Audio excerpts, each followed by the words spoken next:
Well, good morning, everybody. Great to have an opportunity to welcome everyone to today's ordinary meeting of the Sunshine Coast Council. I want to welcome those who are here in the gallery with us, all those who are joining via live stream, and in particular, welcome to councillors and staff. I'd like to ask that the chamber be upstanding, and as I call on Councillor Suarez to acknowledge the Traditional Custodians. Thank you. On behalf of Council, I would like to start by acknowledging the Traditional Custodians of the Sunshine Coast local government area. We recognise that these have always been places of cultural, spiritual, social and economic significance. The Traditional Custodians' unique values and ancient and enduring cultures deepen and enrich the life of our community. We commit to working in partnership with the Traditional Custodians and the broader First Nations, Aboriginal and Torres Strait Islander community to support self-determination through economic and community development. Truth-telling is a significant part of our journey. We are committed to better understanding the collective history of the Sunshine Coast and the experiences of First Nations people. Legacy issues resulting from colonisation are still experienced by Traditional Custodians and First Nations people.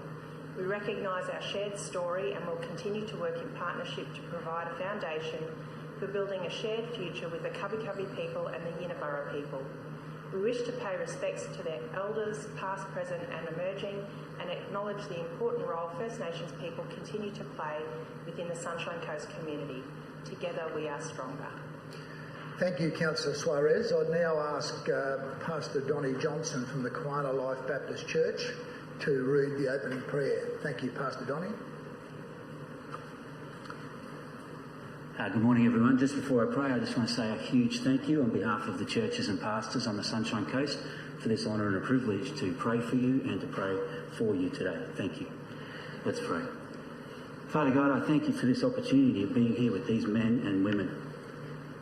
Lord, as you know, in the Bible there is a passage in the book of Esther that says, for such a time as this. For such a time, Lord, you raised up Esther to be a queen. And for such a time, Lord God, you have raised up these men and women to be leaders in our city, in our area, where we live.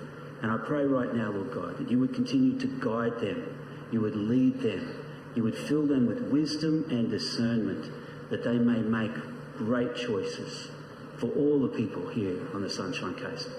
I pray, Lord God, that you watch over them, be with them, guide them, watch over their families. And Father, thank you for all the staff on the council as well, who work tirelessly behind the scenes. We pray this in Jesus' name, in the name of the Father, the Son and the Holy Spirit. Amen. Amen. Thank you, Pastor Donnie. Please stay upstanding, councillors and staff. Tomorrow is Remembrance Day, hence the reason we're having a council meeting today. And on the 11th day of the 11th month at the 11th hour, we remember the people who made the ultimate sacrifice in World War I defending our nation. And notwithstanding the disagreement we're currently having with the French government, I particularly want us to remember today those servicemen and women who served at that time, and many of whom still remain in the womb of France.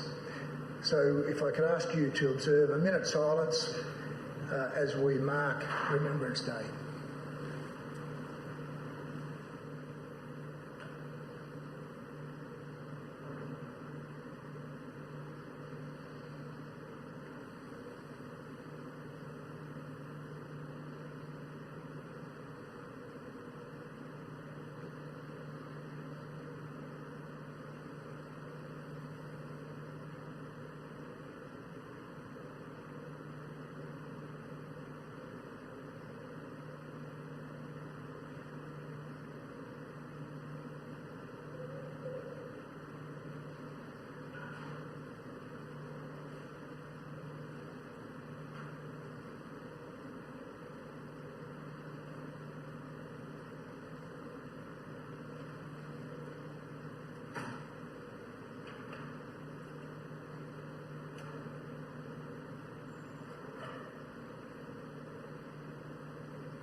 lest we forget. Please be seated.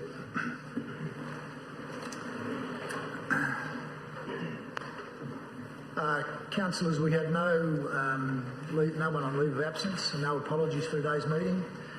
I'd appreciate someone moving the receipt and confirmation of the minutes of the ordinary meeting held on 14 October and the special meeting held on 20 October to receive and confirm. Thank you, Councillor Dixon. Seconded, Councillor Babarowski. All those in favour of receipt? That's carried unanimously. Thank you. There is no mayoral minute. But, councillors, I would like to draw to your attention that on 12 October 2020, amendments to the Local Government Act 2009 and Local Government Regulation 2012 came into force. The amendments include the new Chapter 5B, which sets out new legislative requirements for dealing with councillors' conflicts of interest in local government matters. These arrangements will apply to how we manage such matters at the meeting today. So should you have a prescribed conflict of interest or a declarable conflict of interest, please raise that prior to the item being dealt with. So we'll move straight into the presentations and reports. And the first report, very important report, is 8.1, which is the Sunshine Coast Council annual report for 2020-21, and I invite Bill Hadrill to give us a presentation. Thank you, Bill. Thank you, Mr Mayor. Mr Mayor and councillors, the purpose of this report is to seek Council's endorsement of the Sunshine Coast Council annual report for 2020-21. The preparation of the annual report is a statutory requirement of the Local Government Act 2009 and provides all information required by the Act and the Local Government Regulation 2012. The annual report 2020-21 presents information on the implementation of Council's corporate plan and the operational plan over the past financial year for the period 1 July 2020 through to the 30th of June 2021, and features major achievements and highlights realised throughout the course of the year. The annual report itself comprises 4 sections. Section 1, which provides the messages from the Mayor and CEO, key statistics on our organisation, our organisational structure, and Council divisional allocations and portfolios. Section 2 highlights the achievements achieved against the Corporate Plan 2020-24 and the Operational Plan for 2020-21, and importantly aligns with the 5 goals of our Corporate Plan. Section 3 provides the annual disclosures and representation of reports such as governance and risk and management. And finally, Section 4 presents financial information, including Council's Community Financial Report and audited financial statements. It's important to note that the financial information is presented to Council through a separate report at today's ordinary meeting and will be included within the annual report following its adoption. Throughout this annual report, the challenges resulting from the COVID-19 pandemic are acknowledged, and the support measures Council has put in place for our community have been captured and recognised. Importantly, the annual report also reports back against the 21 performance measures that are contained within our corporate plan and help to track our performance over the life of the corporate plan. In 2020-21, 13 of the 21 corporate plan performance measures were met, with 8 below target, and it's worth reflecting on that for a moment. Of the 8 that were not met, 4 have been directly impacted by COVID, and the rest have had an indirect impact of COVID. Some of these impacts were through closures, increased demand for services, or decisions made by Council in response to the pandemic in support of our community, and it's probably worth highlighting a few of those examples. One example is around the economic benefit from Council supporting major events and regional events within the region. Throughout the year, 2020-21, 52% of the events were either cancelled or postponed, and 22 events had to be delivered with reduced numbers. So it's probably not a surprise that a target of that ilk was something that we didn't get across the line. Another one to draw attention to is our capital works program delivered on time. We fell just short of our target. But in falling just short of our target, we delivered an additional $19.1 million worth of funding for infrastructure works which came through state and federal stimulus grants associated with COVID. So we may have fell just short of that target, but we delivered a whole lot more than what we proposed or planned for at the commencement of the financial year. In closing, the annual report shows Council's commitment to achieving our vision for the region and provides important communication channels to our community and key stakeholders to keep them informed of Council's progress towards realising our vision. Pending Council's adoption here today, the annual report will be published and made available for review on Council's website, in Council's library and Council customer service centres, and for free download again from our website. Mr Mayor and Councillors, the annual report 2021 showcases the milestones achieved for the Sunshine Coast, and it's recommended that Council adopt the Sunshine Coast Council Annual Report 2020-21. Thank you. Thank you, Bill. Someone to move? Councillor Hungerford, or Councillor Johnston, sorry. Seconded by Councillor Hungerford. Would you like to open, Councillor Johnston? Other than to say thank you very much, and very comprehensive report, and I'd like to thank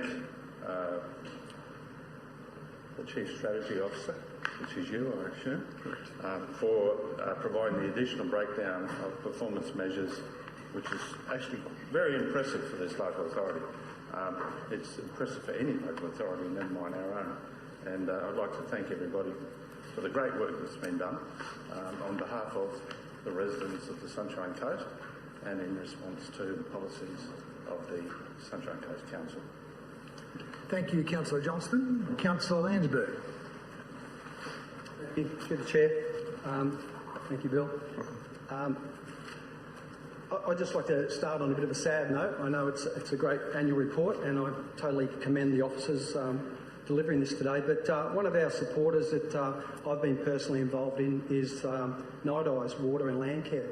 And I'd just like to note Warren Crawshaw passed away on the weekend, a long-serving president of the Land Care Group that I think in May we put in some figures in the table here, about 1,400 kilos of rubbish they pick up out of the Pumpstone Passage and Bribey Island in 3 months. So, I'd just like to pass my condolences on to Warren's family as well. Just a couple of quick notes in our annual report. It's probably worth acknowledging is our Bullcock Street Urban Revitalisation Project was awarded the 2021 Landscape Architecture Award for Urban Design and Regional Achievement by the Australian Institute of Landscape Architects, which is a wonderful achievement. Our Stormwater Street Tree Trial Project was highly commended award, and it received a notification in our Excellence for Research and Innovation at the 2020 Stormwater Queensland Awards as well. And just on our capital works, which you just touched on, Bill, is that 1,173 projects that we delivered, cost around $240 million, and a wonderful completion rate of 87%, which in these times of current market conditions, I think is well commended as well. And also when we look at our unemployment rate in September last year was hovering around 8.5%. It is another achievement in trying to keep it down to the current unemployment rate of 6.4%. Our Dicky Beach Foreshore project was another wonderful project, and just the other morning I just rode past there. It was about 5:45 in the morning, and there was already kids there skating in their school uniforms. And I just want to thank Council. It's just been a fantastic project for that foreshore redevelopment. And also just another note of our Blue Heart Sunshine Coast was also awarded our Regional Innovation Project at the Year of the City's Power Partnership as well for the Climate Awards in recognition of our significance as a transformative climate solution, as inspiration as well to other councils of levels of government that are proactively managing the impact of our climate change. So I'd just like to commend council officers on this report. Thank you. Thank you, Councillor Landsberg. Councillor Hungerford. I think it's very fitting that this is tabled today, in line with the notice of motion we have today as well. Because since becoming operational in November 2020, 5,202 megawatt hours of power has been generated from converting waste to electricity at the Clandra Renewable Energy Facility. This has reduced greenhouse gas emissions by 72,232 tonnes. Just one initiative council's doing. Also, our solar farm generated electricity back to the grid to offset 113% of council's electricity requirements. And in line with our vision for the region, solar systems continue to be installed on our buildings and facilities. This year included Maloney Showgrounds and the Park and Go in Mooloolaba. And also in the buildings we have sensors now, so the lights just don't stay on if no one's in the room. just a few of the things Council's been doing. Council spent more than $257 million with local suppliers, supporting our local businesses, representing 75% of the total available procurement spend the Council has. That's 3/4 of our spend has gone to our local businesses, supporting our local community. $19 million was invested in our road network to rehabilitate and resurface 52.8 kilometres of road for the safety of our community. 868 metres of widened pathways, an undercover viewing deck, furniture and refurbishment kayak ramp were delivered as part of the $2.6 million upgrade of Bradman Avenue, Maroochydore River foreshore that I share with Councillor O'Prey. Our division's taken that area. More than $5.8 million was awarded through 1,108 grants to community organisations and individuals. This includes $1.5 million to assist the recovery of community organisations impacted from COVID-19 pandemic. It's amazing what we're doing for our community. The Maroochydore Administration Building, design achievement of its formal 5-star Green Star certification in March 2021. I'm looking forward to us working from that building. And our council employees and projects were recognised both nationally and internationally, with 19 awards being received. I could go on, I haven't got all day, but there's so much in here. But our community should celebrate the fact that this council is so committed to our community, and I commend this to you. It's an excellent annual report. Thank you. Thank you, Councillor Hungerford. Councillor Cox. Thanks, Mr Mayor. Obviously, this is the first annual report that Madam CEO has been responsible for handing down, and I just think it's a great achievement for our community. It should be celebrated. It's really disappointing when you look around the room and there's no media contingent here, because this is what our community needs to hear. This is our report card for the year of the hard work that's gone in from all of our staff, you know, from yourself through to your GEs, all the way down to our frontline staff. They're all committed to the vision, because we set the strategic visioning, but you guys are the ones that deliver these projects, and it's really disappointing when you know that doesn't get shared with our community, like some of the smaller stories seem to get the headlines. But I just wanted to say well done and congratulations. I think this organisation does a fantastic job for its residents. I'm incredibly proud of everything that we deliver. It'd just be nice if these messages were to get out to our community. And as Councillor Johnston and Hungerford already said, they've listed some of the incredible items, and it is impressive for an organisation like ours to deliver some of these projects for our community. Thank you, Councillor Cox. Councillor Babrowski. Thank you, Mr Mayor.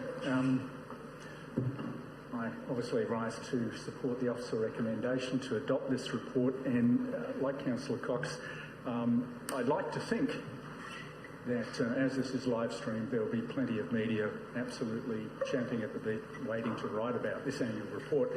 And I don't mean to be facetious about it, but hopefully they are, because yes, this is a statutory obligation, but we go way beyond that statutory obligation, because we understand the purpose of this is to help our community in one document get an insight into what it is their council is doing on their behalf. And it does it incredibly well. I'd like to commend the graphics. You know, I always pay particular attention as to how readable it is. I think the graphics this year are exceptional. I am going to point out the fact that the best bumps on the planet are on the front cover. And as soon as you see those best bumps, you can't be anywhere else on the planet than here on the Sunshine Coast. So well done for making sure that we identify ourselves so clearly, and certainly as we move to the 2032 Olympics, that becomes pretty important. With my portfolio hats on, I wouldn't mind just mentioning, in terms of the stronger community, the Heritage Levy funded activities. Fantastic. We raised 1.9 million. And one of the things that we do is work to a plan. And I'm very pleased that this annual report details the fact that we've got a new plan, a new 10-year plan. And that 10-year plan, which was adopted in February 2021, really started a new era. We learned a lot in the first plan, but what we've really focused in on this second 10 years is how we're going to work well with our community. So well done for detailing that. I'd like to imagine that with the large volumes of new residents that are coming into our region, that at least some of them will choose to use this document to get an insight into this region and what we're doing. I'd also like to commend the fingerprints of the CEO. I think it has a tone to it which is really accessible and friendly, and I think that's part of the approach that you bring to this council. So, councillors, I certainly I'm very pleased with the amount of detail on the other area of my portfolios, which is transport. We are at 98% of our bus stops being DDA compliant.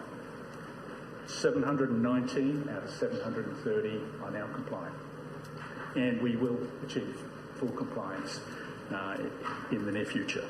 So hopefully, councillors, you'll feel like me that this is an excellent document, does the job from a compliance point of view, but goes well beyond that into a really informative read. Well done. Thank you, Councillor Dabrowski. Councillor Law. Thank you, through you, Mr Mayor. Just, if I may, congratulations, fantastic report, Mr Hadrill. I wasn't going to mention or ask anything particularly around our environment and so on. However, since it's been brought up, I just had one question in relation to the Caloundra renewable energy conversion. We've got a number in there, around 72,000 tonnes of greenhouse gas emissions have been reduced. Is that the net amount or the gross amount, please? Through you, Mr Mayor, very good question. I'm looking to Mr Rapre for a nod or otherwise. Sorry, we might need to take that one on notice through you, Mr Mayor, and come back to you. Sorry about that, Mr Law. Thank you. So, by way of explanation, the reason I asked the question is it's a fantastic result, it's an amazing investment, and it's really, really important for everything we're trying to do across the whole Sunshine Coast. However, there's a lot of understanding we need to make sure we've got around how we're capturing our information. So, yes, we're having an excellent outcome with that resource, but it just doesn't tell me in the report whether that is the net or gross amount of reduction. And I think it's really important that we are very, very clear on what we say when we make statements and claims in our reports.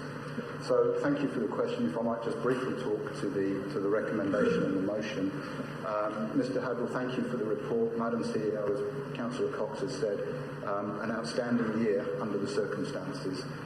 And I'm looking forward to what we can achieve under your leadership, under this council's leadership over the coming year, when we get to look at this report in 12 months' time and everything that we'll have achieved by then. Particularly strong, and Councillor Dabrowski has already mentioned, the amazing contribution to our community.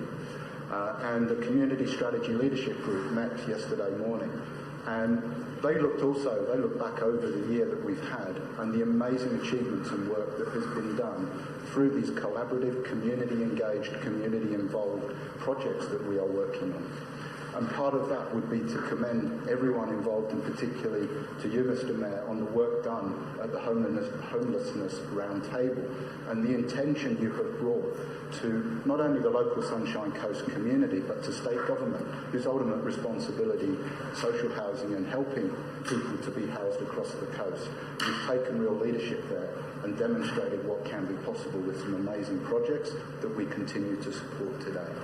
So, for me, a couple of my highlights. Thank you to not only yourself, Emma, and Mr Mayor, but the whole organisation who has achieved an outstanding result. Thank you, and I'll be supporting the motion today.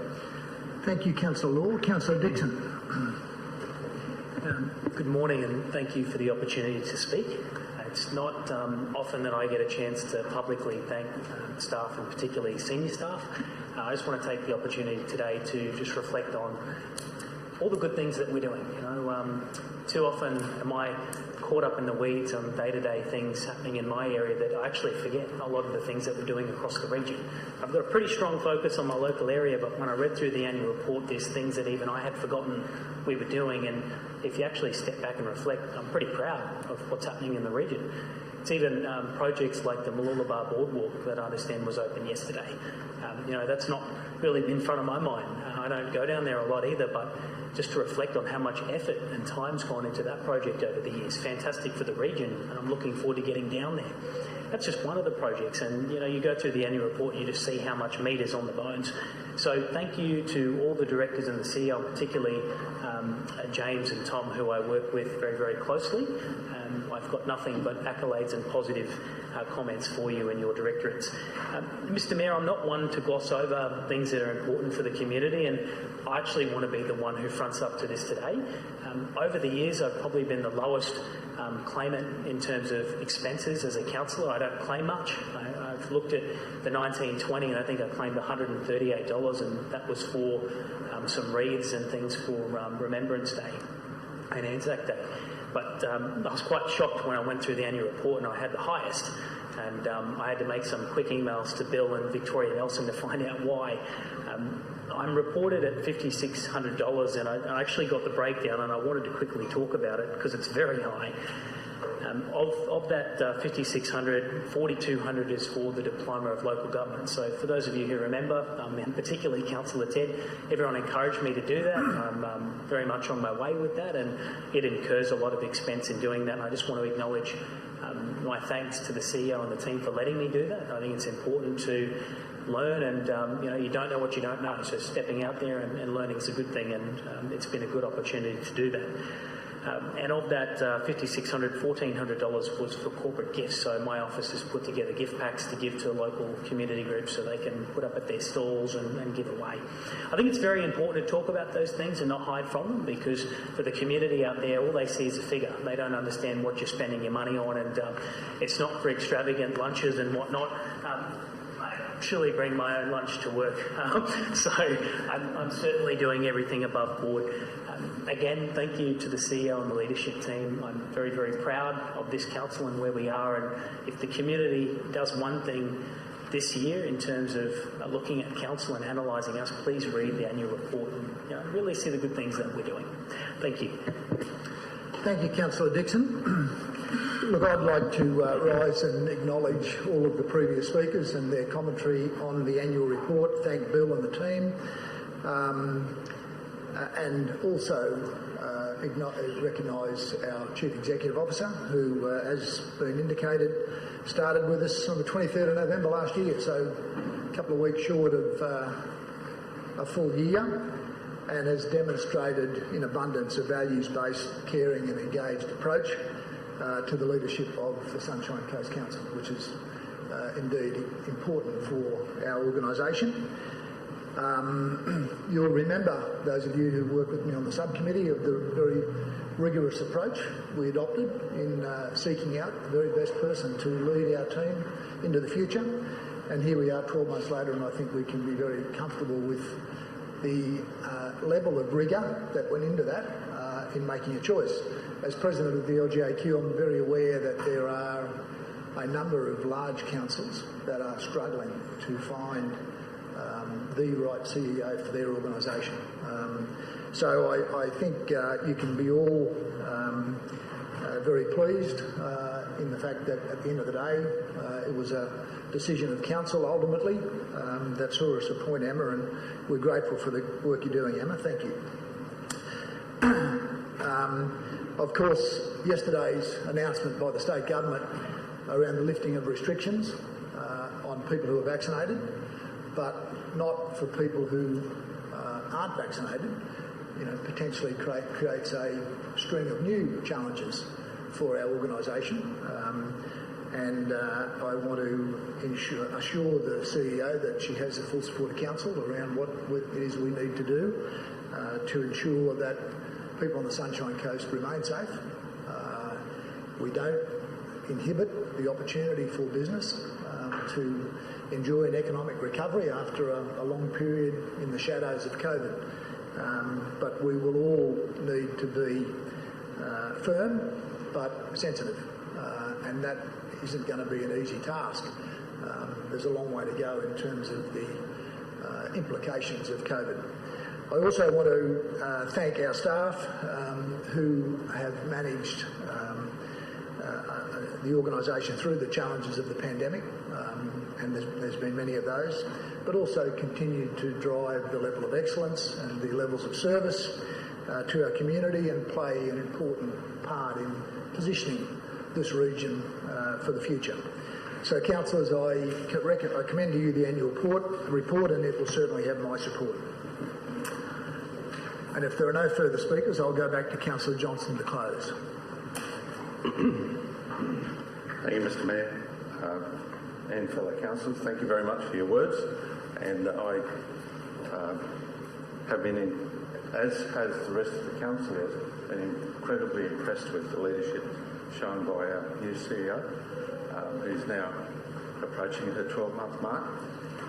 So I'm sure that during the next 12 months she'll make an even greater mark on this council. Councillor Dixon did mention something which I just wanted to give some clarification. He wasn't the only one that did a local government training course. There's also Councillors Maria Suarez, Councillor Terry Landsberg and myself, and that's predominantly the reason why all of our expenses are a little higher than most of the others. And when it comes to extravagant lunches, I'm not quite sure what Councillor Dixon was talking about, because I've yet to see an extravagant lunch in this place, or an extravagant meal. Even we just have sandwich for lunch, or a wrap, or sometimes a little salad. And morning tea is not extravagant. It's a piece of fruit and a muesli bar or something like that. So the ratepayers of the Sunshine Coast can be certain that we're not wasting their money on extravagant lunches or dinners. But having said that, I'd like to thank once again all of the councillors who've spoken, and the staff and team at the Sunshine Coast for the great job they've done. Thank you. Thank you, Councillor Johnston. We'll put the motion to the vote. All those in favour? That's carried unanimously. Thank you, councillors. Thank you, Bill. Item 8.2 is the 2021 Financial Statements and Community Financial Report. I invite Janine Wex to give us a presentation. Thank you, Janine. Thank you, Mr. Mayor, and good morning, everyone. I'm here to present the audited financial statements for 2020-21 and the Community Financial Report. So our financial statements have been audited by our external auditors, the Queensland Audit Office. They also audit our current year financial sustainability statement, and we produce a long-term financial sustainability statement based on our 10-year budget estimates, which they can't audit because the auditors cannot audit estimates. I'm pleased to say they've issued an unmodified audit opinion for Council's financial statements for the 13th year in a row. And what that means is our financial statements comply with all appropriate legislation and accounting standards, and they give a true and fair view of Council's financial position, financial performance and cash flows. During the year, we derived a negative operating result of $27.8 million. Now, this was impacted by Council refinancing its existing loan portfolio to take advantage of lower interest rates and lower repayments over a longer term. So that resulted in a one-off early repayment adjustment of $34.3 million. We also had some other accounting adjustments we had to post after the auditors came to see us, and without those we would have had a positive operating result of $10 million. It's worth noting that we also incurred expenses or lost revenue due to COVID to the tune of $8.8 million. So without that impact, we would have been close to an operating result, a surplus of $19 million. Council's financial results will be included in the Auditor-General's annual report to Parliament that details the local government financial results for the year for all 77 Queensland councils. I've also provided the Queensland Audit Office's final management report. So this details any issues identified during the financial year and the status of those issues. They look at our internal controls and our financial reporting.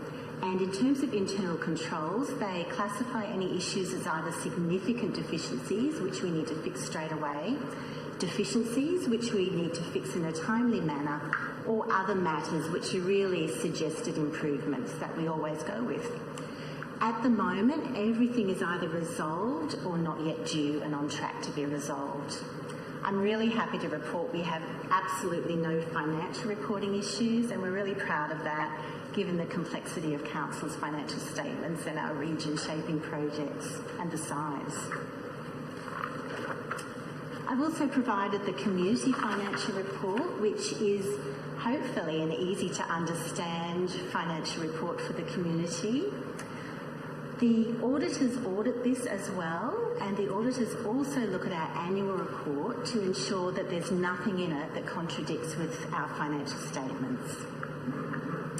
Now, the financial statements and the community financial report will be included with the annual report and published on Council's website.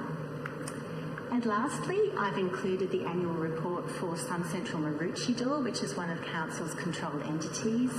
The Queensland Audit Office audit all of Council's controlled entities, so that also includes Sunshine Coast Events Centre Proprietary Limited and the Sunshine Coast Arts Foundation.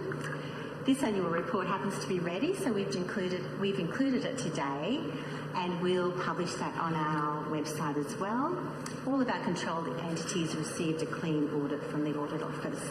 Once we have the other annual reports for the Arts Foundation and the Events Centre, we'll publish those on our website as well. Thank you. Thank you, Janine. Someone to move? Councillor Hungerford. Seconder, Councillor Natoli. Would you like to open, Councillor Hungerford, please? Mayor, I think we've got to really sell our achievements here. This is our 13th consecutive unmodified audit opinion for this council. 13 years in a row unmodified, clean bill of health. I think we should celebrate that, but more importantly, the staff in council. It's the staff at every level who contributes to this. It's a whole of organisation achievement. From the finance people, ourselves from our budget deliberations, all the GEs and the managers under them. It all follows through. It's a whole of organisation achievement. I think we should be mindful of that as councillors, that without those staff, magnificent staff we have, we couldn't achieve this. Now, as been pointed out, the Queensland Audit Office has issued an unmodified audit opinion for Council's 2021 financial statements, but also our controlled entities. SunCentral, Sunshine Coast Events Centre, Sunshine Coast Arts Foundation, all unmodified. This is what I spoke about on Monday in a meeting. Governance, good governance. Followed through the organisation is what delivers these sort of results. You don't get this from the Queensland Audit Office. We have completed our 2021 financial audit for the Sunshine Coast Council. I issued an unmodified audit option for your financial statements. I can confirm that we have not identified significant issues since the presentation of our closing report. And this result will be included in the Auditor General's report to Parliament on the results of local government audits. Well, we've got to be right up there at the top. We're a shining example for others to follow right across Queensland. But we'll only stay there if we remain focused and dedicated and follow through on what we're doing. Because sound financial management is hard work. Mismanagement's easy, anyone can do that. But sound management requires discipline. And that's what we have. And I believe we can. There's no reason why we can't get another 13 unmodified audits. It's up to us. I commend this to you. This is an excellent result for our community. Thank you, Councillor Hungerford. Councillor Cox. Oh, thanks, Mr Mayor. Thanks, Councillor Hungerford, for just delving a little bit more into what the unmodified audit actually means, because I don't think anyone in our community really genuinely understands the importance of having that 13 years in a row, as you've just mentioned. Ms Wex, thank you for your report. I'm glad you touched on the community financial report there, because as you've said, that is quite a simple breakdown of our financials for the community. You know, you don't have to be an expert in finance to understand that report, and the way it sort of looks at the revenue versus expenses, the business activities, breaking them down, as well as our assets minus liabilities, and giving us that community equity, I think is really important for our community to understand. So, councillors, I will be supporting this here today, and I look forward to your support as well, but thank you. Thank you, Councillor Cox. No further speakers. Would you like to close, Councillor Hungerford? Not necessary. We'll put the motion to the vote. All those in favour? That's carried unanimously. Thank you, councillors. Thank you, Janine. On the next item is 8.3, the Environment Levy Annual Report. I invite David Moore, Dr. David Moore, to give us a presentation. Thank you, David. Thank you, Mr Mayor, and good morning, councillors. Thanks for the opportunity this morning to present to you the Environment Levy Annual Report for 2020-21 for your consideration and noting. The annual communication of the Environment Levy Program achievements ensures that the wider community and key stakeholders are aware of the outcomes achieved by Council and our community volunteers through this important program. The development and implementation of the annual Environment Levy Program is guided by your Environment Livability Strategy and the Environment Levy Policy and associated guideline. Council's Environment Livability Strategy sets that long-term strategic direction for a healthy environment and a livable Sunshine Coast, and protection and enhancement of our natural assets are an important component of that. Revenue raised through the Environment Levy provides funding to assist Council and the broader community to work towards the desired outcomes and targets which the strategy sets for our natural environment, including our biodiversity, our waterways and wetlands, and our coastal areas. As done in previous years, the annual program report has been graphically designed and presents the connection back to the Environment Livability Strategy. In 2020-21, a total of $12.8 million of Environment Levy revenue was invested into a range of activities, including $7.3 million into buying, protecting and enhancing environmentally significant lands, $2.3 million to a range of operational activities, including flying fox and pest management and support for our environmental education centres, $1.5 million into our community support and education programs, $1.2 million into on-ground environmental projects, including catchment and coastal rehabilitation, and $500,000 into building our knowledge through research and monitoring.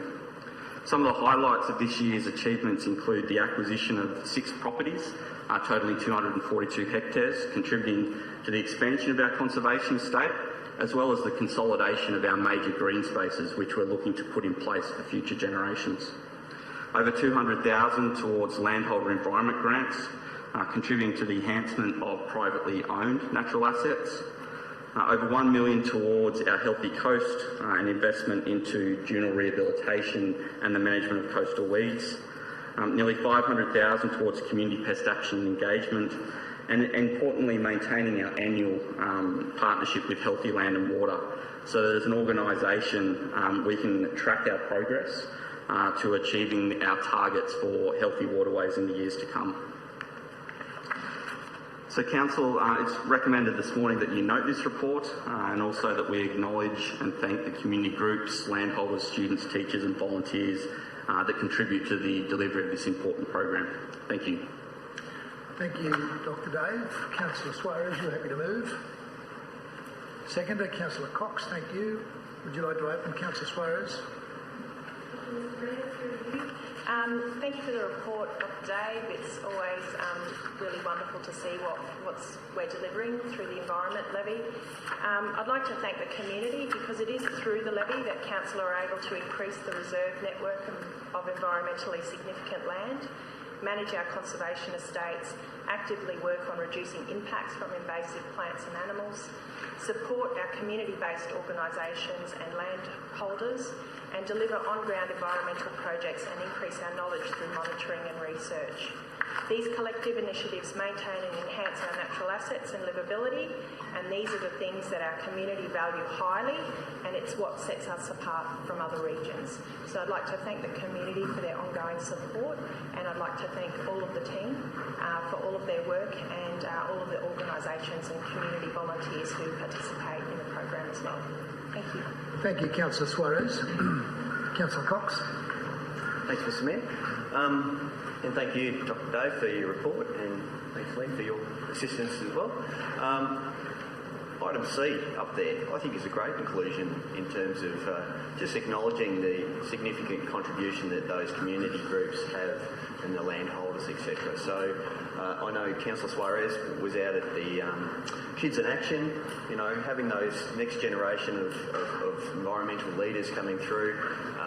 It's really great that we are going to go back and actually support them and thank them for their contribution. One thing that I did want to touch on is just this Environment Levy program supports the delivery of a number of our environment and livability strategy transformational actions, like connecting people and nature, maintaining the blue by protecting the green, the healthy coast, managing our invasive plants and animals, having an involved community, and certainly building on our knowledge. So one of the things I just wanted to quickly point out, which was a real highlight for Division 3, was the riparian restoration project in the Curramundi Creek Northern Arms section.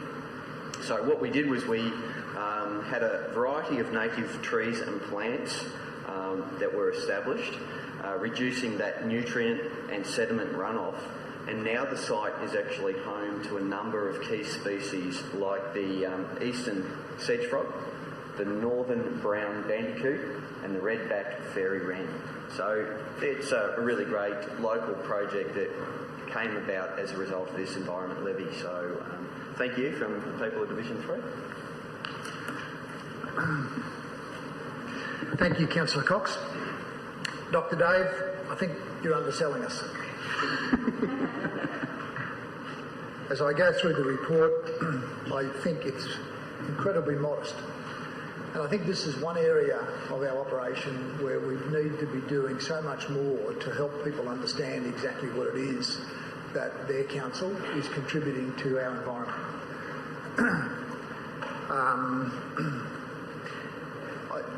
I, as I say, always look through our responsibilities through the prism of environment, community, economy.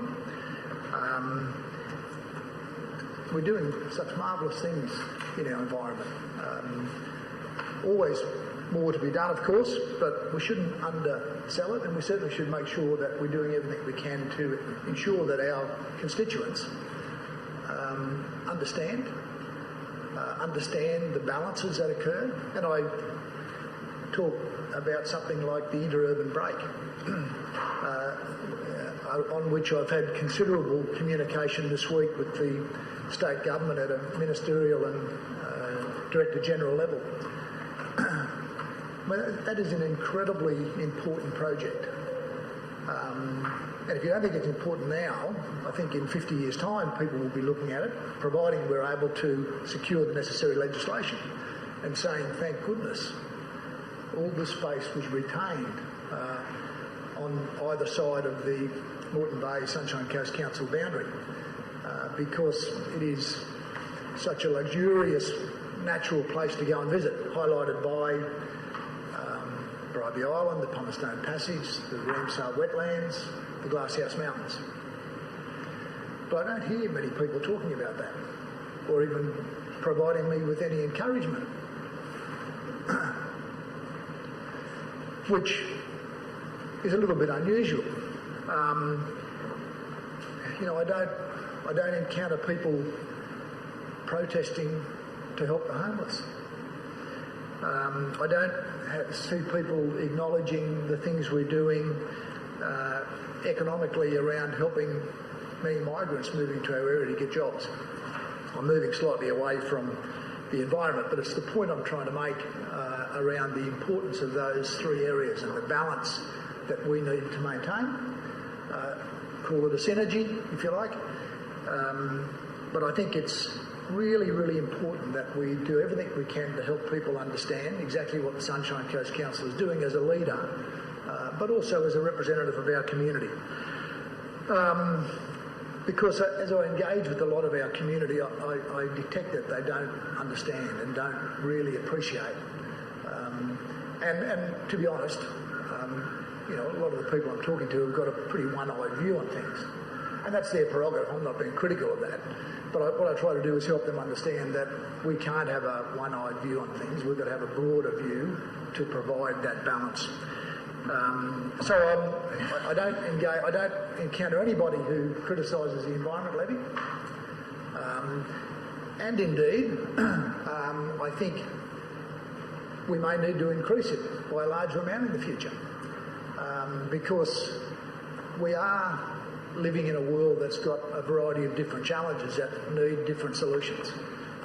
And part of that, if our community is determined around what they want, will require us having more money to invest in critical areas that does continue to protect our environment. So I think, again, go back to where I start. I think there's a lovely report, but I think let's think a little more deeply about how we can help to present the information to our constituents in a way that they can really appreciate exactly what this council is doing. Thank you. No further speakers. I'll go back to Councillor Suarez to close. Thank you, Mr. Mayor. In regards to the interurban break, I've got your back. So, and in terms of the initiatives and how the community may feel about a lot of these, I'm really looking forward to the results of the survey that we've just recently closed as part of our climate risk management framework that we held in conjunction with Noosa Shire, and that should also show us where the community has an appetite to create greater change in the future. I'd just like to congratulate you again for all the work that you do and continue to do, and strive to always do more and do better. Thank you. Thank you, Councillor Suarez. We'll put the motion to the vote. That's carried unanimously. Thank you. Thank you, Dr. Dave. 8.4 is the Transport Levy Annual Report 2020-21, and I invite George Pegarago for a presentation. Thank you, George. Good morning, councillors. This agenda report provides information on the initiatives undertaken as part of the Transport Levy program by way of an annual report for 2020-21 at Appendix A. This report is an overview of achievements through the last financial year and increases the awareness of how the levy is actually applied. The Transport Levy is a special levy applied to all rateable properties. The levy has a primary aim of enabling council to achieve strategic transport outcomes to benefit the community today and for the future.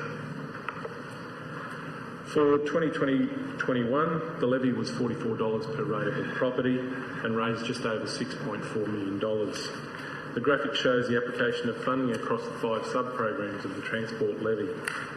The Transport Futures Fund balance now stands at just over $17 million. The levy was used to leverage about $700,000 of additional external funding.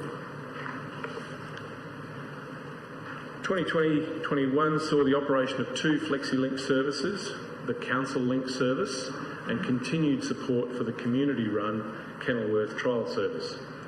Some statistics on each are shown on the slides, but it's important to note that all were still affected in their operation by COVID restrictions and regulations. The levy assisted to complete accessibility improvements to a further 33 bus stops.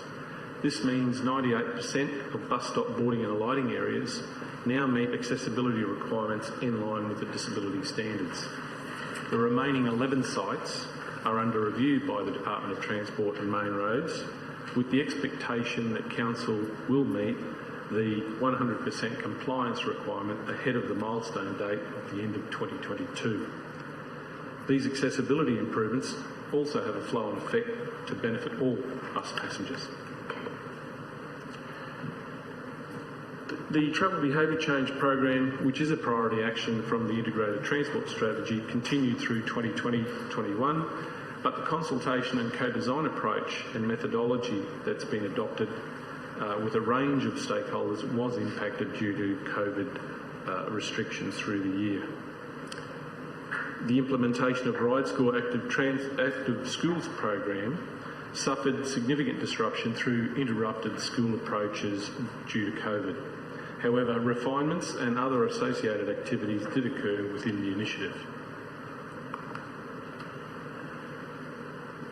The Sunshine Coast Mass Transit Project was a major initiative of the last financial year and progressed through the options analysis phase, which included the significant 8-week community engagement activity. Coordinated improvement to Council's strategic transport modelling tools continued through the year in partnership with the Department of Transport and Main Roads. Also, to support residents and visitors in their ability to research, investigate, plan and choose to use alternative travel modes instead of needing a car, a number of updated information resources were published to support walking, cycling and public transport. It's recommended that Council note the Transport Levy Annual Report 2020-21 at Appendix A, following which it will be made available through Council's website. Thank you, George. Someone to move? Councillor Babarowski. Seconder. Councillor Law. Thank you. Would you like to open, Councillor Babarowski? I certainly would, Mr Mayor. Councillors, like the annual report that we saw presented earlier on, this Transport Levy Annual Report is our key mechanism to report back to the community on why we ask them to support a levy and how we use it. I think we're incredibly fortunate that our community does support us in our levy because it gives us an ability to be just so much more effective in this space. When I think anybody who now moves around our region realises that the levels of spiralling congestion are really serious. As an illustration, just this morning, anybody coming into Caloundra on the Caloundra Road would have noticed that the congestion was probably up to, I think, over 85% stacked, the entire road.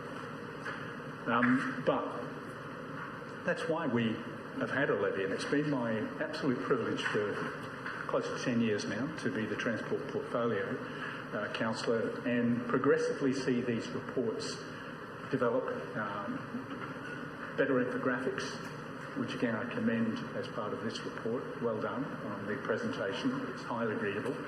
It makes sure that people don't stumble over the explanation and they can get to the key points as quickly as possible. It illustrates how really important it is that we have these 5 sub-programs, which I'll just remind everybody look at: service improvements, infrastructure assets, user benefits, research planning and investigations, and very strategically important, the Transport Futures Fund. And I might say a bit more on those in the close. But councillors, we generate 6.4 million or thereabouts in the levy, and this document is absolutely essential to reporting back to the community on how we spend that, and I think it does a very good job, and I hope that you'll support the officer recommendation. Thank you, Councillor Babarowski. Councillor Dixon. Yes, thank you through the Chair. As Councillor Babarowski has outlined a bit about the program, I also just want to say thank you. I've noticed a lot of new bus stops upgraded, particularly around my area, a lot safer to use, particularly for those with disability, and it's good to see that some of these young kids sitting out in the rain and the sun have got a roof over their head. but I do realise a lot of that money comes from the state government. Now, although we do raise $6.4 million a year, and I realise mass transit has consumed $2.5 million, and we've put $2.8 million into the Futures Fund, which we've got nearly $17.2 million. That's all great, we're planning for the future, but I just want to give us some things to think about, because I really think, with respect, we may need to look at the policy, because I think we can do a lot more, particularly in my area. I'll just give you a few suggestions that we can start to think about. I'd like to see us reinvest more money from the Transport Levy into bus stop upgrades. So let's actually fund them ourselves. Let's not wait for the state government. Let's do some more local upgrades. As an example, there's no bus stops in Harmony, our second largest greenfield development on the Sunshine Coast. No bus stops. I look around Brightwater and Mountain Creek, there's a lack of bus stops, and there's lots of kids, who again will sit out in the rain and in the sun, and I just can't afford to build bus stops with divisional funding. Again, we've got the Transport Levy. Let's use the Transport Levy to do that. Get some runs on the ground. This might sound crazy, but I'd actually like to see us trial free public transport right across the whole region. Whether we subsidise that partially with the Transport Levy, but work with the state government. If we're serious about changing the transport mode and getting people out of cars, I think we need to incentivise that and at least trial it and get the data. If it doesn't work, let's have that data and see how we can do it better. But again, raising $6.4 million a year, I think the least we can do is kick some of that back into the community for a free trial. And again, last point I want to make, and I can't hold Mr Pecoraro and his team accountable for this because it's not his fault, but using this transport discussion to again raise that the Palmview development, the Harmony development's been up and running for 4 years now, over 2,000 dwellings. There is no public transport service in that brand new estate. So really, really sad, because the developer is supposed to fund that, and we still cannot get the developer and the transport departments of Queensland government to work together to deliver a public bus service to get people to use PT. The sad thing is most people have to walk around 35 to 40 minutes to get to the university to jump on a bus. And again, I can't criticise your team for that because it's not your fault, but we need to start to stand up and put a little bit more pressure on the developer and the government, because it's not good enough when your second largest greenfield development in the region doesn't even have public transport and no bus shelters for kids. So it's just not good enough, and whatever we can do as a council through our efforts to bolster some support would be great. But all in all, I see the benefits. I'm never going to vote against this because I see the work that you're doing and I see the positive things. It's too easy to see the negative things in life, but you're doing a lot of good things. I think there's more we can do, and I'd like to help, be that voice of reason and change to see some even better things happen on the coast. And with the amount of money we raise, there's more we can do, and I'd be happy to work with my colleagues on that. Thank you, Councillor Dixon. Councillor Natoli. Thank you, Mr Mayor, and I do want to congratulate the officers.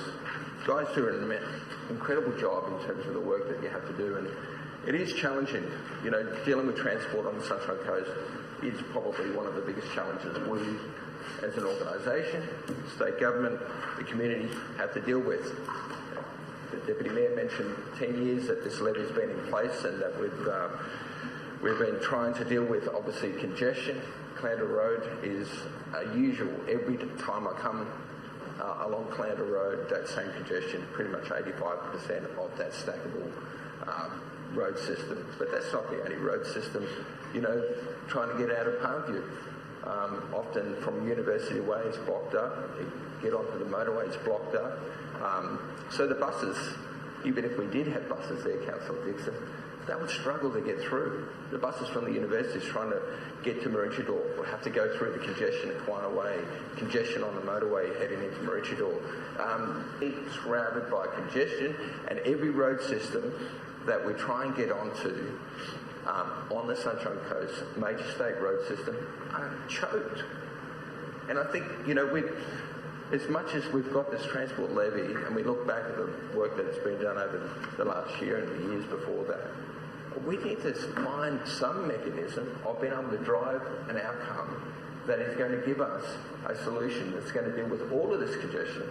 The mass transit, as much as it's seen as an important project, it won't solve all of the other congestion that we have here on the coast. And the point that Councillor Dixon said is that we need to start to trial things. Maybe a free public transport solution for 12 months is something I've been advocating. Both Councillor Dixon and I strongly believe that this is something that should be trialled and should be looked at, and I put forward the recommendation recently. But I also believe that we need to consider, equal to the light rail and mass transit business case, that we actually fund a heavy rail business case. Because, you know, coming out of Brisbane last Friday, I went to my niece's wedding and we got caught up in that traffic that came out of Brisbane. Public holiday. And I think Councillor Cox mentioned the other day that how many people from Brisbane were lining up at the Brisbane Road car park wanting to put money into the meter. But the fact is that it took 2.5 hours to get from the valley back home. And my brother left at 8 o'clock. And it took 2.5 hours. We left, we thought we'd delay. Midday, 2.5 hours. That congestion was 2.5 hours. And then on Sunday, getting back, knowing one person that I know was playing cricket at Caboolture, and lucky I forewarned him that there would be congestion, and he ended up leaving at 10:30 for a 12:30 match and arrived with 15 minutes to spare. So we need to consider that the $17 million that we have in the piggy bank needs to be able to look at some of these solutions that may get around, because the state government is not doing enough. You know, we should be highlighting to them the underspend on roads has been a significant contributor to the fact that over the last 20 years we've seen massive growth of population. But where are the road expansions? Public transport system here that is a safety net. Where is their commitment to an alternative? If they don't want to spend the money on the roads, why aren't they spending the money on public transport system? And here we had Tom Tate yesterday jumping on a new hydrogen bus. You know, that we have, and I heard through the mass transit community consultation, that people want us to move towards a much more sustainable public transport, better and more efficient, but also in terms of the environment, much more environmentally friendly rather than the diesel buses that are running around at the moment. And they're running around pretty much empty.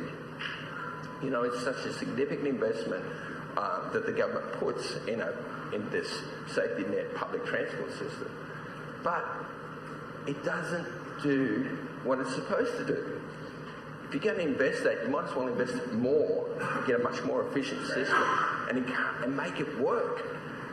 And we have to do something. And I think the next 12 months is our challenge.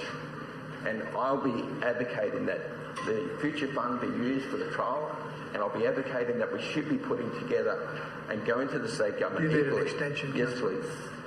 Someone move. Councillor Dixon, a seconder, please. Councillor Landsberg, those in favour. That's carried. Please continue. Thank you, Mr. Mayor. Thank you, councillors. What I'm saying is that I think we need to be able to go to the state government equally and say, we've got an Olympics coming. We need to get people from Brisbane and the Sunshine Coast able to connect to the Olympic game venues through some rail system. It has to be part of the solution. And we, if need be, like the mass transit, we should be leading the way, if that's what it takes, to put up a certain amount of the money, if it's $7.5 million and the state government puts the other $7.5 million, to go and do a proper business case to see whether heavy rail can be part of the solution. We've done it. We've spent $18 million on mass transit, and we've spent $200,000 committed to heavy rail. I think we need to lift our game, and part of the future fund should be used to be able to do that. Thank you. Thank you, Councillor Natoli. Councillor Law. Thank you, through you, Mr. Mayor. Great report. Wonderful to see the Transport Levy working hard, but would comment that we need to have it working a lot harder for us, as we've already heard from some of the comments. I'm always grateful for the support for the Kenilworth Community Transport Service. We've spoken about public transport being a safety net. In the Kenilworth region, we've got the local community volunteering their own time to provide an essential public service, public transport service to help their community connect to the rest of the coast. And often that's about connecting to the medical services that they might need, but also connecting with family and friends, connecting with other activities that they need to go through, whether that's attending a meeting or doing shopping because it's not available in their local community. And I know, and I can let you know from the Kenilworth community and the localities that are included in that scheme, they are incredibly grateful for our support through the Transport Levy to make this happen. Bus stops, disability compliant bus stops, absolutely fantastic. We've got a few left to go, and I guess that they are the hardest and the most challenging to actually get right, to make accessible. And please, I urge you to continue on your journey with TransLink to make that come out of the ground. But I would also like to comment that when we think of our bus stops being disability compliant, that is only over a particular area of the land. It's really good having a disability compliant footpath, but not when it lands on a grass verge or in a gutter. We have to connect our disability compliant footpaths to the rest of the footpath network, and I think as a council we've got a huge amount of work to do in that space, and I know that there's there's definitely a willingness to do that, but again, where are the funds to enable us to do that?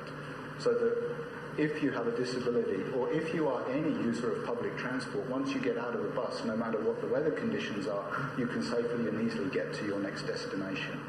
So yes, we've got bus stops, but we need the next piece now, which is connecting to the rest of our active transport network, really important. I'm really keen to see that public transport is not just a safety net, but it is our future method of transport. If we build roads, we'll simply fill them with private vehicles. The comments we've heard around vehicles at the moment congested, if you look in them, there's probably only one person in most of them. We have to do this better. So I would like to see our Transport Levy really focusing on the things we're already doing around behaviour change, and particularly on the Ride Score active program. One of our biggest issues, if you go to work every day of the year, then you always loathe it when schools go back because your journey will take you longer. We have to do something to get people out of an individual car to go to school and come back from school. It's going to be requiring creativity, but there are the health benefits that you get by not riding to school. It's amazing.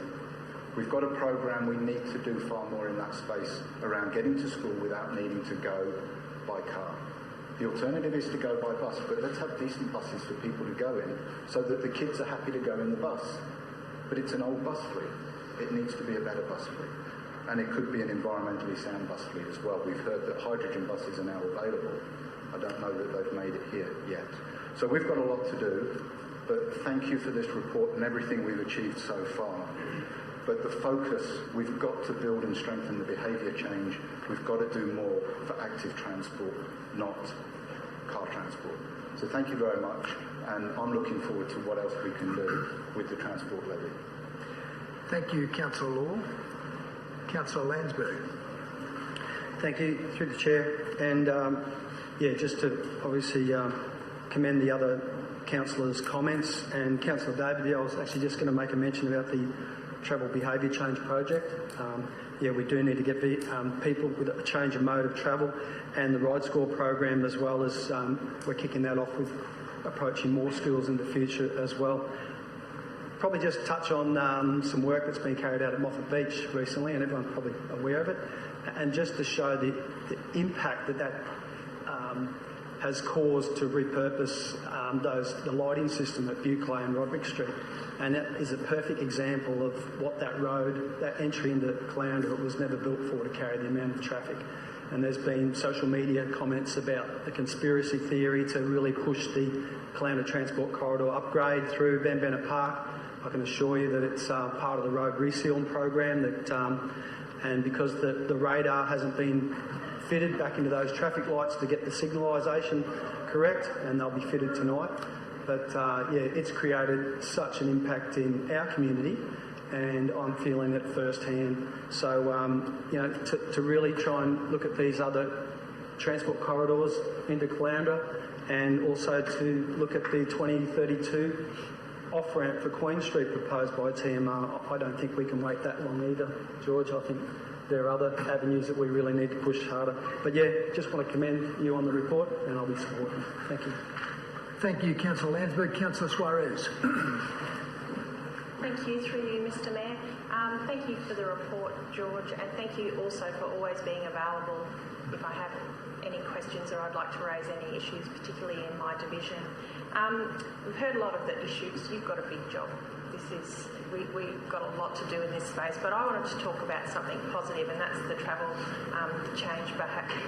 behaviour change project, which I'm really excited to work with you on, and I really think there's a lot of opportunities in that space. I'd also like to just maybe highlight some of the work that has come through, particularly around Blythe State School. We've done a lot of work in terms of fencing upgrades, pathway upgrades, safer road crossings, and all of these initiatives will support try and get kids out of cars and on the paths to get to school safely. I'm actually, I mentioned to the CEO at the LGAQ conference, I've made a pledge to ride a bicycle to Maroochydore from my very far distant fringe dwelling house. It's going to be logistically difficult, but part of that is my problem. I chose to live in a rural residential area, but I will find a way. So I'm going to find the safest pathways that I can to get there. I'm going to work out how I leave laptops and everything at the office. I'm not going to make any excuses, and I'm going to do it eventually before the next annual report comes through on the transport levy. So I really congratulate you. I'm really looking forward to working in this area, and I think we've got some good things that will come out of it over the next 12 months. Thank you, Councillor Suarez. Councillors, transport's obviously a big challenge for our region, and some of our colleagues have highlighted that point. But we don't tax people on the Sunshine Coast for the purpose of transport to the level that you're talking about. And it'd be interesting to know for our constituents, I'm sure, that the government state government collects about 5 times the taxation that local government does. And the state and the federal government 27 times what local government does. And major transportation projects rightly belong with state and federal governments. We've got a responsibility to advocate on behalf of our constituents on all things, but the levels of revenue we generate through the collection of rates principally is never going to be able to deliver what we need. And I'll give you a quick story, and some of you were part of this. Recently, a number of councillors and staff took a trip to Burleigh Heads to start with. We met here in Clandor, we got on a minibus, we went down the Bruce Highway, all the way through to Brisbane. We got held up, not surprisingly, through Brisbane, down to Burleigh Heads. We got off the minibus, hopped on a commuter bus and rode that bus to Broadbeach, got off the bus at Broadbeach, and in a relatively short time stepped straight onto the G-Link, the light rail. Took us into the centre of Surfers Paradise. We got off and had a cup of coffee and had a look at some of the land uses attached to that investment. We then got back on the light rail and went up to Helensvale. Got off at Helensvale, got onto the train and went all the way into 8 Mile Plains. Got off at 8 Mile Plains and then onto a bus that took us into Brisbane City, Victoria Bridge, off that bus onto another bus and ultimately to Kedron Brook where our minibus met us, and we headed for home. We only got held up twice in that whole day, and that was getting into Brisbane and getting out of Brisbane in a car. The rest of the services worked perfectly and fulfilled our needs, and there were certainly lots of people using them. And if you took the time to observe, there were clearly people from a whole range of genres in terms of why they were on the bus or the train or the light rail, as the case might have been. And I remember saying to Councillor Law, if we tried to do this on the Sunshine Coast, it would take us a week. And that's a real blight. But ultimately, that is the responsibility of the state government. And you can muse over why we haven't been better served. How long ago was it we had the federal member for Fairfax declaring fast rail to the Sunshine Coast? probably 5 or 6 years ago. Today, on the front page of the Courier Mail, it's slow rail to the Sunshine Coast. So, you know, where is the investment for people in this area that are contributing so much to the federal government coffers that we just give in so easily at a federal and state level? So what I'd encourage you to do is to make sure your constituents understand that you don't vote on a new train system or a new bus system or a new hydrogen fuel system for the Sunshine Coast. That's not our responsibility. We can advocate for it, put together all the good arguments in the world, but the same people you're talking to are represented by a state member and a federal member. What are they doing to impress upon those people, those representatives that are getting paid to represent them on these issues? What are they doing? What are they asking them for? We've got a federal election coming up very soon. There's no better time than be putting pressure on to get a genuine solution. So the fact we have the highest ratio of cars per thousand, second highest ratio of cars per thousand people in Australia, demonstrates the problem. You know, this is a rapidly growing area. And yes, people will argue, well, council's doing the planning for that. Well, yes, we are. But the alternative is not to do the planning and just be inundated with people and not have the basic resources available. But this is an area that clearly has missed out. A lot of work has been going on behind the scenes in terms of lobbying, but I don't think, unless you believe you're going to take a whole lot of cars off the road by putting free buses in place, all you're going to do is put those buses into the same traffic lanes that are choked now. And that isn't the solution we want. So whilst I certainly congratulate our staff on a very good report, you know, the idea that we should carry the can around public transport, well beyond advocacy, should have Councillor Hungerford very concerned as the Treasurer. Thank you. Councillor Johnston. Thank you, Mr Mayor. Just a question for Councillor Babarowski as the Portfolio Committee, one of the Portfolio Committee members. Could you outline, I hope that it's not a problem for you to know exactly what I'm asking, but could you outline what the charter for the transport portfolio is? What areas that you can spend money and allocate? Is there a policy as to what areas you can have influence over and spend money on, etc.? Look, my understanding as the transport portfolio is that I, to the best of my ability, understand the subject matter and help the other councillors to understand the issues. It is in no way empowering to me to make any significant decisions on expenditure. That's not part of my role. It's really to do my best to become as expert as I can. That often means that I'll put my hand up to attend various different conferences over the years and facilitate a better understanding of the issues. That's the scope of it as far as I'm concerned. I was more interested in where we can expend money from that levy. In what areas can we spend? It's really the policy which all the councillors vote on and have various different presentations on. And in my close, I'll mention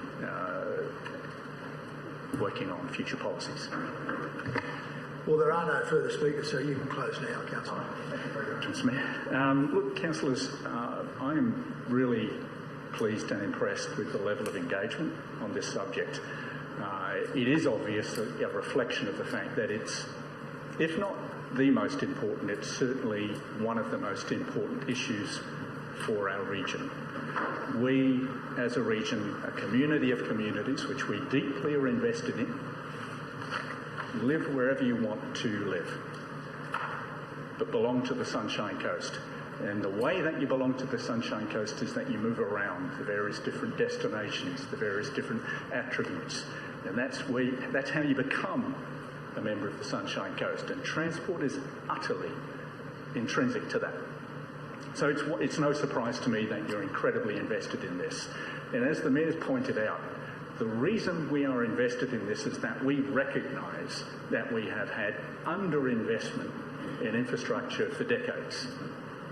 which is why we stepped into the space, which is why I'm so fortunate that this community supports a levy, which gives us the resources to do the things that we're doing. And look, a couple of strategic heavyweights have already been mentioned. The travel behaviour change project is awesome. It's a 5-year project. Very few councils in Australia would have the resources or the commitment to engage in a 5-year program to deeply understand the patterns of behaviour and what you can do to affect those. We're doing that. And when I'm involved in that project, observers from the sector, consultants and so on, just commend our commitment to the depth of that project. We're not doing it at a superficial level. We're doing it at a deep level so that we'll actually get effects out of it. The other one that's been mentioned, of course, is our investment in mass transit. I am very proud of this council and this community in deciding to present the options analysis report to the state to move on to the detailed business case. And everybody in the region now can expect us to be at the table, making sure that we have the right technology and the right design to make sure we can stay a community of communities. And you can choose to live wherever you choose to live, but you can belong to the Sunshine Coast.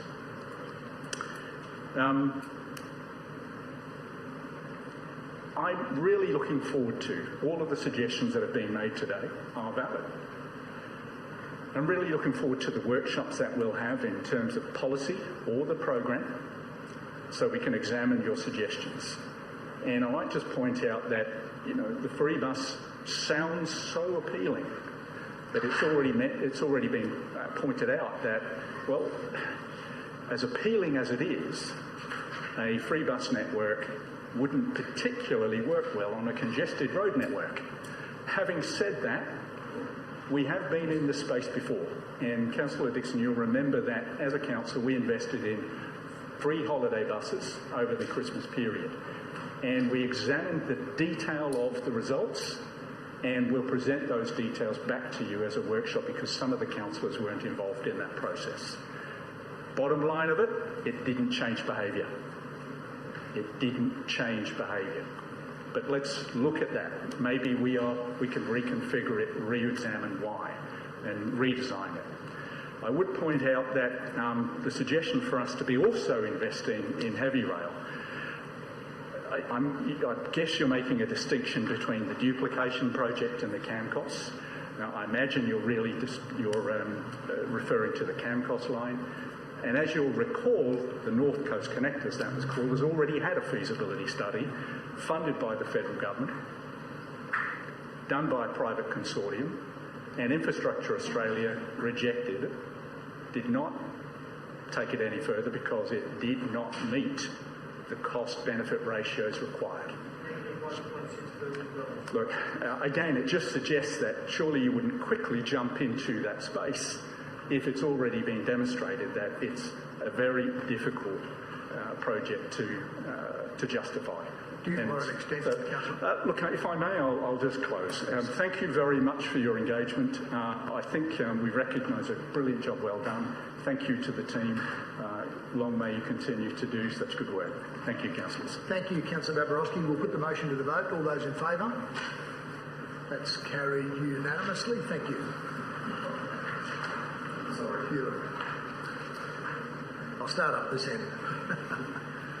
Okay, let's go to 8.5, which is the Heritage Levy Annual Report, and invite Peter and Claudia for a presentation. Thank you.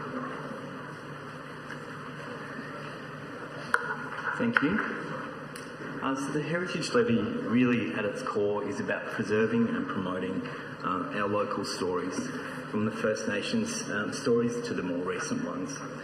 There are a range of programs delivered in alignment to the Heritage Plan and the Heritage Levy policy.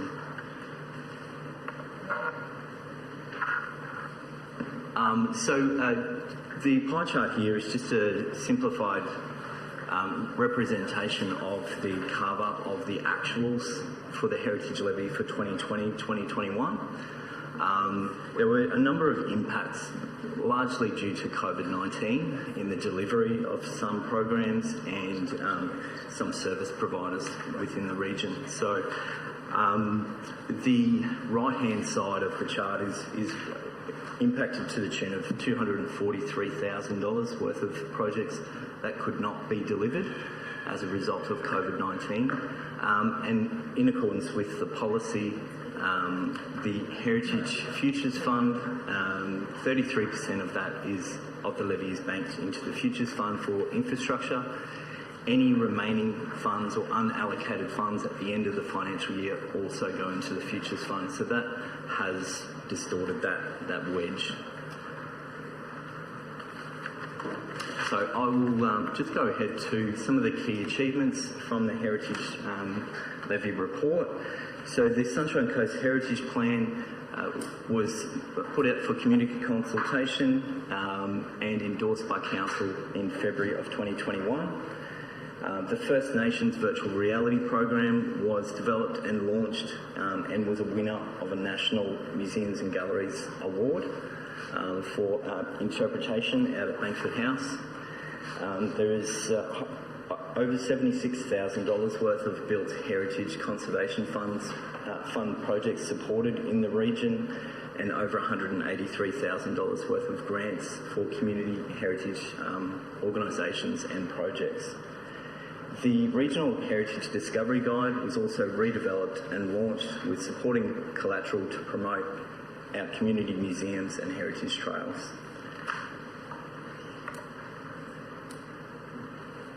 So the recommendations, councillors, is to receive and note the report, note the promotion of the report through the Heritage website, and to acknowledge and thank the volunteers of the region's community museums, heritage associations and groups that have contributed to the delivery of the Heritage Levy program for the year. Thanks. Thank you, Peter. Someone to move, please. Councillor Babarowski. Councillor Law seconding. Would you like to open, Councillor Babarowski? Thank you, Mr Mayor. Councillor, it is a really great privilege and pleasure to be talking in support of the officer recommendation. Again, like I've already mentioned, the annual report, the Transport Levy report and now the Heritage Levy report is our best mechanism to help the community to understand why we have a levy and what we've spent the money on and what the future program looks like. This is a sector that is pretty much reliant on community volunteers. And we've realised now through the Heritage Plan, the new one, the 10-year Heritage Plan, that we have to work more closely with them. We have to support them better than we do, better than we have. And there's a report later on in today's OM that looks at the future of the Landsborough Museum. But this report essentially, again, does a very, very good job of helping the community to understand why we do what we do. It also has produced some great outcomes. I think I asked in the information session how many people had looked at the Discovery Guide. It wasn't a lot. So I will ask the staff actually to distribute a copy of the new Discovery Guide to all of the councillors and any executives that may wish to have one, because it's really good. Believe me, heritage is a tough area to be in, because if you get anything wrong, there's half a dozen people who will pick you up. And so should they. But it does mean that you have to be very resource intensive. You have to get things right, otherwise people get quite upset. The Discovery Guide, the digitisation of our regional collections, I want to emphasise that because that is crucial. We have a range of physical objects held in various collections across the region, but up to now it's been very hard for anybody to know what anybody else has got and whether in fact it makes sense to have 5 of a particular type of old iron or whatever the item is. By digitising them, you can make sure that you can all share that information And if you wish to, you can make it publicly accessible. And that's the direction we're headed in. We're doing the digitisation on industry standards. And councillors, we will be in a position as a region to manage those collections. And here's the key word: in perpetuity. That's mind-blowingly difficult to get your head around. That these collections get more valuable with every decade that passes, not less. So you've got a bigger task of trying to hold on to those objects in 50 years' time, 150 years, 200 years. So you have to have the resources to manage those collections so that future generations can calibrate where they are by looking at the past. We are doing a good job on conservation management plans and on new interpretive projects.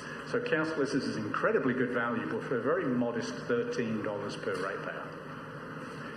And again, I'd like to commend the staff for producing a very readable report. I want to encourage us to go to infographics maybe next year because I think that makes it even more accessible. But councillors, I would commend the officer recommendation and ask for your support. Thank you, Councillor Babarowski. Councillor Dixon.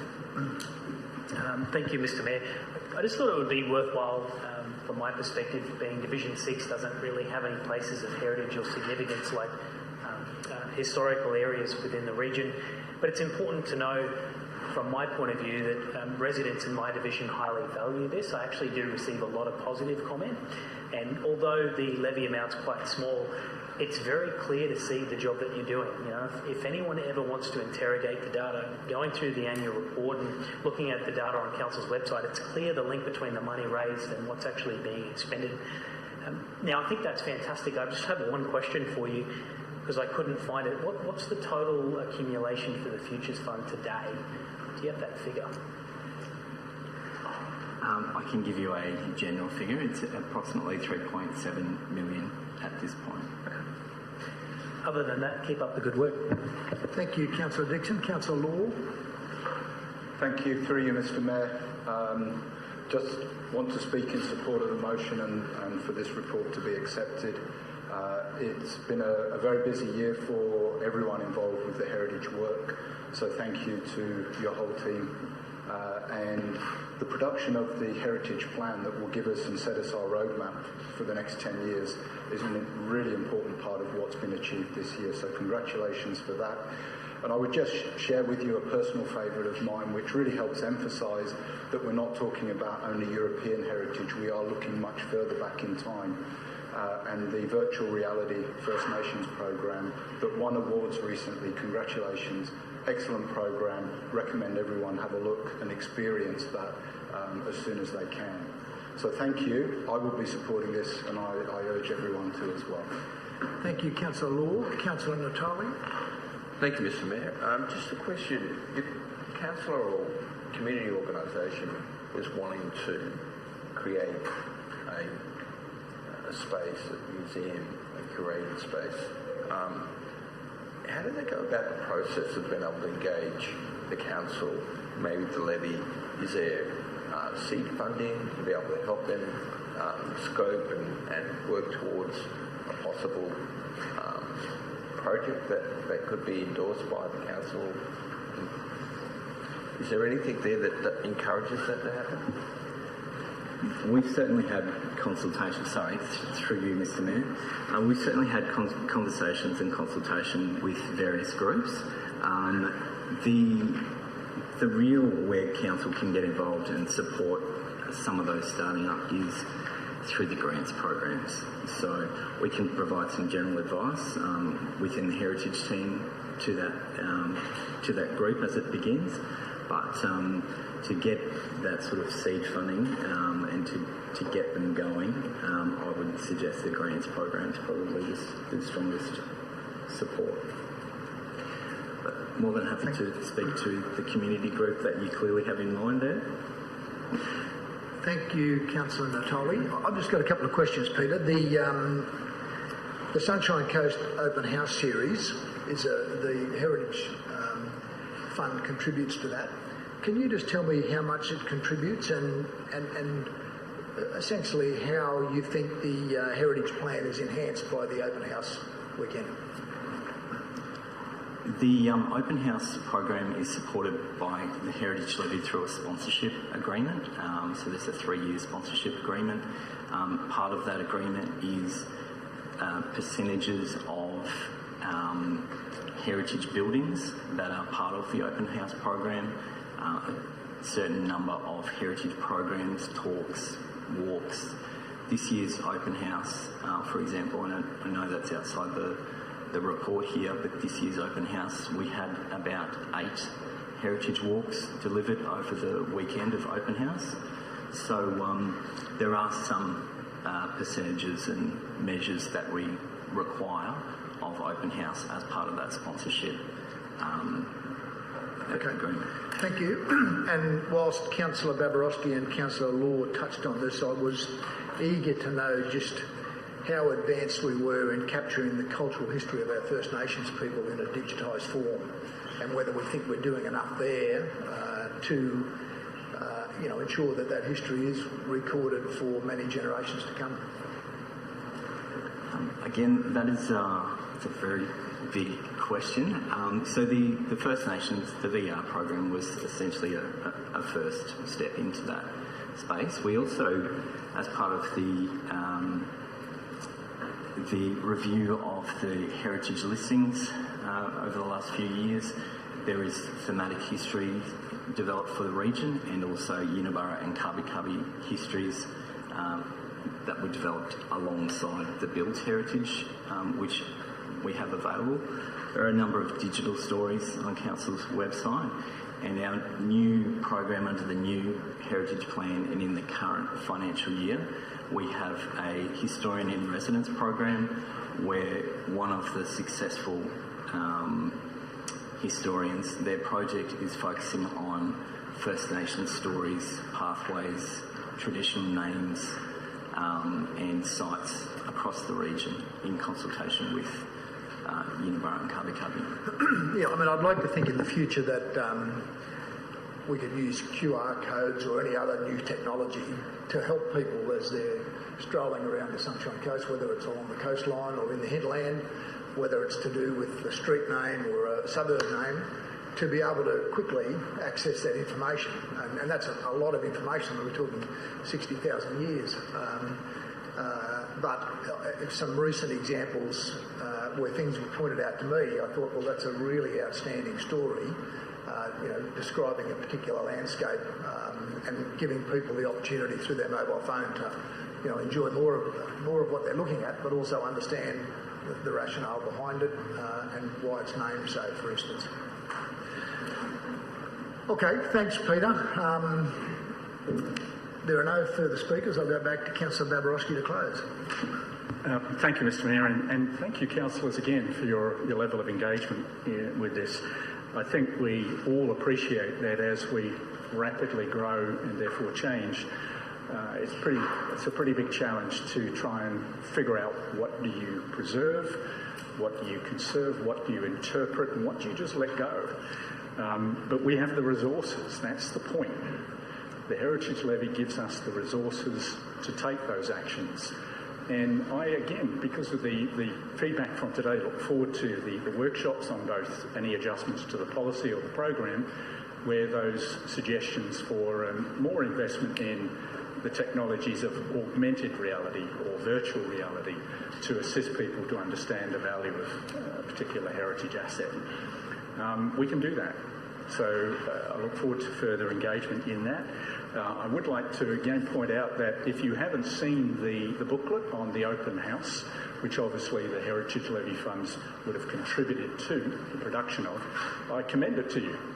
I won't volunteer that it's distributed to everyone, just if you'd like to see that booklet and the quality of it, please make a request to our staff for a copy.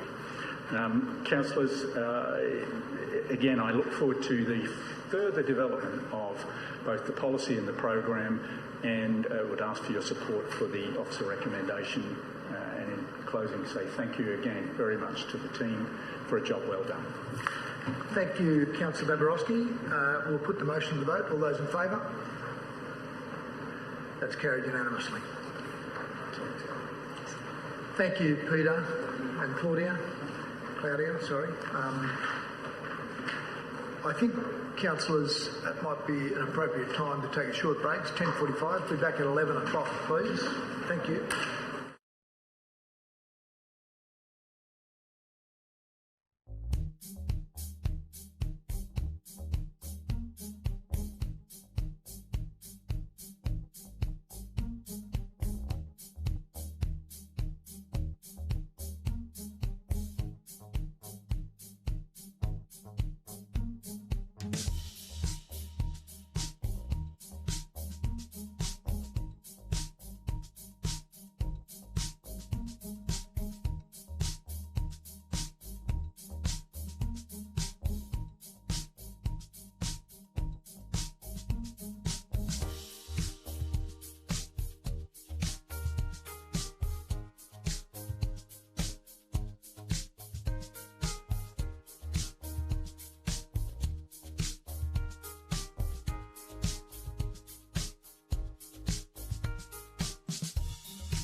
Lot 6, which is the quarterly progress report, and I invite Bill to give us a presentation. Thank you, Bill. Thank you, Mr Mayor, councillors. Turning our attention to the current financial year, and the purpose of this report is to present the quarterly progress report for quarter 1 of 2021-2022. The report covers the period from 1 July through to the 30th of September 2021 and has been prepared to inform Council and the community on the implementation of operational activities, significant projects and service highlights from Council's Operational Plan 21-22. It's worth noting that this is the first quarterly report against our new corporate plan. The report comprises 2 attachments, the Chief Executive Officer's quarterly highlight report and Operational Plan Activities report, which provides a detailed overview of progress. Mr Mayor, I would now like to invite the CEO and members of the Executive to provide some highlights for the first quarter of 21-22. Good morning. Through you, Mr Mayor. Good morning, councillors, and thank you for the opportunity to talk to this report today. I'd like to start by actually acknowledging the comments that you all made during the annual report, and although I very much appreciate them, I really want to acknowledge the incredible work that continues from my team and from the 1,800 people who serve council. As I've said before, we wake up every day when the first thing on our minds is how do we serve our community, and we have so many people who are dedicated to the Sunshine Coast region being the best region that we can have, and living up to our mission of being Australia's most sustainable region, healthy, smart and creative. And our quarterly report continues to that. I wanted to turn back to the 21st of July this year. It seems like a long time ago, but it was a really exciting evening where the International Olympic Committee announced us. It was very cold and windy, but it was very exciting, and we were all kept warm by the glow of the announcement of the Olympics and Paralympic Games coming to Brisbane and our southeast Queensland corner and Queensland overall for 2032. That presents us with enormous opportunities, and we look forward to the future working with you and working with our community to look at the legacy that can really be created out of Olympics and Paralympics Games in our region. It's going to be a great opportunity to showcase the great natural beauty, the livability and the great quality of life that we have here on the Sunshine Coast. A couple of other highlights for me.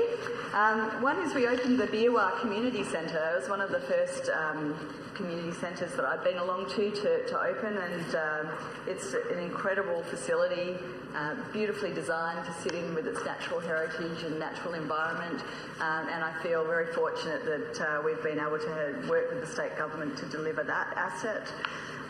The other thing that was notable for this quarter is the Get Ready campaign, where we're encouraging the community to get ready for our warm season, our fire season.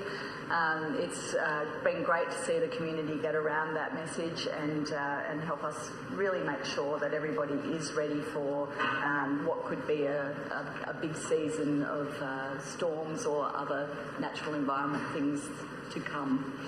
Finally, I'll talk about our economy. We've had a continuing commitment to buy local, and that is really a commitment that all of us hold very near and dear to our hearts here. We understand the impact that our procurement can have on our local community and particularly small businesses.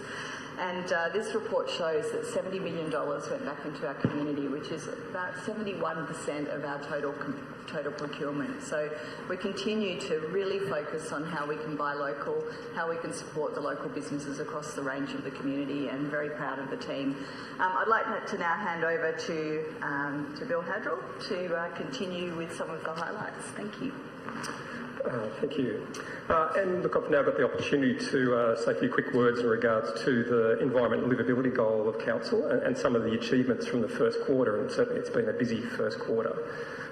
Firstly, very exciting that the Sunshine Coast Biosphere nomination has received both support from the state and federal governments, and is now currently with UNESCO for consideration. And so it's a fabulous opportunity for UNESCO to consider our nomination, and we would expect that to have been completed by about the middle of next year. Second point I'd like to bring to your attention is around the grants that are provided to support our community groups. And really pleased to say that we've got 19 environmental community groups that have collectively received about $600,000 in the first quarter of this financial year. That funding goes towards the protection and enhancement of our natural environment and goes a long way to ensuring that these groups can operate and perform a wide range of environmental activities that supports our vision for the Sunshine Coast. And finally, turning to something a little bit more active, the Sugarbag Road mountain bike facility. There's been some recent upgrades to that facility and bringing it up to a standard that's now sort of nationally recognised in many respects. I understand that a few of our locals have been testing it out. There's some GoPro footage that's available if anyone cares to view. And let's just say that some of the tracks aren't for the faint-hearted. So if you're a mountain bike enthusiast, it's a great place to go, but please take caution. Finally, look, really just to recognise the dedicated work of staff and volunteers and everyone who is contributing to some of the amazing activities that are being undertaken to protect both our environment and to contribute towards our livability here on the Sunshine Coast. Mr Mayor, I'd now like to hand over to Mr Greg Laverty, who will talk us through some of the outcomes of our resilient economy goal. Good morning, Mr Mayor. Inspire with Aspire is probably the catch cry that we've used to try and encourage our businesses to reduce their carbon footprint. So Aspire is an online platform for the circular economy that's been developed by the CSIRO in conjunction with Data 61, and it's about reducing the amount of waste that goes into landfill. So Council has subscribed to this Aspire platform, and with that, Council's business operations not only gets access to put waste streams online for others to access to buy or to swap, but also local businesses on the Sunshine Coast. So if you're a business on the Sunshine Coast with less than 100 employees, you get free access to that system. So at the moment, since we started in May 2021, there are 103 local businesses which have signed up to the platform. Businesses like Rockcoat, Aussie Clean, Your Mate's Brewery, a range of smaller businesses, where those businesses, as early adopters, are really dedicated to ensure that they drive better outcomes through that platform. There are other local governments in South East Queensland looking at the platform, so the opportunities for local business to expand those opportunities are there. Just a small avenue that Council will use that program. So as we move to City Hall, as you're probably aware, these buildings that we move, some of our staff are moving from, have been around for decades. So the range of binders and other things that are there, we'll use that Aspire platform to try and reduce the amount of things that go to landfill. So that Aspire platform has been really successfully, while the subscriptions have been taken out by Economic Development, it's certainly a partnership across our environment and our waste services as well. During the quarter, 7 local businesses graduated in the first cohort of startups that went through the SunRamp Health Tech Accelerator program. So that program there is for startup health tech businesses, provides them the opportunity for mentoring to grow their networks, identify additional revenue streams, and with the ultimate objective, allowing those startups to scale up and be competitive in a national and international marketplace. With more than 33,000 local businesses on the Sunshine Coast, it's more important than ever now to ensure that people are aware of how important it is to buy local. Through September, we launched a Buy Local, Win Local campaign with the objective of raising awareness about the importance of buy local and hopefully change some habits so once the promotion's over, that people get into the habit of considering and buying locally first.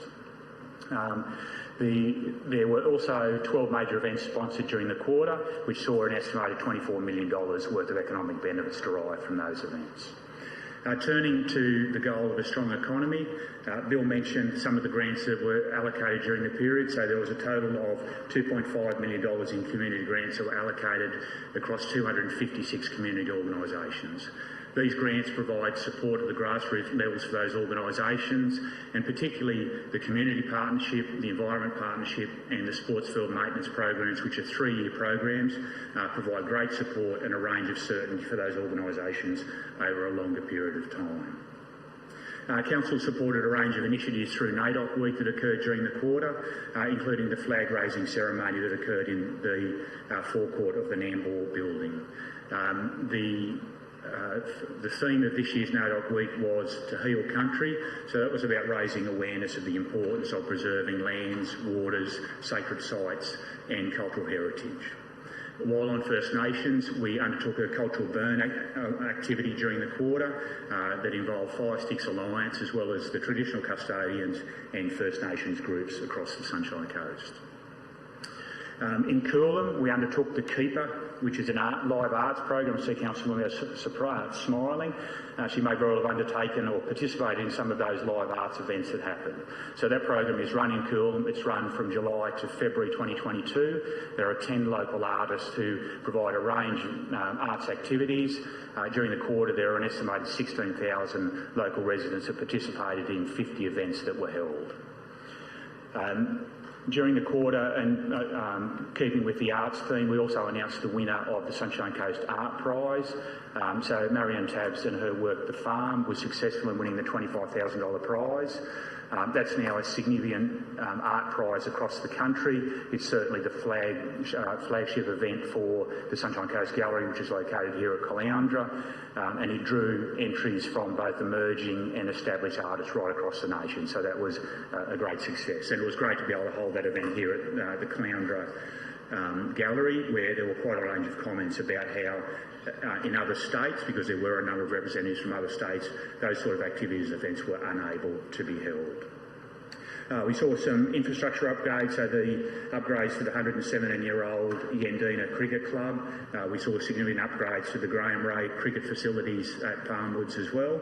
And with an eye to the future, we saw a significant amount of civil works and bulk earthworks undertaken at the Honey Farm Road Sports Precinct commenced during the period. And just to finish up a few stats, so during the year there were almost 70,000 people attended events at our community venues. There were about 160,000 people visited our aquatic centres, and about 170,000 people visited our libraries, where they borrowed more than 500,000 items in that quarter. So thank you, Mr Mayor, and I'll hand over to Tom Jamieson to continue. Thank you, Greg.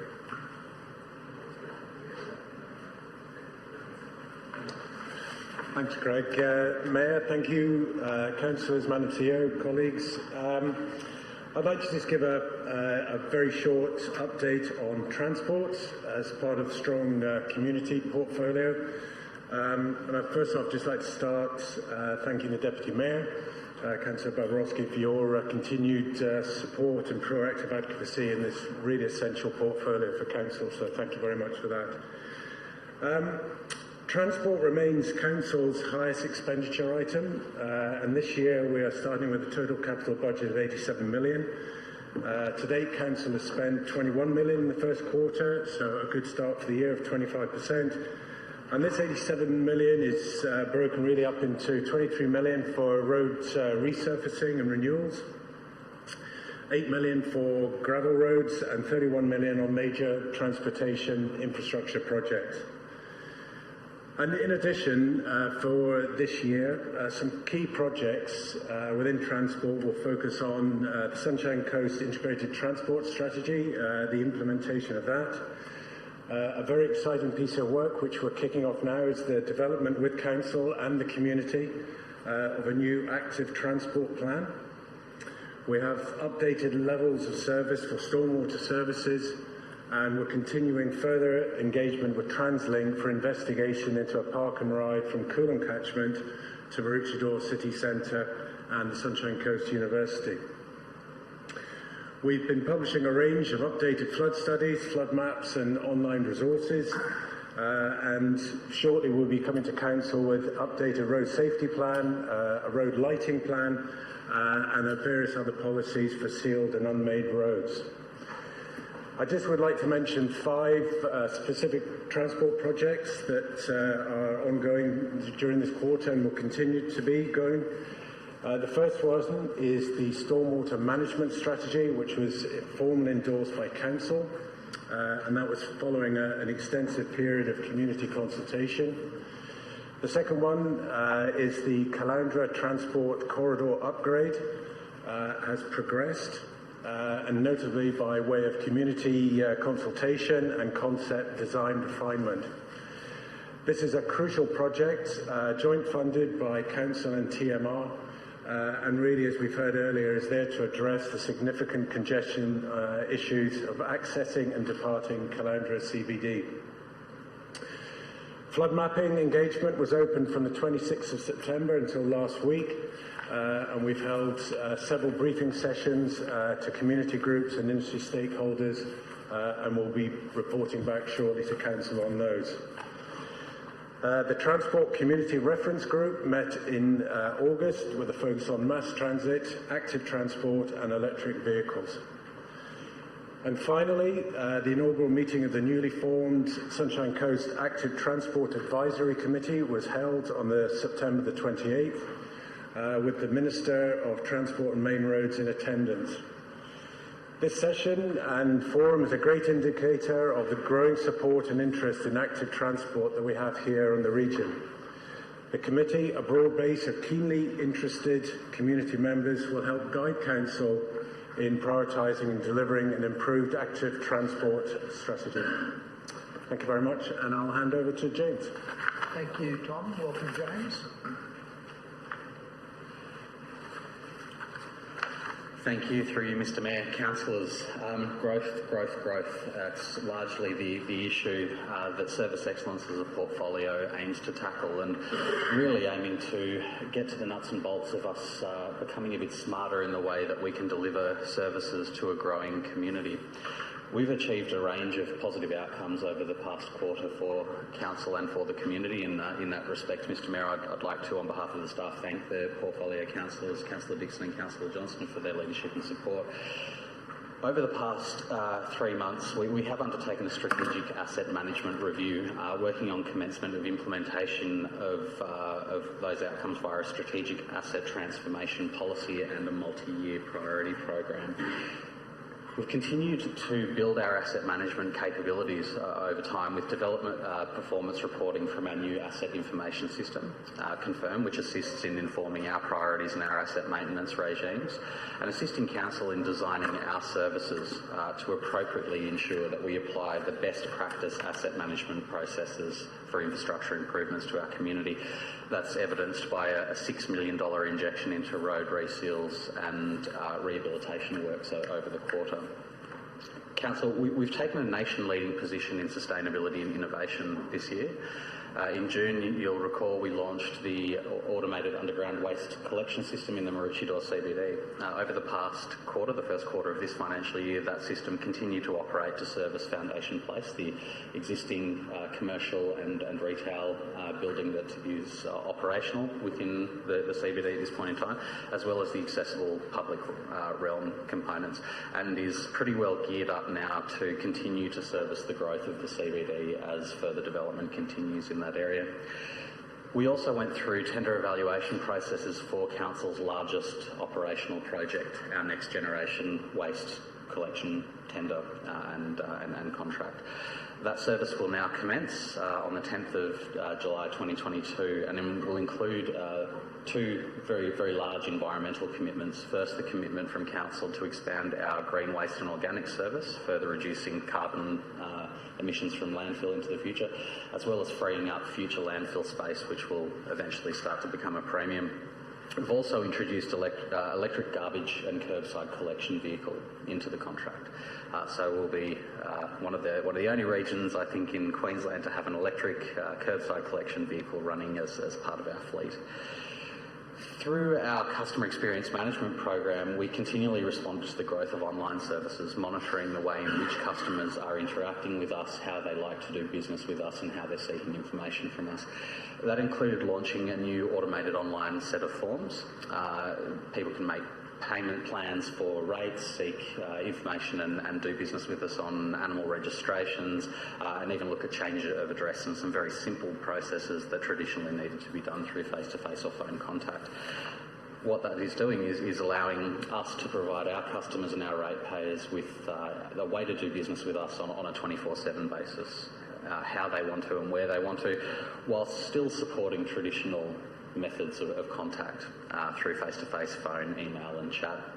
And that's evidenced, councillors, with nearly 90,000 interactions with the general public over the first quarter of this financial year, a huge amount, particularly when you consider that we get consistently positive feedback in net promoters and ease of business scores. Our council customer direct solution was launched and allows our customers and our ratepayers to opt in to getting specific information handed to them. We've started to commence that for business and tender alerts, but we'll now look to expand that over the coming year to advise customers of upcoming roadworks in their area, and maybe even look to use that as part of the expanded garden waste service. Finally, councillors, I'll touch on a couple of pretty exciting things for the future. We commenced the new planning scheme community reference group in the first quarter of this financial year. A first for council and a commitment by council to go over and above standard statutory community engagement and consultation mechanisms as we embark on the new planning scheme process. Very successful, comprised of community, industry and representatives from an independent basis covering all demographic age groups, and they provide some really interesting and useful information in guiding us as to the next stages of our community engagement early next year. Further to that, through the first quarter of this year, very impressive 2,500 approvals issued through building development and construction, equating to over $500 million worth of construction value in the first quarter, largely raised, I think, by council's stance and views and policy positions, the industry incentive packages and the support that we've given to both the community and the industry through the COVID period. An outstanding outcome for council and an outstanding outcome for our community. Thank you, Mr Mayor, and I'll hand over to Heidi Roberts. Thank you, James. Welcome, Heidi. Thank you, Mr Mayor, and that was a nice segue because I'm here to speak to us about being an outstanding organisation. So our organisation aspires to be outstanding both externally for the community that we serve and internally for our people. This quarter saw a number of achievements, including key activities to create workplaces and community spaces that connect and really deliver for our community. Structural works were completed at the Sunshine Coast City Hall building, including the Level 10 top-out. The building's not only the centre of democratic decision-making for the Sunshine Coast, but has served to activate the Maroochydore City Centre, stimulating investment in the neighbouring local area and demonstrating our commitment to serving our community, responding to growth and also our responsiveness to sustainability. The building has been designed and built to be energy and water efficient, achieve a 5-star Green Star rating and NABERS ratings, thus reflecting our vision to be Australia's most sustainable region that is healthy, smart and creative. The detailed design for the Caloundra Administration Building repurposing project will commence in late 2021 and planning continues for the activation of the Nambour precinct with concept design work commencing in 2022.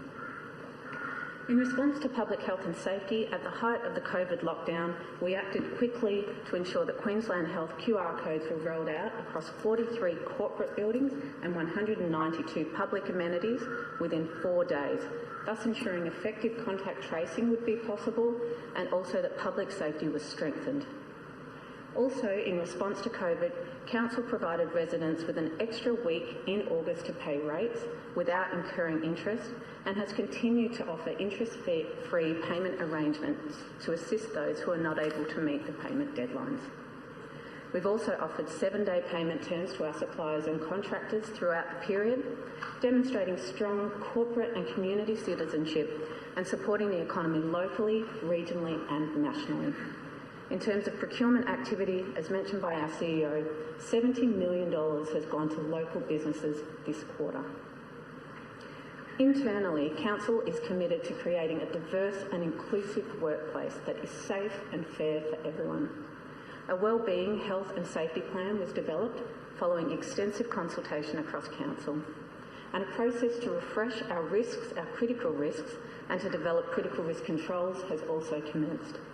Activity continues to assess and address health and safety risks at all levels of the organisation. An audit of high consequence activities was also completed, and as were organisational health reviews.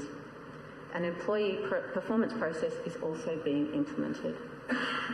Importantly, an inclusion habits pilot has commenced, and the initiative is there to serve to better represent the diversity of the people we serve in the community and embed inclusion habits into our everyday business.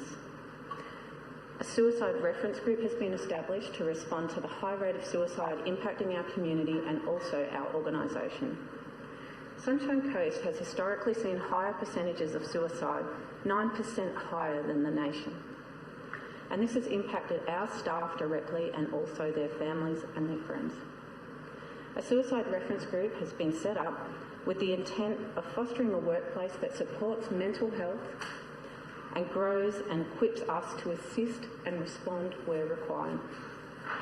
In pursuing our commitment to the Reconciliation Plan of 21-22, we've commenced engagement with a number of First Nation providers and businesses to provide accredited cultural awareness training and in both a formal way and on country to 25% of Council's employees.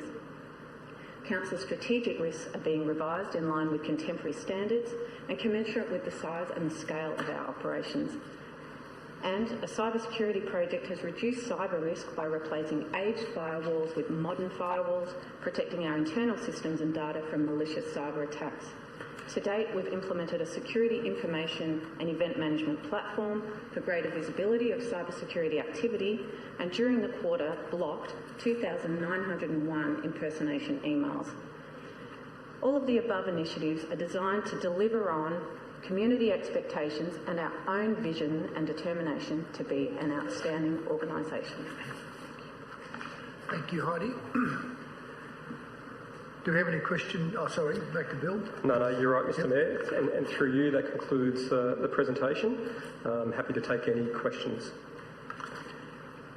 Maybe I'll get someone to move the report first. Councillor Hungerford, thank you. And a seconder, Councillor Natoli. Would you like to open, Councillor Hungerford? Through you, Mr. Mayor. I'll probably clarify something for those that are watching out there on the live stream. This will sound very similar to what we had this morning. That was the annual report, 1st of July 2020 to the 30th of June 2021. This is the first quarter of this financial year, so the themes will be very similar. The highlights that stick out for me for this first quarter, 6 million was invested in our road network. That's rehabilitating our road surface, 15.3 kilometres. The total area of that is 121,651 square metres of new road surface. When you say it in kilometres, it doesn't sound a lot. If you put it in square metres, it's quite substantial.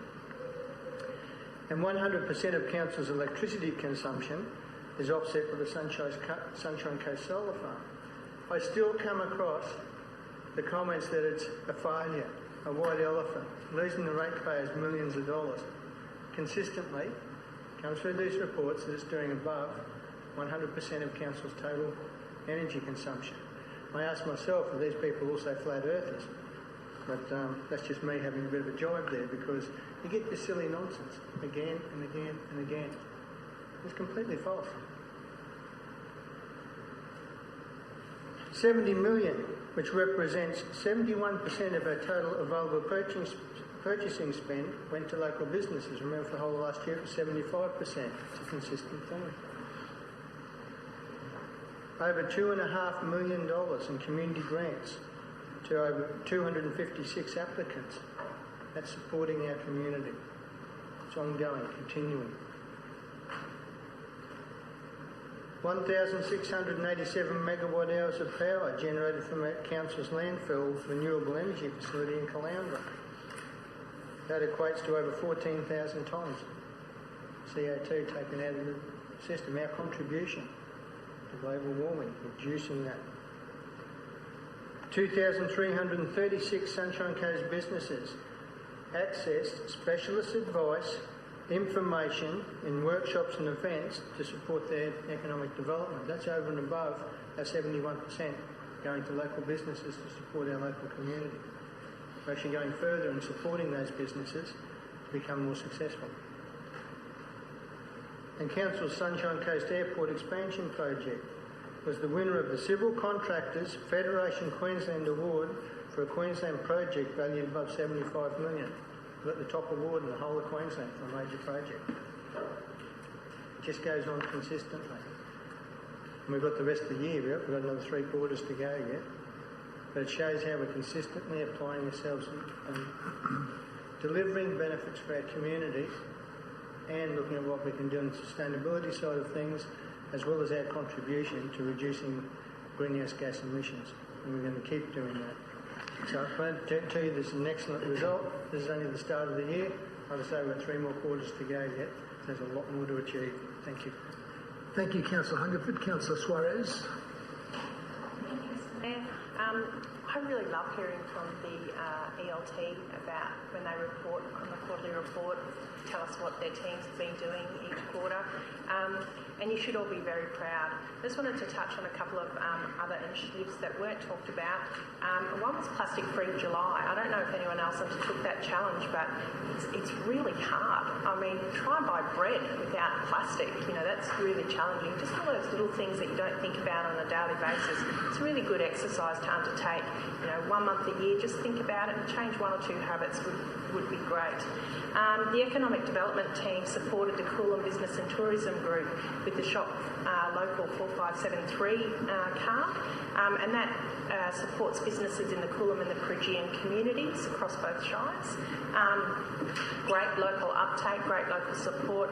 I don't spend money on council corporate items. I buy Shop 4573 cards and put them out as gifts or raffle prizes to community groups.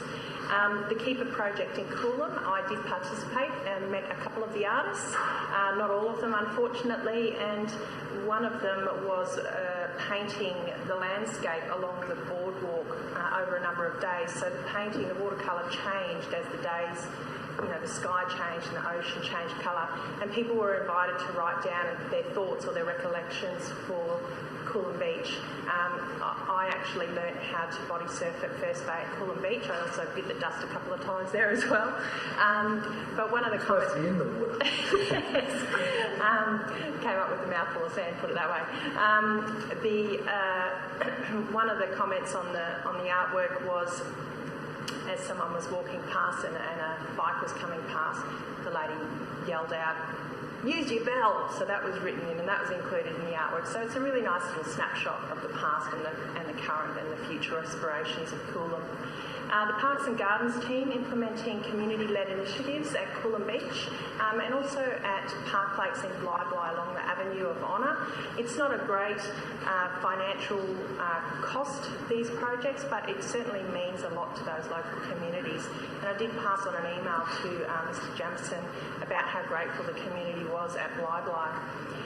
In Coolum, we also had a cigarette litter intervention campaign trial, which was kind of fun, and I hope it was successful. We're yet to see the results out of that.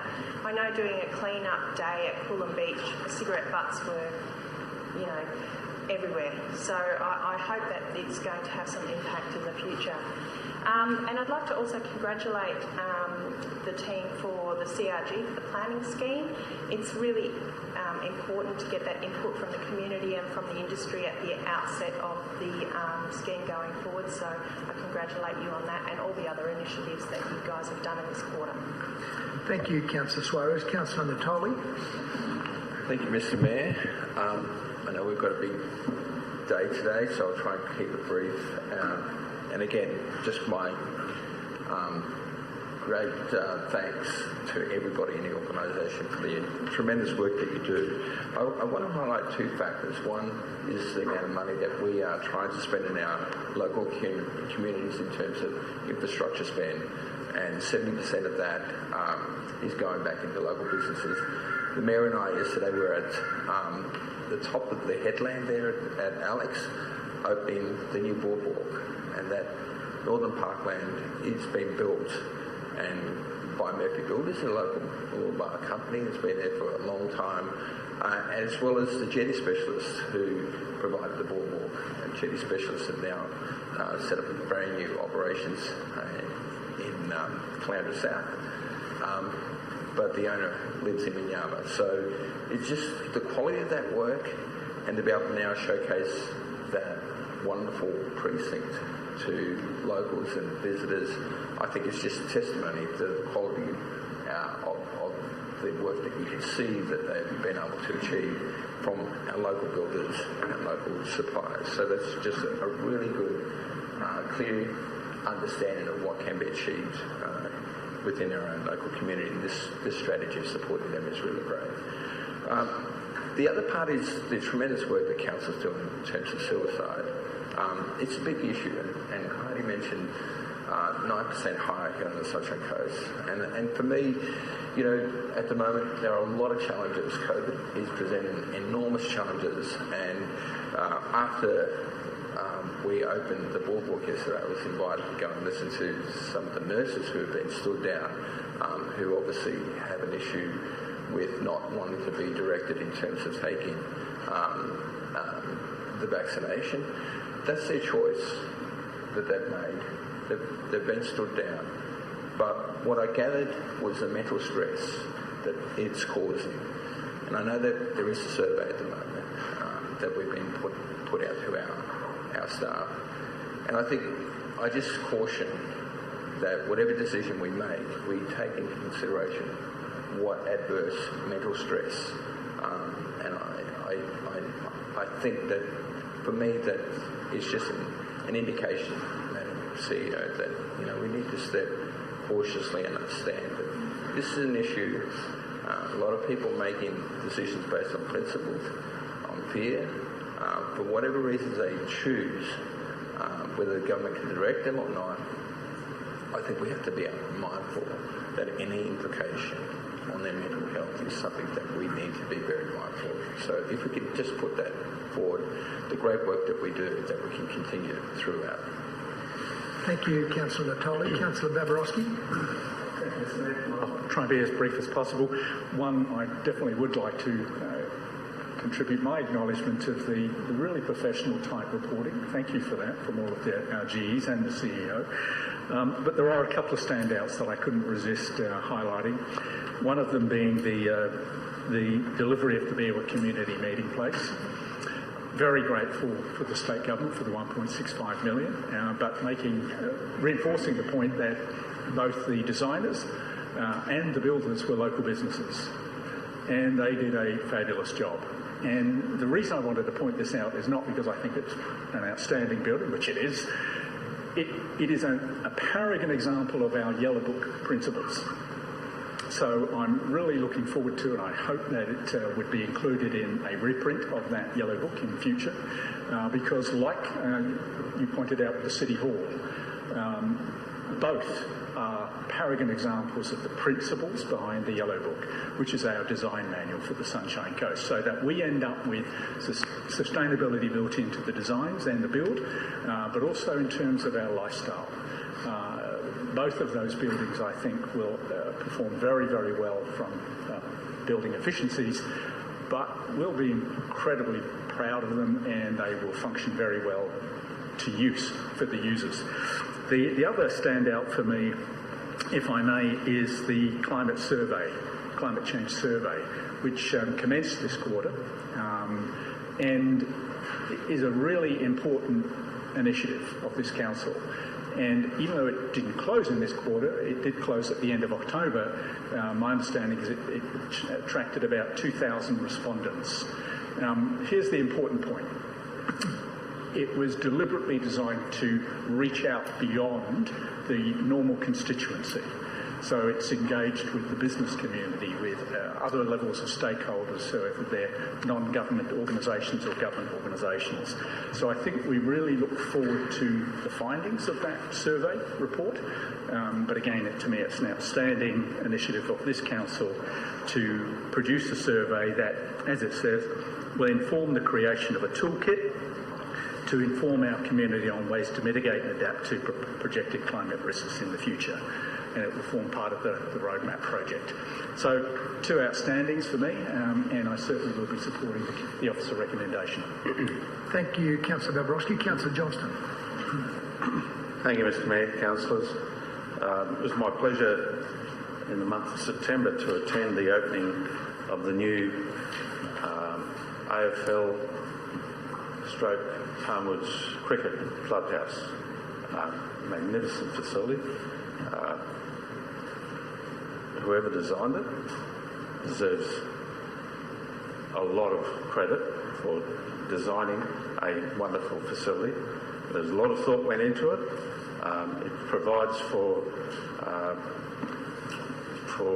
people who have disabilities, for men's teams, boys teams, women's teams, girls teams, referees, and canteen, as well as for the community generally. And it's a real credit to council, and I commend the council officers in particular who were very much involved with it. I'd also like to just mention that it wouldn't have happened without $500,000, 500,000 coming from the state government through a Works for Queensland grant. And also I should mention that there was one of the reasons why it's at such a high level is because there was funds that were to be spent in Caloundra on another facility, couldn't be spent, and it was transferred up to there. I thank Councillor Landsberg and the council officers who facilitated that, because really without that contribution it wouldn't have been at the level that it is. In my position as one of the Service Excellence Councillors with Councillor Dixon, we're very proud of the work that the council officers and the staff do in relation to service excellence in this local authority. James didn't mention that some 88% of development applications are assessed within statutory time frames, and that is something that the CEO and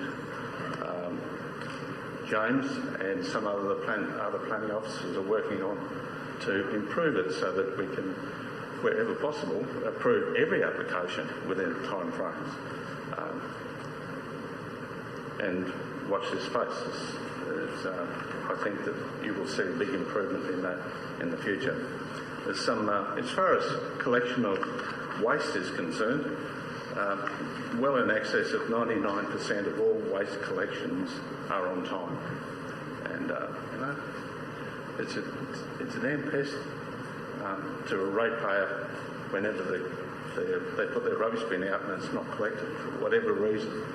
But you'll find that the only reasons, as a general rule, the only reasons why it may not get collected is because maybe they've got stuff put in the bin that they can't lift and put back into the truck. So, you know, basically they are to be commended for the work that they do. There's some 2,519 building approvals, the construction value of $525 million. That is huge. It really is huge. And that's just in 3 months. And as was mentioned earlier, some 87,000+ customers were assisted through the development and customer contact centres. The people working on answering the phones, the computer inquiries, etc., and the chats that the facility that they've built up, they do a magnificent job, and we get exceptionally good feedback from the community in relation to the work that they do. And as was mentioned earlier, just on a quarter of our road network rehabilitation resurfacing has been completed, some $6 million of the $23 million budget, and the list goes on. So the community can be really quite happy, I believe, that we are delivering as a council in a competent, efficient and timely manner. And I congratulate all of the departments and the department heads, and probably should extend a congratulations to Heidi Roberts, who I don't think has made a presentation before. If you have you? Rightio. Do you need an extension, Councillor? No, I'm finished now, but encourage all councillors to vote in favour of this resolution. Thank you, Councillor Johnston. Councillor Dixon.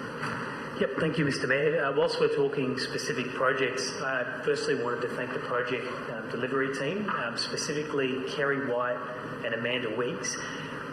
For those who were on the last council will recall we did the Sippy Downs Parks Master Plan, and it was one of our first major master plans for a suburb, and it holistically took apart the whole suburb and identified upgrades right across the suburb. We did really, really well, so I want to thank the Queensland Government particularly because we got $150,000 for stage one of the upgrades, which complemented the $230,000 that I put up out of Councillor divisional allocations. So fantastic. We're looking at close to $420,000 worth of funding for stage one. And a big thank you to Jason Hunt, the member for Caloundra, because he actually turned up to represent the government at Sippy Downs, and it was the first time I got to meet him, and he's actually a lovely fellow, and we had a really good chat about things in the area, so it was a good chance to meet. The great news is we've also secured an additional $600,000 for the project, and it recognises that in the quarterly report here that stage one's done, we're going to move into stage two soon. So we've been very, very lucky to not only have some great work by staff to make the project shovel ready with a clear strategy document, but we've managed to get the funding from the state government. So whilst we can be critical of the government at times, it's just shown that when we can work together, we do deliver great outcomes. And I was proud as punch because I was out there last week and I was talking to some of the mothers out there with their kids, and they're saying this is the best playground around Sippy Downs. We don't have to go to the Harmony Estate. We don't have to go to Brightwater to use their playgrounds because we finally got something that we enjoy in the Sippy Downs community. And without those state government grants, it wouldn't be happening. So thank you, but to the CEO, credit to the staff, because not only is it a great asset, but it looks fantastic. And they're accelerating stage two right now. We're going to start those stage two works and put in some shade sails. I know they're working towards some additional fencing, barbecue areas, some drinking fountains, and I'm also hitting the federal member up for some money as an election commitment to build a toilet block at the park as well. So it's all happening and it looks great, and the staff should be so proud because they even have me out there asking me for ways that we can improve the park. And we're about to put up these shade sails, and we're looking at powder coating the structures green so they blend into the natural environment. And just the way they involve me as a councillor is fantastic. So credit to the staff and to project delivery. Thank you, Councillor Dixon. I have a question for Mr. Laverty. And I must pay you a compliment on that steel trap of a mind you have that enabled you to read all that information, well, not read it, do it from memory. So this question shouldn't be too difficult. I wanted to talk about the Aspire program, which I recall we launched 18 months ago. Not quite 18 months ago. Okay. And the number of businesses adopting it was about 140, I think you said? 103. 103, yeah. All right. How do we get that to 309? And is there a challenge in here for councillors to be engaging more with potential businesses who, with the right sort of information and encouragement, may see the opportunity? Because I think one of the challenges we've got, and we're going to be spending a fair bit of time later this afternoon on the notice of motion, I think, discussing some of these things, is that there are a lot of businesses that don't understand the urgency. There are a lot who have a she'll be right approach. There are a lot that would be very eager to be directed in a way that is meaningful and provides the sort of outcomes they want. And I also accept that there are other means by which people can dispose of the items we're talking about. But, how do we put some sort of a plan together and, as I say, utilise the engagement and encouragement of councillors to work with their communities to see that increase? Through Mr Mayor, so certainly we can accept the challenge to try and roll it out more broadly. Certainly councillors, the economic development team, other parts of the organisation, but also some of those businesses that have already signed up, and they can talk about how easy it is, the success stories they have. So I think some promotional work around some case studies would be useful as well. We've had a workshop that involved probably a dozen staff from across the organisation with the state government on building a circular economy. So the state government funded that. They have recently provided us with a draft report which we've commented back on. So there are a range of those things that we can build on, but certainly happy to take that challenge to double or triple the numbers that are using the Aspire platform. Great, thank you. Councillor Landsberg. I'd just like to make a comment through the chair, and maybe just a comment to the CEO, if you were to lessen my workload a little bit, I'd be happy to get on board with ECDEV and promote the Aspire program as we kicked it off at Yandina last year. And if you need someone to get out there and visit some businesses personally, I'd be happy to be involved. Good on you, Terry. Councillor Natoli. Yeah, thank you, Mr. Mayor. I think it would be useful if we could get a list of those businesses and actually break them up into which division they're in. Yep, it gives us a much better idea of where we can focus our attention. Sounds like you're on board, councillors. There's the challenge.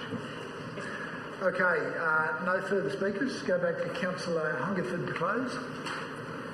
Only thing I can say is we're off to a great start. Let's keep the momentum going. And there's another 3/4 I'd like to present the same thing.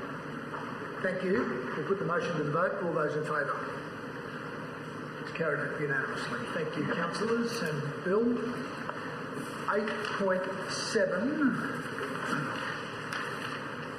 is the October 21 Financial Performance Report, and I welcome Isaac Pickerskill to give us a presentation. Thank you, Isaac. Thank you. Good morning, all. Good morning. Good morning. That's a report, not a presentation. That's all right. So, Council, at the end of October, we had an operating result of $62.9 million, which is favourable to budget by $4 million. It largely consists of revenue above budget of $3.4 million, and expenses below budget of just over $600,000. In terms of our revenue, some of the highlights: development service application and material change of use fees above budget by $805,000. Similarly, our Sunshine Coast holiday park fees are below budget by $240,000, and our stadium fees are above budget due to the NRL games of $1 million. We've also got additional revenue of just over $500,000 for the sale of metal materials at Council's resource recovery centres, and operational expenditures remain on budget for October. Our capital works programs progressed 22%, with an actual spend of $70.3 million, and the core programs progressed 21%. One of the highlights in the month of October was we entered into a contract for the design and construction of a new material resource facility centre located out in Nambour. In terms of our cash, councillors, at the end of October it was $257.6 million, and our debt still remains at $657 million. To the recommendation is to receive and note the report titled October 2021 Financial Performance Report. Thank you. Thank you, Isaac. Happy to move. Councillor Hungerford. Seconder, Joe Natoli. Thank you, Councillor. Would you open, Councillor? Through you, Mr. Mayor. First one I'd like to point out is the operating result. It's one of the most important results in a budget for any organisation in the financial year. Original budget, we're looking at an $18.1 million operating result. We're currently sitting at 14.4. We're heading in the right direction, but we need to work on that through the year. That's critical in maintaining our sustainability ratios. But as of the 31st of October 21, $156.4 million of the $157 million budget year to date has been expended, which has resulted in an underspend of $619,000. As of the 31st of October, $219.3 million operating revenue has been achieved, which is $3.4 million more than the current budget. Excellent result.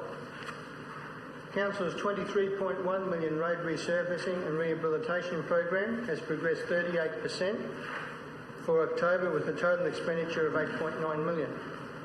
Council's $1.9 million bus stop program has progressed 30% for October, with a total expenditure of $615,000. Construction continues on Council's major transport corridor upgrade at Brisbane Road, Mooloolaba.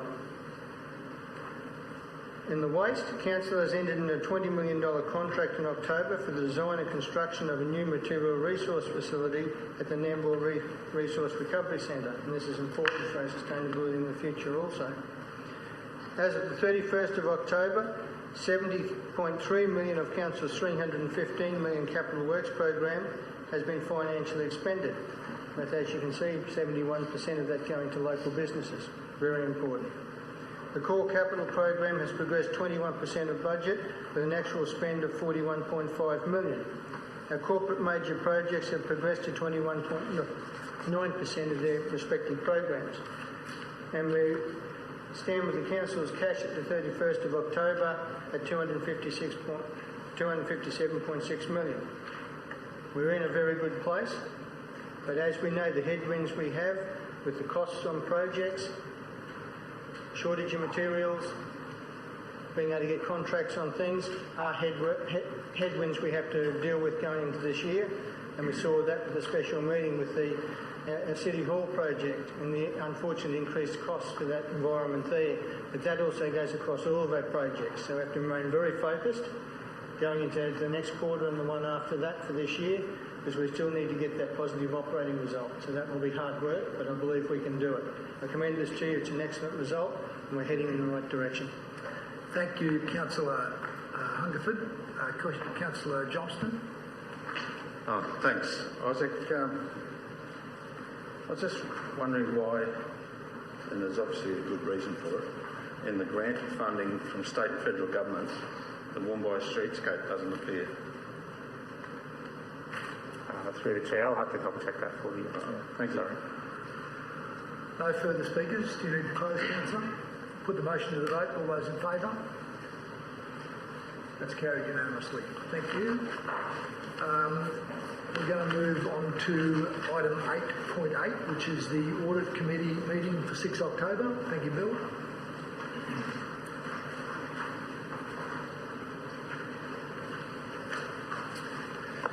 Mr Mayor, councillors, the purpose of this report is to present to you the matters that were reviewed at the Audit Committee meeting held on the 6th of October. Of note, there was a single item discussed, which was the draft 2020-21 financial statements and the current year financial sustainability statement.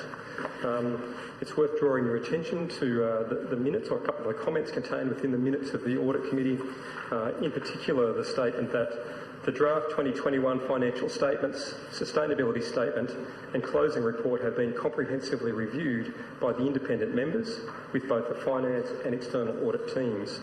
The results were endorsed and management sign-off recommended by the Audit Committee. The Audit Committee also acknowledged the efforts of Council's finance team and the Queensland Audit Office in finalising the statements and the achievement of an unmodified opinion.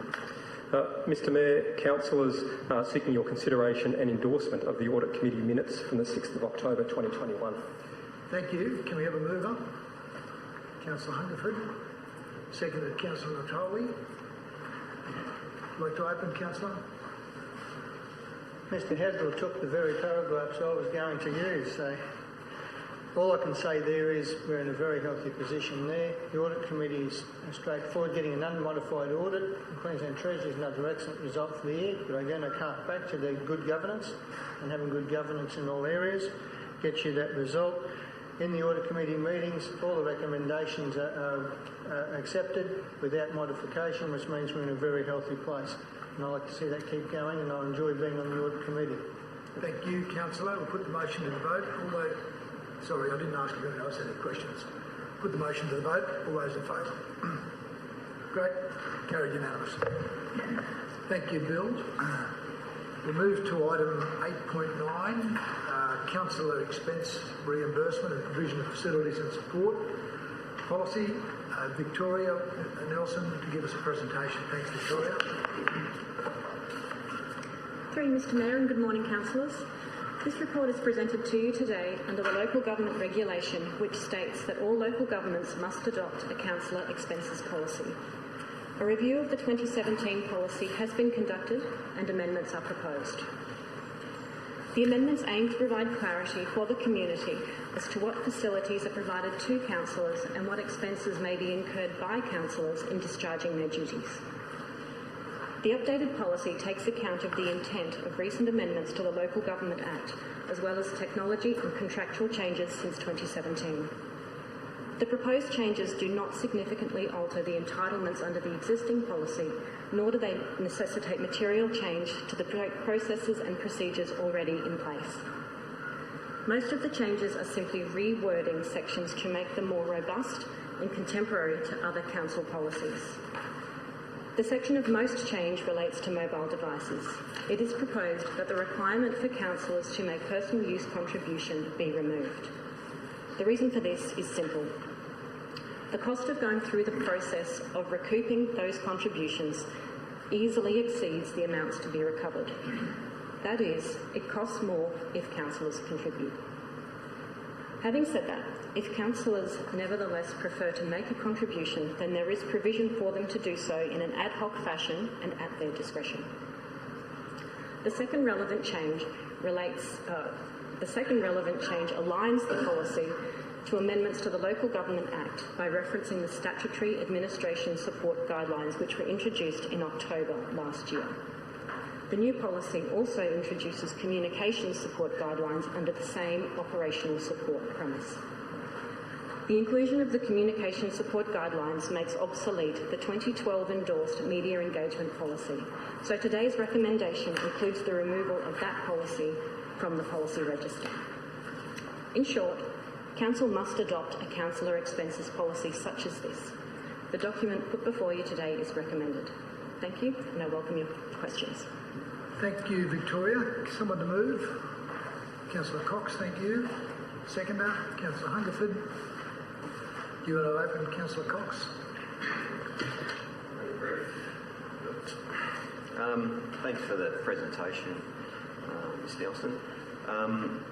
Clearly you've outlined one of the biggest changes has been to the councillor sort of mobile contributions, so it does make sense for our organisation to review that when it's considered to be more expensive for us to go through each individual bill and, you know, as opposed to the amount that we recoup. So I've always supported sort of standardised contribution myself over and above what my bill comes in at, and I just think this is a common sense decision, and I'll be supporting it here today and encourage my fellow councillors to do likewise.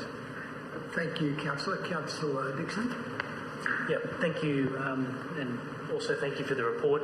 It's just more than just mobile phones, travel expenses, professional development, parking tolls and transport, accommodation, meals, hospitalities, corporate gifts, etc.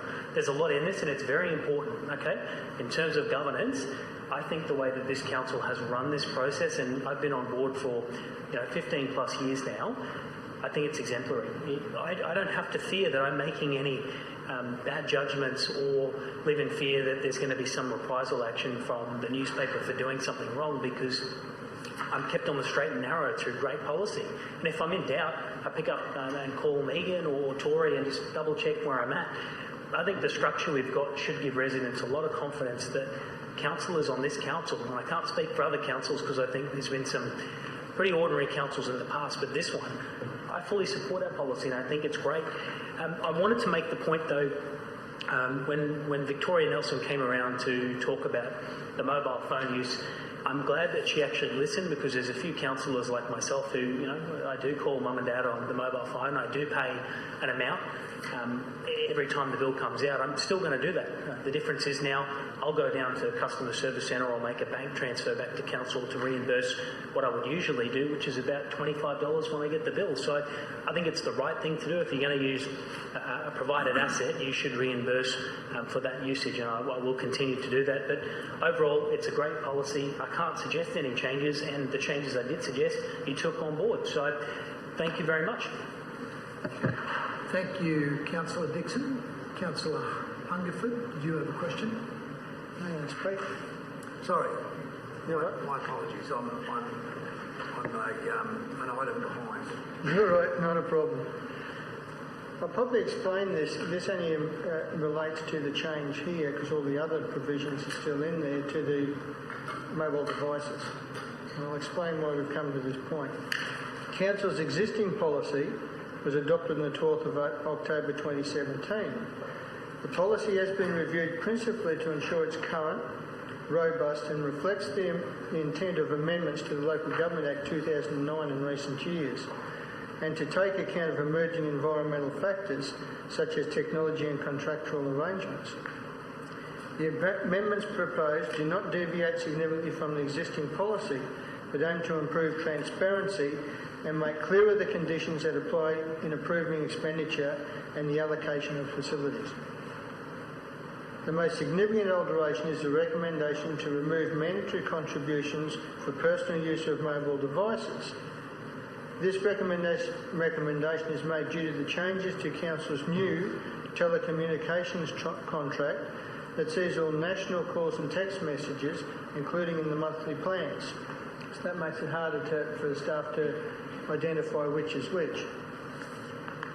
So several methods to enable the calculation of reasonable personal use contribution have been explored. And I've been through these, Natoli, and it's quite complex, including as percentages of either plan or device costs. In all scenarios, the administrative cost to recoup the contribution outweighs the recoverable amount. For example, the most efficient way to recover a fixed amount is by fortnightly payroll deduction. If the principle that personal use represents 5% of calls is applied, the fortnightly deduction is 90 cents per councillor, or $23.40 per annum. The administrative cost to establish the deduction is in the vicinity of $60. We're losing way more than what we're recovering. But what's been put in there now, and I'm quite happy to do it myself, going to customer service, I'll probably do it once a year, make a one payment, makes it a lot cleaner and easier for the council and our accounting system as well, and for councillors to do. So that's there for each council, and I'm sure councillors will do that, and I will myself, because there's no use spending $60 to recover 23. It doesn't make sense. And that's why we're doing this, and that's the main change in this policy. I hope that explains it for everyone. Thank you, Councillor. There are no further speakers. I'll go to Councillor Cox to close. Not necessary. Let's put the motion to the vote. All those in favour? That's carried unanimously. Can I move on to item... Thanks, Victoria. Move on to item 8.10. And councillors, I'd wish to notify you that I have a declarable conflict of interest in relation to item 8.10 to be considered at the ordinary meeting today, November 10, 2021, due to the fact that I received the following electoral donations: $1,800, 17 January from 2012 from Shad Civil, $5,000 on the 20th of January 2012 from Shad Forths, $1,000 on the 10th of February 2012 from Tom Blacklaw, $5,000 on the 28th of February 2012 from Shad Forths Civil Engineering, $5,000 on the 13th of April 2012 from Shad Forths, $5,539.89 on the 28th of April 2012 for Shad Forths Civil Engineering, $25,000 on the 19th of October 2015 for Shad Forths Civil Engineering Contractors, and $2,000 on the 11th of February 2016 from Covey and Associates. All of these donations were received outside of my relevant term as a councillor, which commenced on the 5th of April 2016, and therefore do not constitute a prescribed conflict of interest within the context of the Local Government Act of 2009. I also note that this is a planning scheme amendment, and as such was initiated by Council in response to the expansion of the urban footprint that was introduced with the approval of the South East Queensland Regional Plan 2017, and is not the subject of a specific application by any party. I'm advised that Peter Shadforth is a director and sole shareholder of the One Man Bly Proprietary Limited, which is the owner of part of the land at Bly that is referenced in this report. Mr Peter Shadforth is also a director and shareholder of Shadforth's Civil Engineering Contractors Proprietary Limited. And I say a great supporter of mine, and I thank Peter for that. I'm also advised that Mr Ray Shadforth made a submission when the planning scheme amendment was publicly notified, with that submission relating to the land at Bly. Mr Ray Shadforth is a director of Shadforth's Civil Contractors Proprietary Limited, Shadforth Civil Engineering and Constructions Proprietary Limited, and Shadforth Civil Proprietary Limited. Mrs Noeline Shadforth made a submission when the planning scheme amendment was publicly notified, with that submission relating to the land at Bly. Ms Noeline Shadforth is a director and shareholder of Shadforth's Civil Engineering Contractors Proprietary Limited. Mr Tom Blacklaw made a submission when the planning scheme amendment was publicly notified, and Covey and Associates is a consultant planner to the property owners of the land at Bly. All of these parties may receive a benefit or in fact be disadvantaged in some way by the decision that Council makes on this report. I recognise this is a planning scheme amendment, and where a scheme amendment applies to the whole of the local government area, it is an ordinary business matter, and the conflict of interest provisions in Chapter 5B of the Local Government Act 2009 do not apply to ordinary business matters.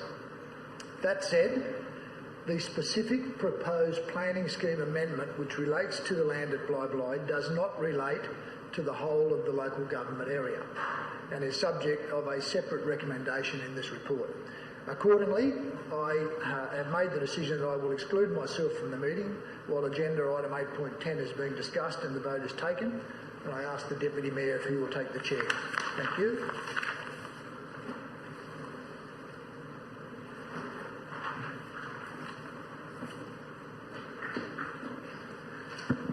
I'd like to thank the Mayor for his declaration and check if there are any further declarations. Councillor Winston. Thank you, Mr Deputy Mayor. I too have a declaration. I, Councillor Winston Johnson, notify that I have a declarable conflict of interest in item 8.10, proposed planning scheme amendment, additional South East Queensland regional plan sites and other zoning matters to be considered at the ordinary meeting today, the 10th of November 2021. Due to a number of the submitters to the amendment being clients of Your Insurance Broker Proprietary Limited, a company in which I hold a 10% financial interest, and approval of one of the rezonings contained within 8.10 may have a detrimental effect on that client or those clients' businesses. Consequently, I will exclude myself from the meeting while the matter is being discussed and the vote is taken. Thank you. Thank you, Councillor Winston, for your declaration. There being no further declarations, councillors, we will consider 8.10, the proposed planning scheme amendment, additional South East Queensland regional plan sites and other zoning matters. Let's commence with a presentation by Roma Stevenson, assisted by... Roma Stevenson. Yeah. Roma Stevenson, and assisted by Steve Patey, etc. So please carry on. Thank you. Thank you, Deputy Mayor, Councillors and CEO. In March 2019, Council decided to prepare an amendment to the Sunshine Coast Planning Scheme to primarily respond to changes to the urban footprint under the South East Queensland Regional Plan. The proposed amendment seeks to amend the zoning and local plan provisions relating to specific sites located at Bly Bly, Chevelin, Forest Glen, Landsborough and Yandina. Following consideration of state interests, Council received approval from the Planning Minister in May 2020 that Council may commence public consultation, subject to ministerial conditions. The proposed amendment, which was amended to reflect the Minister's condition, was subsequently placed on formal public consultation for a period of 25 days in November-December of 2020. This report presents to Council the outcomes from public consultation. Council received a total of 678 submissions in relation to the proposed amendment, which comprised of 354 submissions in support and 324 submissions objecting.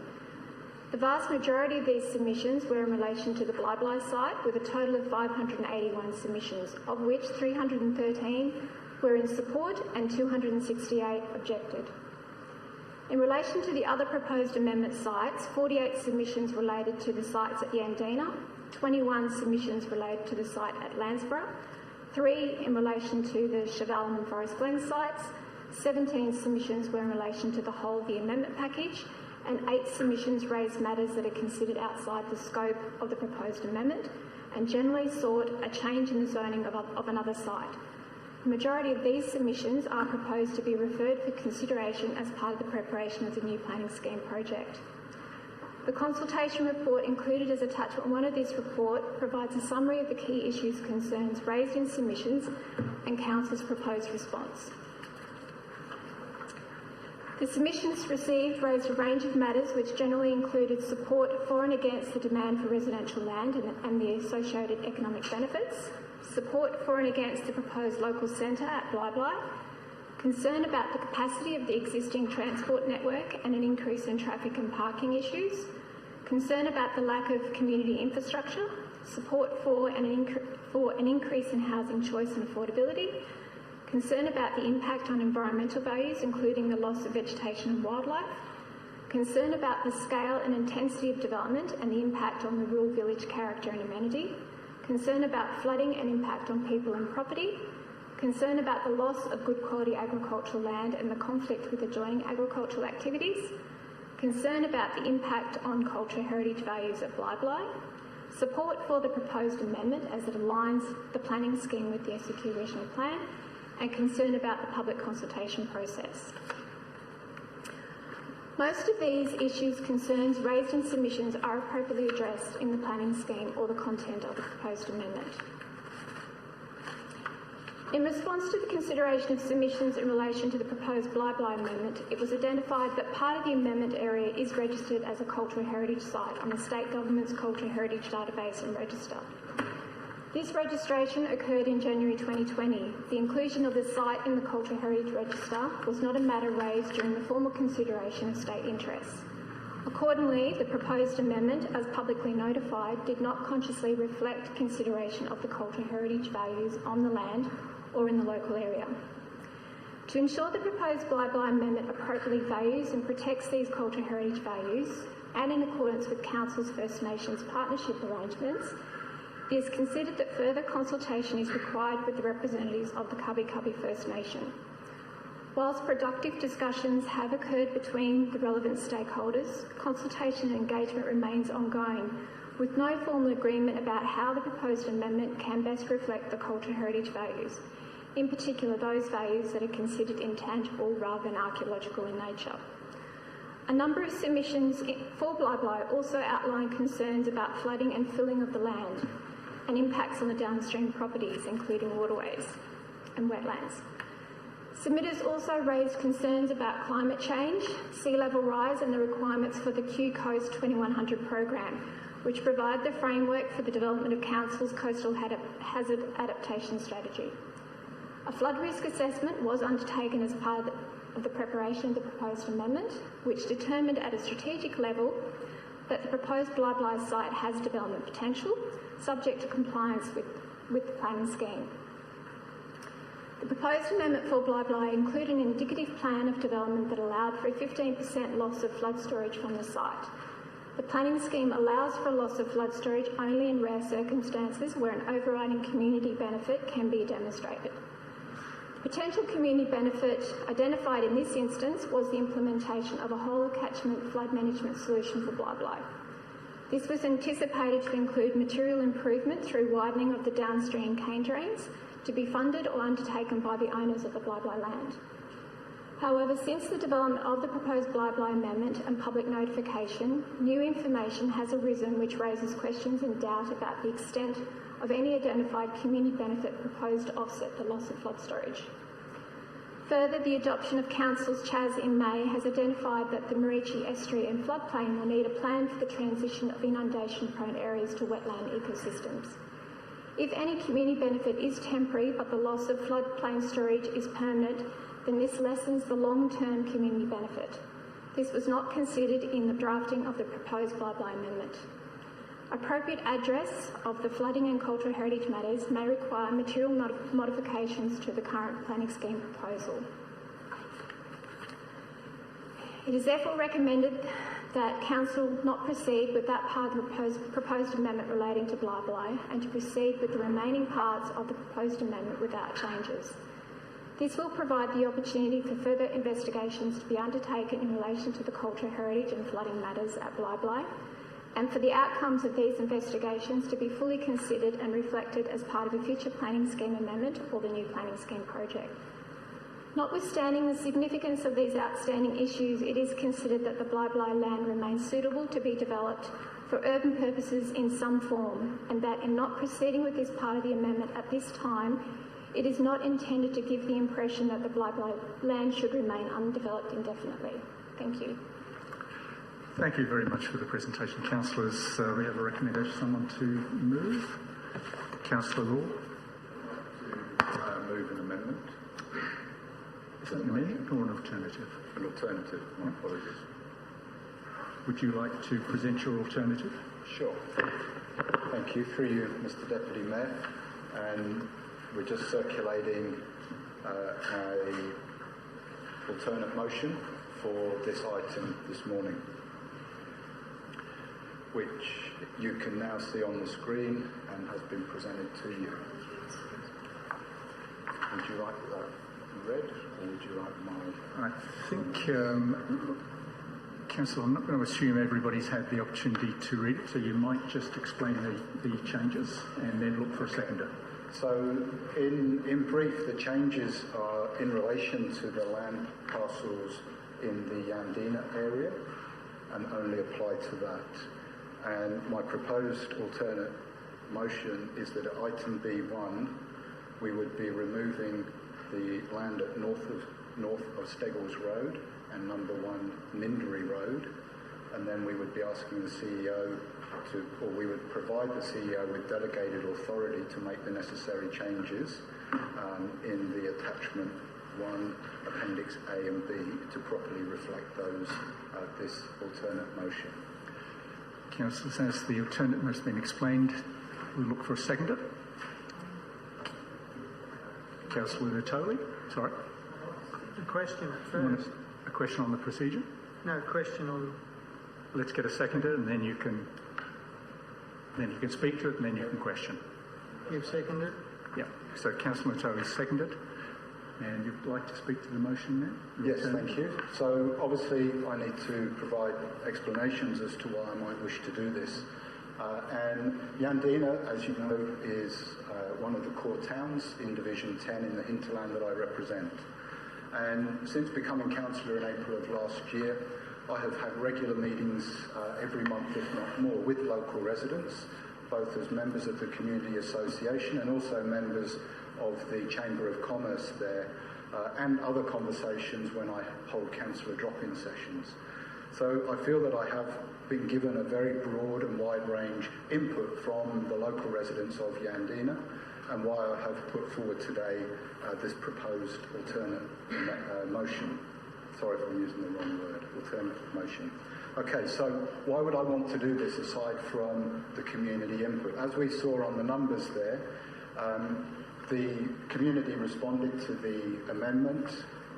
Jason Kruger attended a meeting back in November of last year to inform all of the residents who attended that meeting, which was well attended, as to what the implications of the planning scheme amendment that was being proposed.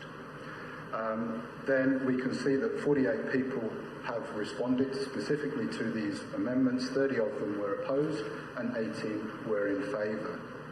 But I've also done some research using Development Eye and looking at what is currently happening in the Yandina area. So we have a population of just over 8,000 people at the moment, and it's growing at around 3% per annum, which is a bit above the overall average for the whole Sunshine Coast area. So obviously it's a popular place for people to live, and people are coming there in quite large numbers, but it is a small community. And on slide number 4 that was presented to us, all of the headings there applied, and comments I've heard from the people of Yandina in relation to this amendment as reasons that they are not particularly supportive or in favour of it. So as I said, a population of 8,007, growing at about 3% per annum, and at the moment we've got a number of dwellings that are currently they have been approved, but they haven't yet been completed. There are 3 dwellings and 3 duplexes. So if we count the duplexes as 2 dwellings, then we've got 9 dwellings about to be finished. We've got 8 land parcels that are ready for subdivisions that will provide us 110 lots. Those 110 lots might also provide about another 10 duplexes, 120 dwellings. There are 4 other lots that are in the decision assessment phase. So I really can't talk to that at all because they're being assessed by the council staff at the moment. But that could produce somewhere around 290 lots. And then if we think of land that is zoned residential but not yet with any sort of application on it, that land could present about another 100 to 110 lots. And then we have medium density in the core of Yandina. There's currently an application that's being assessed at the moment for 35 townhouses right in the middle of town. And I'm understanding that there's another unit complex that could produce between 12 units. So if we add those together, that's possibly another 160. So if my maths is right, we've got available, it's either going to be completed soon or can be developed in the near future. We've got 580 lots and dwelling options available to the community. If we look back over the last 3 years, 194 dwellings have been provided in Yandina for people coming into town. So looking forward to 2041, and we have requirements to provide land supply for the community, for development, for growth.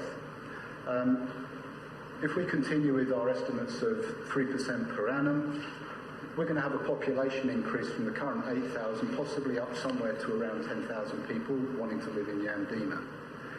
That could require something like 750 dwellings. We've currently got capable, in the current planning scheme, capacity for 580 dwellings.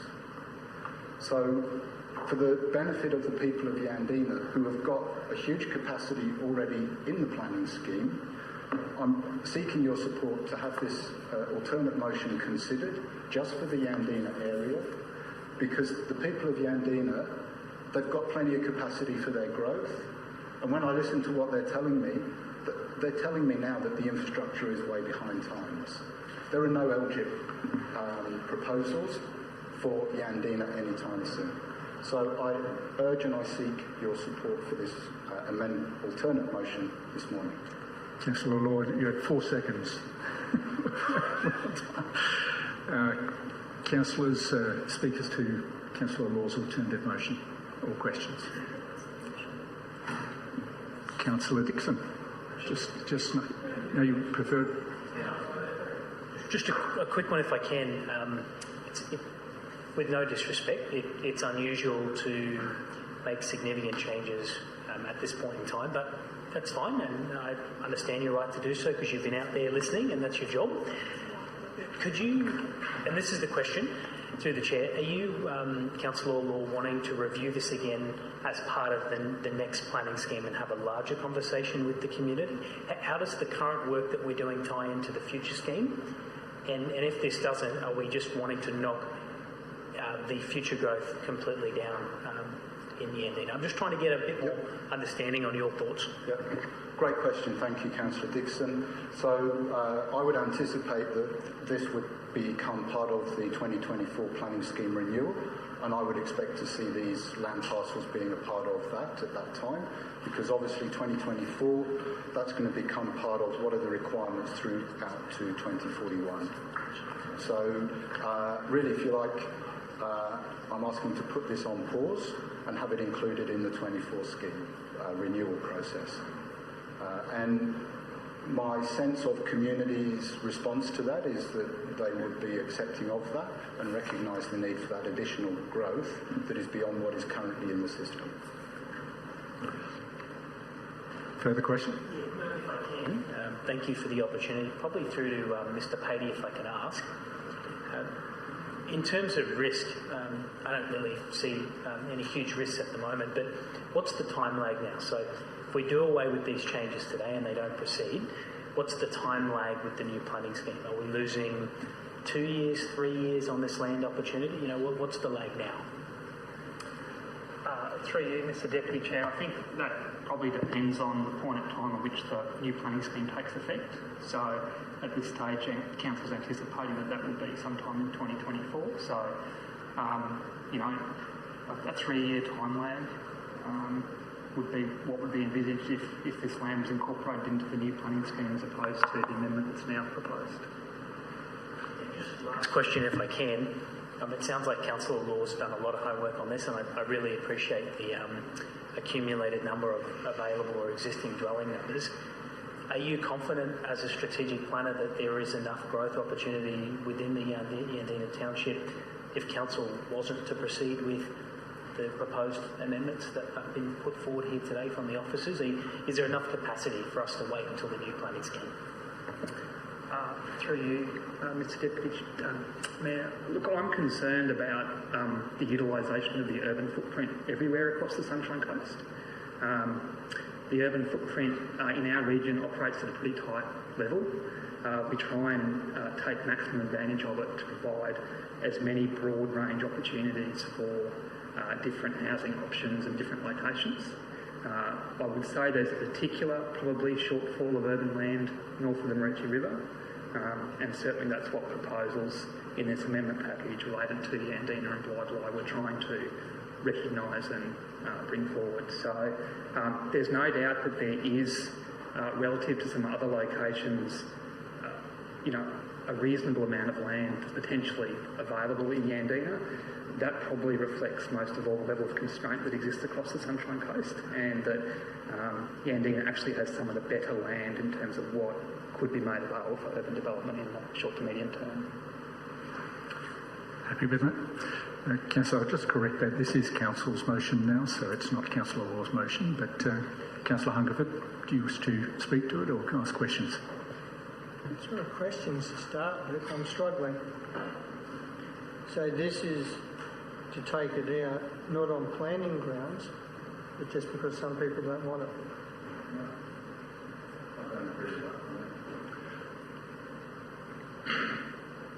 Well, the South East Queensland Regional Plan gives us growth targets, and it's up to us how we do them within that area, but we have to meet those targets. I take it this is part of that, because we're distributing that growth as evenly as we can in the areas and giving those growth abilities in different areas. If we start taking areas out, then we've got to concentrate it in other areas to meet those growth targets. Is that a question? Well, I'm asking, I'm trying to get that from the planners. Councillor Law, Chair. So, Councillor Hungerford, I think you've framed that as best you can as a question. Yeah, Are you able to give Councillor Hungerford a response? Thank you, Mr Deputy Mayor.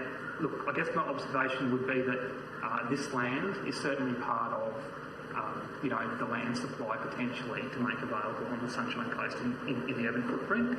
It's not a significant area relatively, but lots of small areas add up to a more significant contribution. I'd probably just briefly say also that the projected growth in Yandina to 2041 by the QGSO, which is the Queensland Government's Decision Office, is just under 3% of the overall regional growth for the whole region. So yes, there's no doubt that there's some pressures being experienced by the Yandina community, but certainly in terms of assessing the urban footprint, we put that into the context of the overall pressures confronting the region. Thank you. Councillor Hungerford, subsequent questions or follow-up? I'll speak to it now, I believe. I understand putting this forward, David, but I'm struggling with it. After this amount of work has been done, it's been at the community, it's had submissions, it's been through planning assessment, all that work's been done. To put it off to the new planning scheme, I mean, it's just going to be sitting there. If the same thing happens with all that work being done, there wouldn't be any substantial change. So that would be what would go forward then. I don't see the difference between it happening now and delaying it 4 years with the new planning scheme. I can't see sound planning grounds for doing this after all that work's been done. So respectfully, I struggle. I will not be able to support this amended motion. Thank you, Councillor Hungerford. Any other questions or speakers, councillors? So, Councillor O'Brien. Yeah, thank you, Mr Chair. And through Mr Chair, you made a comment earlier that this is an alternative recommendation that's now not Council Law's alternative recommendation, it's now Council's recommendation. Can you just, for absolute clarity, if this doesn't get up now with the red print, do we then fall back onto the Council first original recommendation? That would be my assumption. But somebody'd obviously have to move that. So it has to be removed? Yeah. Hasn't been moved. I'm sorry, I couldn't hear that. So it has not been moved, but that would become a potential motion. Okay, just for clarity. Look, I guess I'm not really speaking to the motion, but it's more about the process in which we've been undergoing with alternatives for a number of years in my terms, of course, but I guess maybe just a suggestion to the council that's put the alternative forward that if we're going to do things like this, that we give our council colleagues a little bit more notice to put it on our desk at the moment. I mean, you're quite within your rights to do that. I just felt that it was a little bit too much too soon for me, and I just needed a little bit more time to understand it. I'm struggling with it because I know and understand how much time and effort goes into these reports through the office's time and effort and energy, and the submission process and the council staff. I'm going to struggle to support this as well today because simply I don't have enough information on it. Thank you. Thank you. Councillor, well, you might be able to address these issues in your close. Councillor Suarez. Mayor, I just have a question for Rona and Steve.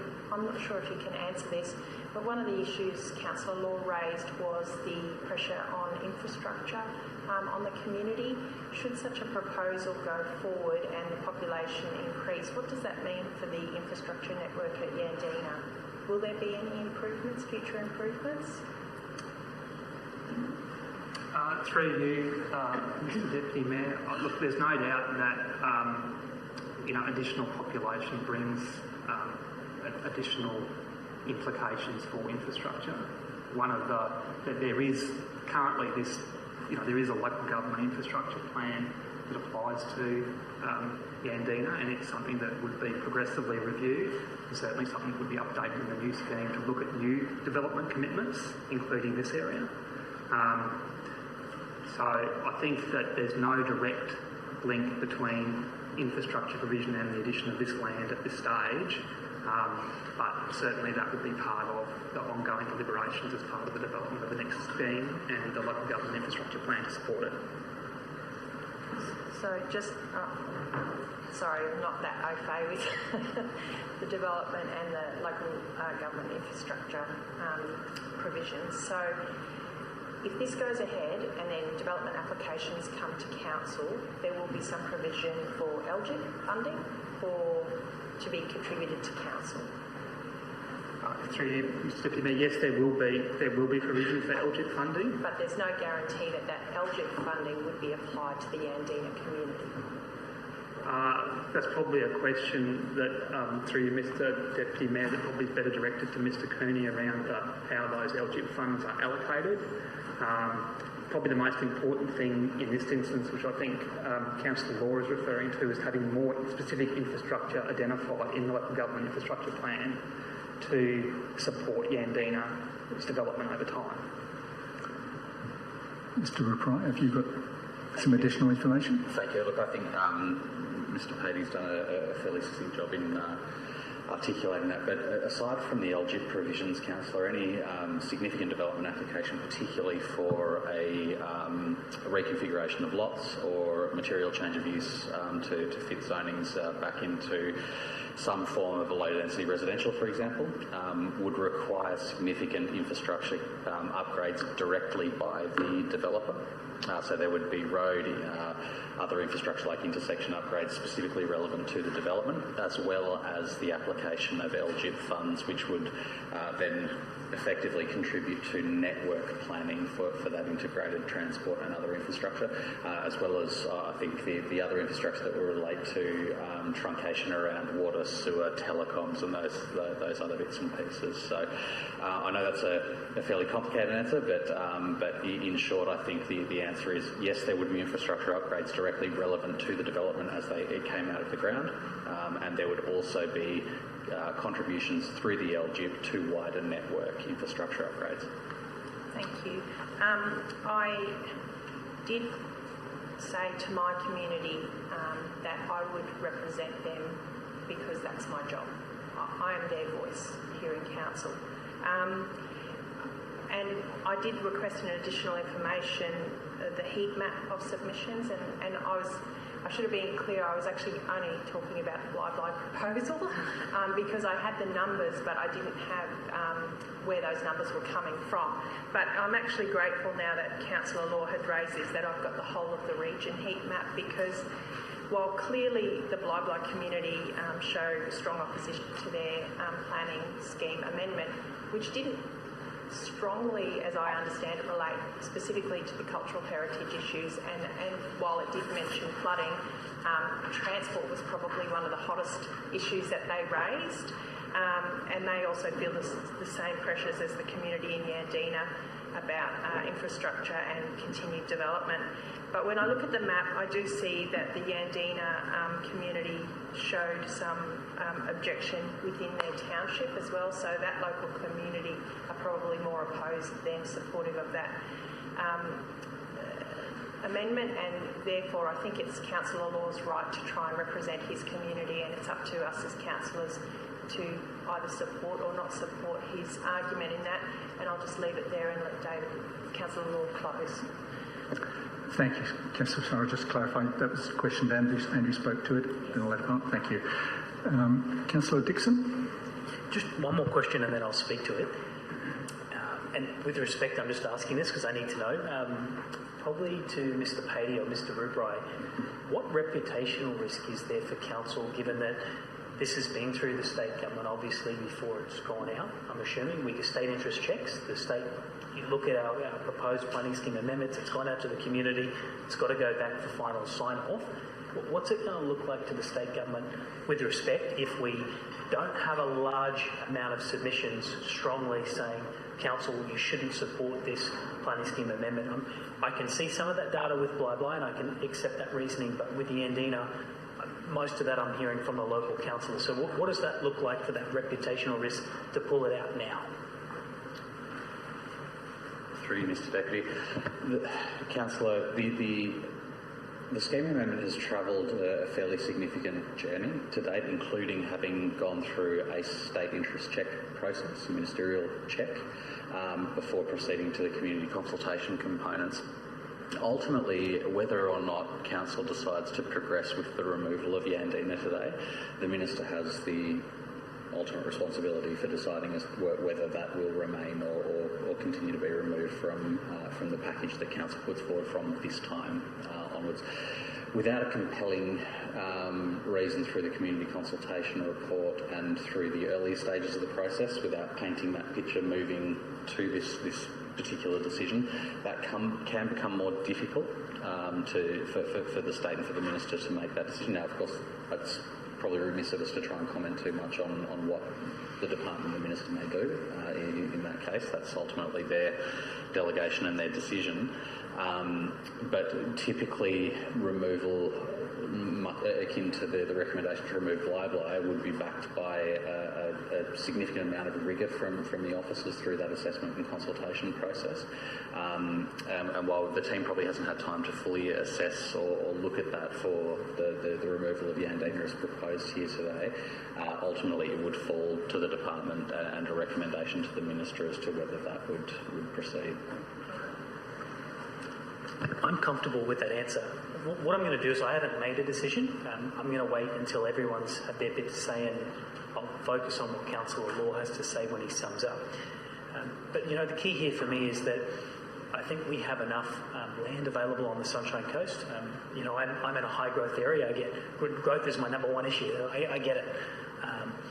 But I also know some bad examples around Buddina where, you know, I've been involved in the planning scheme and we've done upzoning to medium density and the infrastructure just wasn't identified early enough. And I know Ted's inherited that through our planning mistakes, I will call them, because we've got car parking, traffic issues, and because it wasn't master planned well, we don't have the infrastructure, and not all of it's acknowledged in LGIP, so a lot of it's going to fall back on council. So I sympathise with you, Councillor Law. What I'm going to do on that basis, because you've got to try and learn from your past mistakes, you're telling me today that you've got a genuine reason the community are not just afraid of growth, but we've got some trigger issues around infrastructure. I'm going to wait to hear from you and see if you can convince me that I should be supporting you today, but I am leaning in your favour. I just want to hear what your closing remarks are. Thank you, Councillor Dixon. Councillor Cox. Thanks, Chair. I'm a little bit surprised that we received this when we did, and I would have liked probably a little bit more time to consider the requests being made through this alternate motion today. But that being said, as has already been explained, Councillor does have that right. It does trouble me that when I hear from our officers that there is a shortfall especially in that sort of north of the Maroochydore River area, that we're going to be knocking out potential opportunities for urban purposes to be developed up there. The Sunshine Coast, as we know, is going through a real sort of challenge with the growth we're currently experiencing, and unfortunately I see this as potentially being a bit detrimental to the affordability and diversity of housing options that our community will get to experience in the next couple of years. Further to that, I actually had a bit of an issue with the removal of the Bly area as well, considering that it was noted in the report that there was, yes, cultural heritage challenges as well as flooding, but it was widely acknowledged that this site remains suitable for urban purposes into the future.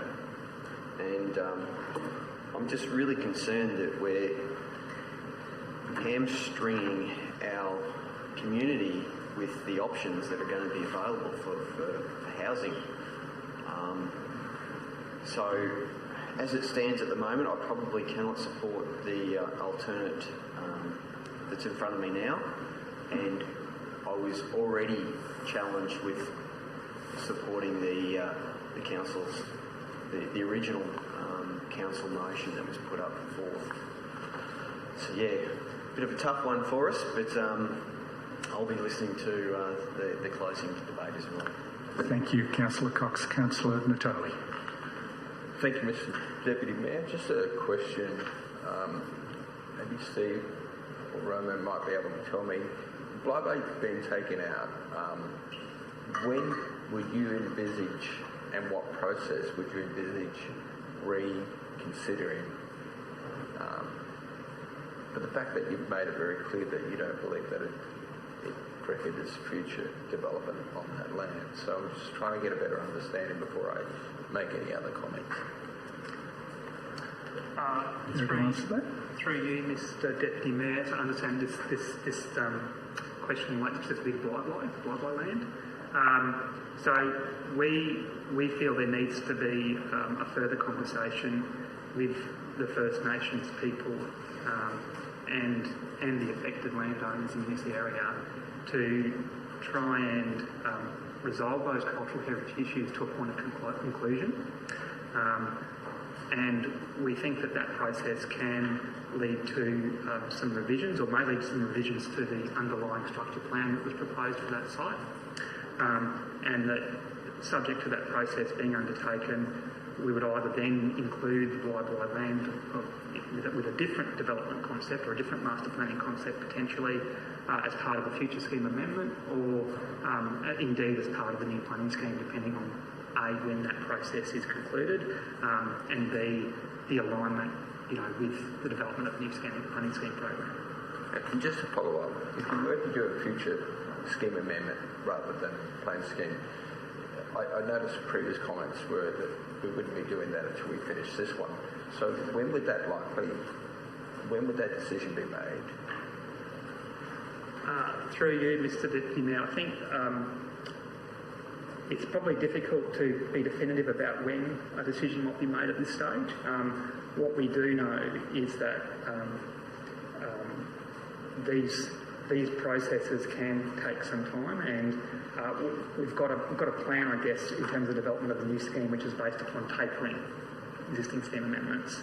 And this kind of becomes a bit of a nil-sum game that planning scheme amendments can take quite a while to progress. So I think what would happen is that we would undertake those investigations that are set out in the report to a point of conclusion, then look at the timing of when it would be appropriate to report back to council, and whether that's part of the new scheme or part of an amendment. And really it will depend on timing about when those processes are completed. Further questions? Can I speak? By all means. So thank you, Mr. Deputy Mayor, and just one of the comments that Councillor Dixon talked about in terms of the number of submissions against. I think when I consider 8,000 people in Yandina and extrapolate that to 340,000, that would make it the equivalent of somewhere 1,275 submissions.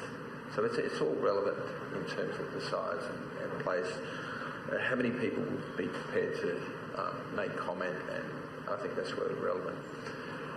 I think it's important to understand communities. You know, we've had this debate, and I think one of the greatest examples of this debate was when the Central Coast was amalgamated, and the fear that Noosa had about changing Noosa into something that it wasn't and never wanted to be. And I think we've always had this great aspiration of being able to have communities and nodes that are separated and not virtually all the same. And I look at suburbs like Palmview, or towns like Palmview that had that lovely rural feel, and part of it now is suburbia sort of crept in there and changed the feel and nature. And a lot of the locals that were there are not necessarily that comfortable with that type of development that has happened around them. And so instead of growing pineapples, now they're growing town and buildings around that city, around that town. Yandina is no different. You know, Yandina is a beautiful little node. It's been one of the last areas that have really been recognised. I think it was sort of a sleeping part of our local government area where it was overlooked for other more attractive areas in terms of investing and moving to. But people have discovered Yandina, and I can understand that there is a concern of the pace and change within a community, and I certainly would be much more comfortable holding back and getting it right, because I've seen what's happened in Toll Drive. I've seen some of the worst outcomes in terms of areas that have transformed and the problems that it brings these city-like and small lot subdivisions where we've got traffic congestion. You know, we've got traffic on the parking congestion on the streets. We've got stuff that people just were never used to in those areas. All of a sudden, they're inheriting some of the problems that some of the coastal areas and much more dense urban areas are. And I would caution, there's no need for us to rush. You know, we can talk about whether it will impact affordability. We've got probably the greatest number of blocks being released and houses being built, and the price of property is just going through the roof.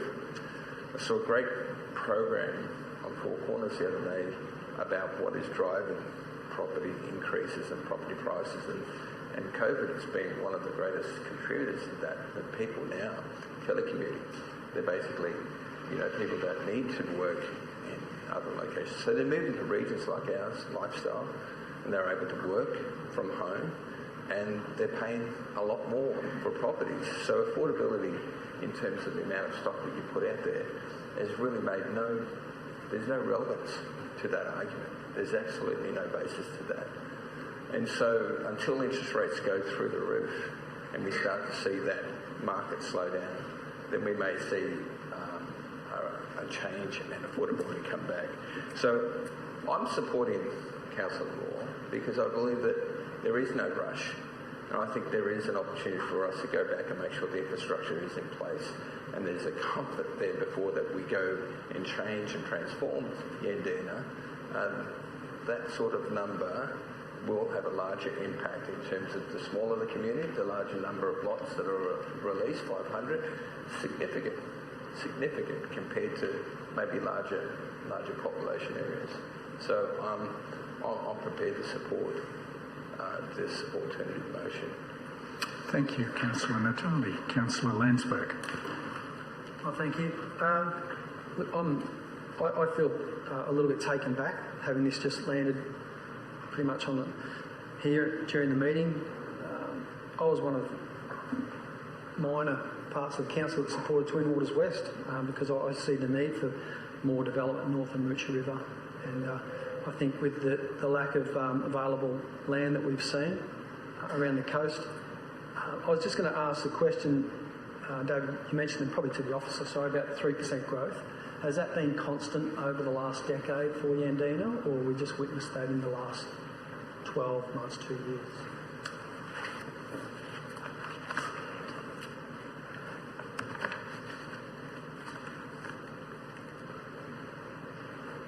Through you, Mr Deputy Mayor. Look, I think there's no doubt that the growth has been elevated in recent years, particularly as a consequence of COVID, but also as a consequence more generally of the development of the Sunshine Coast and the fact that other land supply markets on the Sunshine Coast have become relatively tight. Look, I think it would have been wonderful if we could have delayed this discussion and really drilled down a little bit more, and the opportunity for reviewing our planning scheme is on the table as well. And I appreciate the previous officer, James McRae, talking about the infrastructure contributions from the developers with these proposals or new developments. But I find it difficult to support Councillor's amendment at the moment, and also the original amendment as well about the land applied by as well.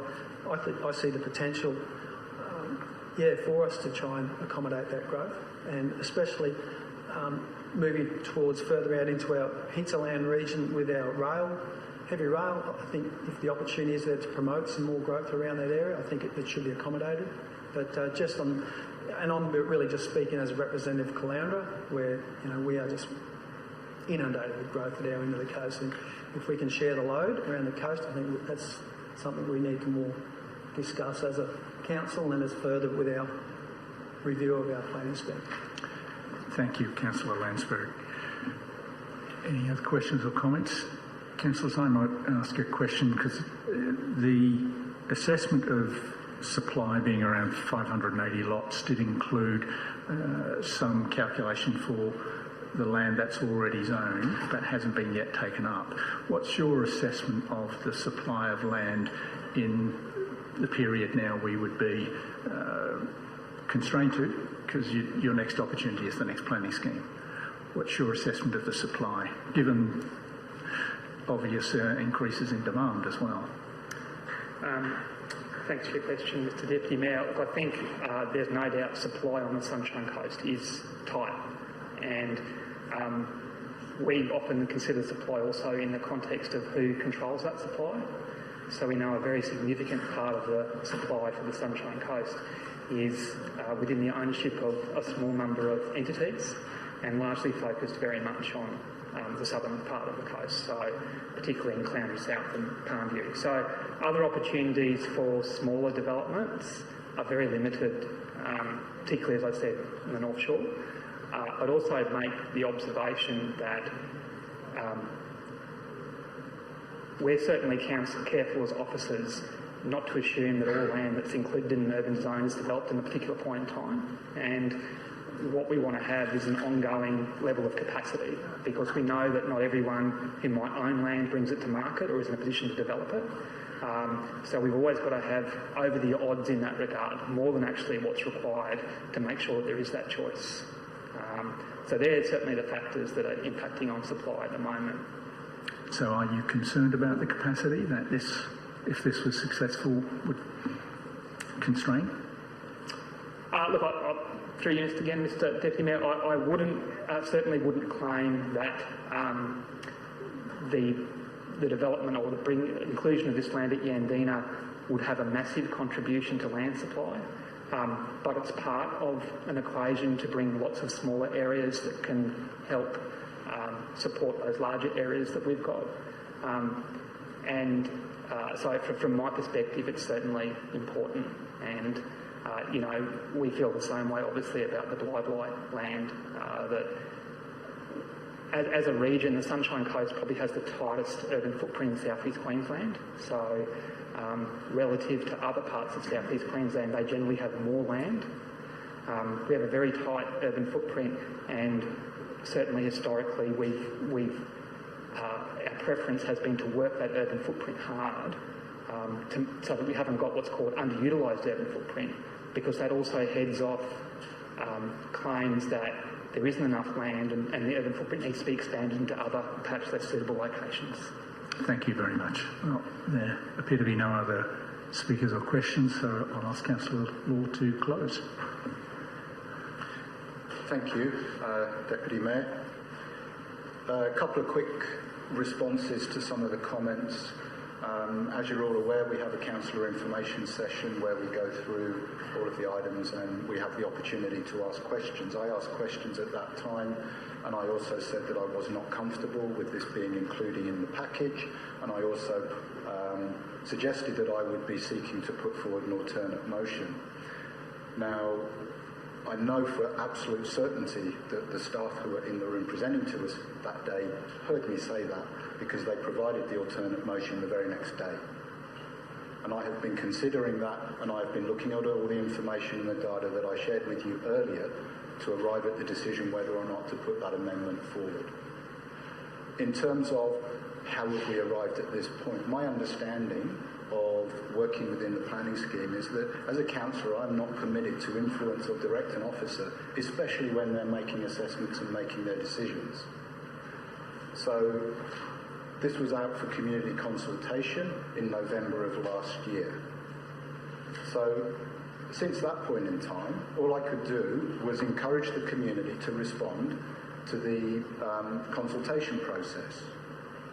And what you have is you have community residents who, on the whole, are not technical and don't have the planning scheme knowledge, providing good planning scheme reasons why they are either in favour or not in favour of a particular amendment or situation occurring. I think in good faith they did that. And I quite appreciate the extrapolation of those numbers that you provided, Councillor Natoli. That's quite a good insight. 1,275 is the comparable response based on the population. That's a useful number. So what opportunity have I had to influence us arriving at this particular moment in time? As I see it, none.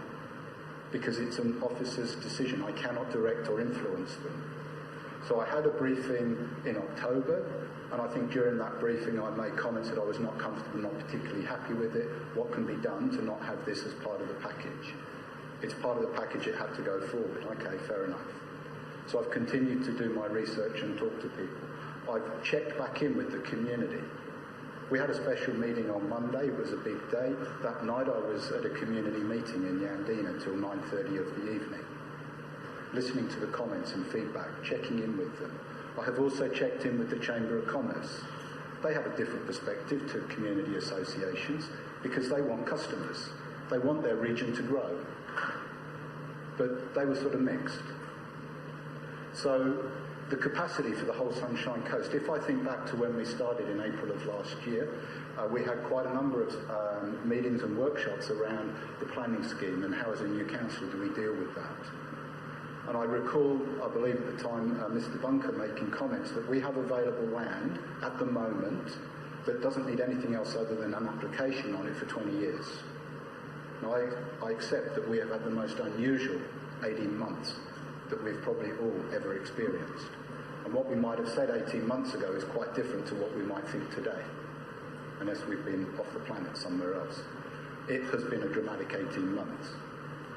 So I wish just to remind you, Yandina has got capacity, without this amendment, in the current planning scheme, 580 dwellings or thereabouts. I'm happy to be corrected on that. We've got the growth. We're expecting growth up to 10,000. We need 750 dwellings. So that's not much more than what we've currently got in the planning scheme. And that's 750 dwellings by 2041. That's well beyond the life of the renewal of the planning scheme. If we look back 3 years, Yandina has provided 194 dwellings. That's in 3 years. So presumably, if we look forward and we're going to accelerate that, I would guess that we've potentially got 6 years of available land under the current planning scheme to provide sufficient dwellings for the people who may want to come to Yandina.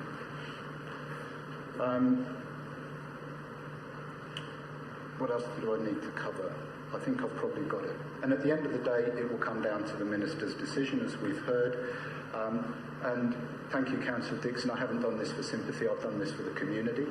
And while I may not have done things in just how we might like them to best be done, I believe I've done this in the best way that I know how, with all of the information that I have available.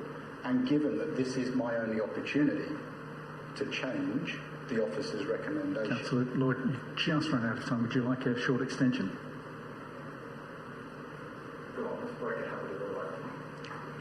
Yes? Somebody to move. Councillor Dixon, seconded Councillor Hungerford. All those in favour? Carried. Thank you.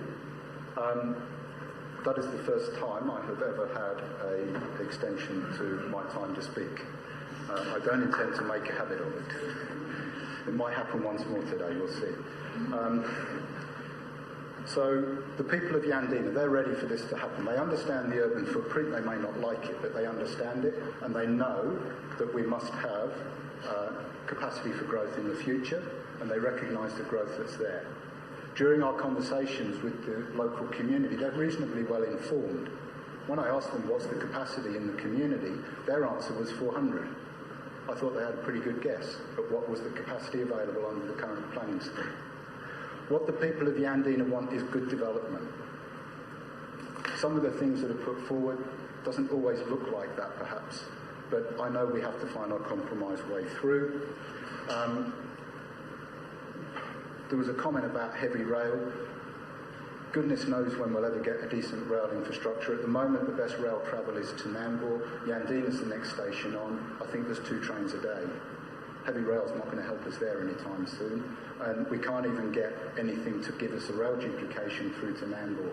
And that is on the busiest railway line in the whole of Queensland that goes through Nambour through up north. But, you know, it's not going to happen, we know that. So I'm doing my best to represent the community. Thank you for the comment, Councillor Maria. I'll continue to represent the community. I believe that's what I'm doing today. I think I am supporting them at a similar level of expertise that they also have. I'm not going to be able to win an argument on the planning scheme and planning scheme amendments with people who've made their whole career out of it. And I say that with the greatest of respect to everyone in the planning team. You've provided me with great information and knowledge and training over the 18 months, and I'm grateful for that. And I'm looking for support today to be able to represent and provide good future for Yandina and for the whole of the Sunshine Coast. Thank you, Deputy Mayor. Thank you, Councillor, for your close. Councillors, it's now time to put the motion as is displayed to the vote. All those in favour of the motion. Councillor Natoli, Councillor Dixon, Councillor Suarez, Councillor Law, Councillor Babarowski. Those opposed. Councillor Landsberg, Councillor Cox, Councillor Hungerford, Councillor O'Prey. I think the ayes have it. The motion is passed. So, councillors, that concludes item 8.10, and I believe that we're now going to have a break for lunch. So, is it 1:30? 1:40? Councillors return for 1:40 to consider the next item. Thank you very much.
We're on, councillors.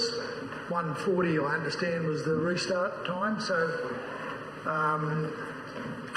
apologies if there's any confusion on that, but we're underway. 8.11 is the Canal Management Program Review, and I welcome Michael Anderson and Georgia Keeshan to give us a presentation. Thank you, Michael and Georgia. Thank you, and through you, Mr Mayor.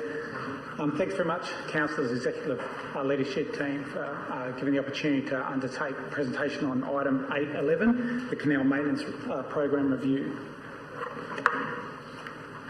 In terms of the background, there's 6 main canal systems dated from 1960s through to recently 2020 with the final addition of Lamra Canal. Council endorsed service levels associated with this work in 2012, and this was further on a review in December 2020. That was reaffirmed again, those service levels. An independent review was undertaken due to ongoing community concerns associated with council service levels, but also in relation to our statutory obligations. The review did find that council generally complies with obligations associated with the Act, being the Coastal Protection and Management Act, but a range of improvements were recommended. In terms of the review changes and the improvements, in terms of maintenance responsibility, council needs to confirm maintenance responsibility in terms of who does what and when it's required, and be clear about that in terms of both our own council obligations but also in terms of our private property residents' obligations. In terms of the dredging equipment, there was a review undertaken in terms of the dredging equipment, and the decision was, the review recommendation was to maintain the current 4-inch pipe and the 4-inch dredge and the cyclone separator for a range of reasons in terms of efficiency and loss of sand from the profile itself. Beach profiles, one of the major changes is a change to the beach profile. If you look at the image that's shown up there, currently council delivers item 2, which is an over-dredge profile associated with the canal profile. The review recommended that we need to return back to the original design profile, which is indicated by item 1.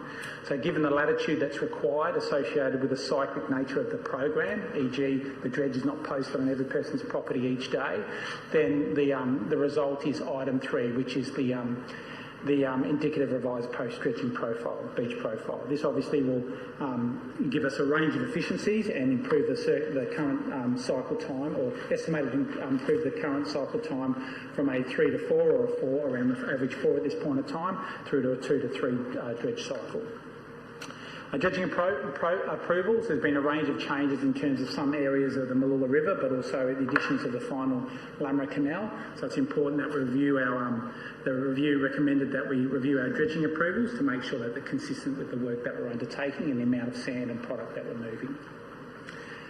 The review also looked at the dredging specification and ensure that if council does approve the review recommendations, that those dredging specifications are changed to include, and given that mid next year is when the new contract is looking to be awarded, it's timely that this review and the recommendations of this review are carried through, and if approved then they can be written through to the new contract specifications.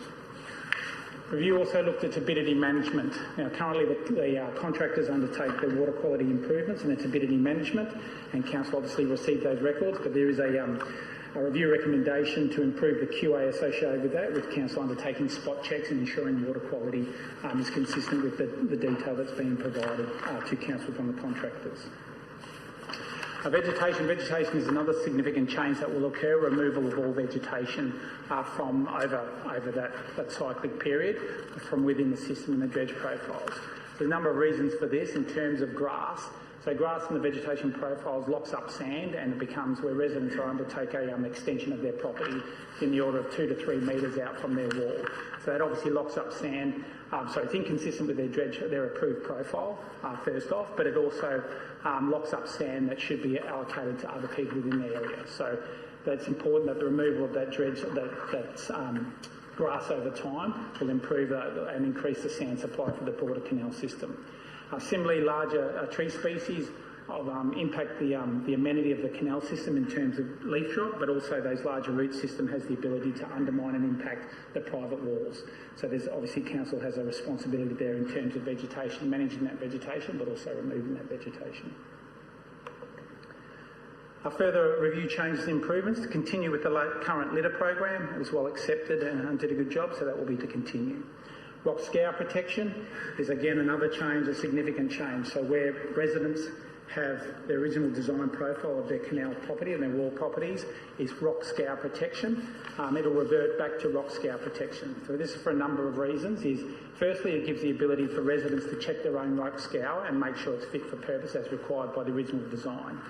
Also, it means that they're able to also access their full water allocation area. So if you can imagine that council's gone through and putting a skim of sand over this area, one, it hides that rock scour protection, so there is a liability around council giving that access, but also secondly, it obviously pushes the profile into the broader canal system itself. So then it starts reducing the water allocation. That obviously has impacts on things such as pontoons.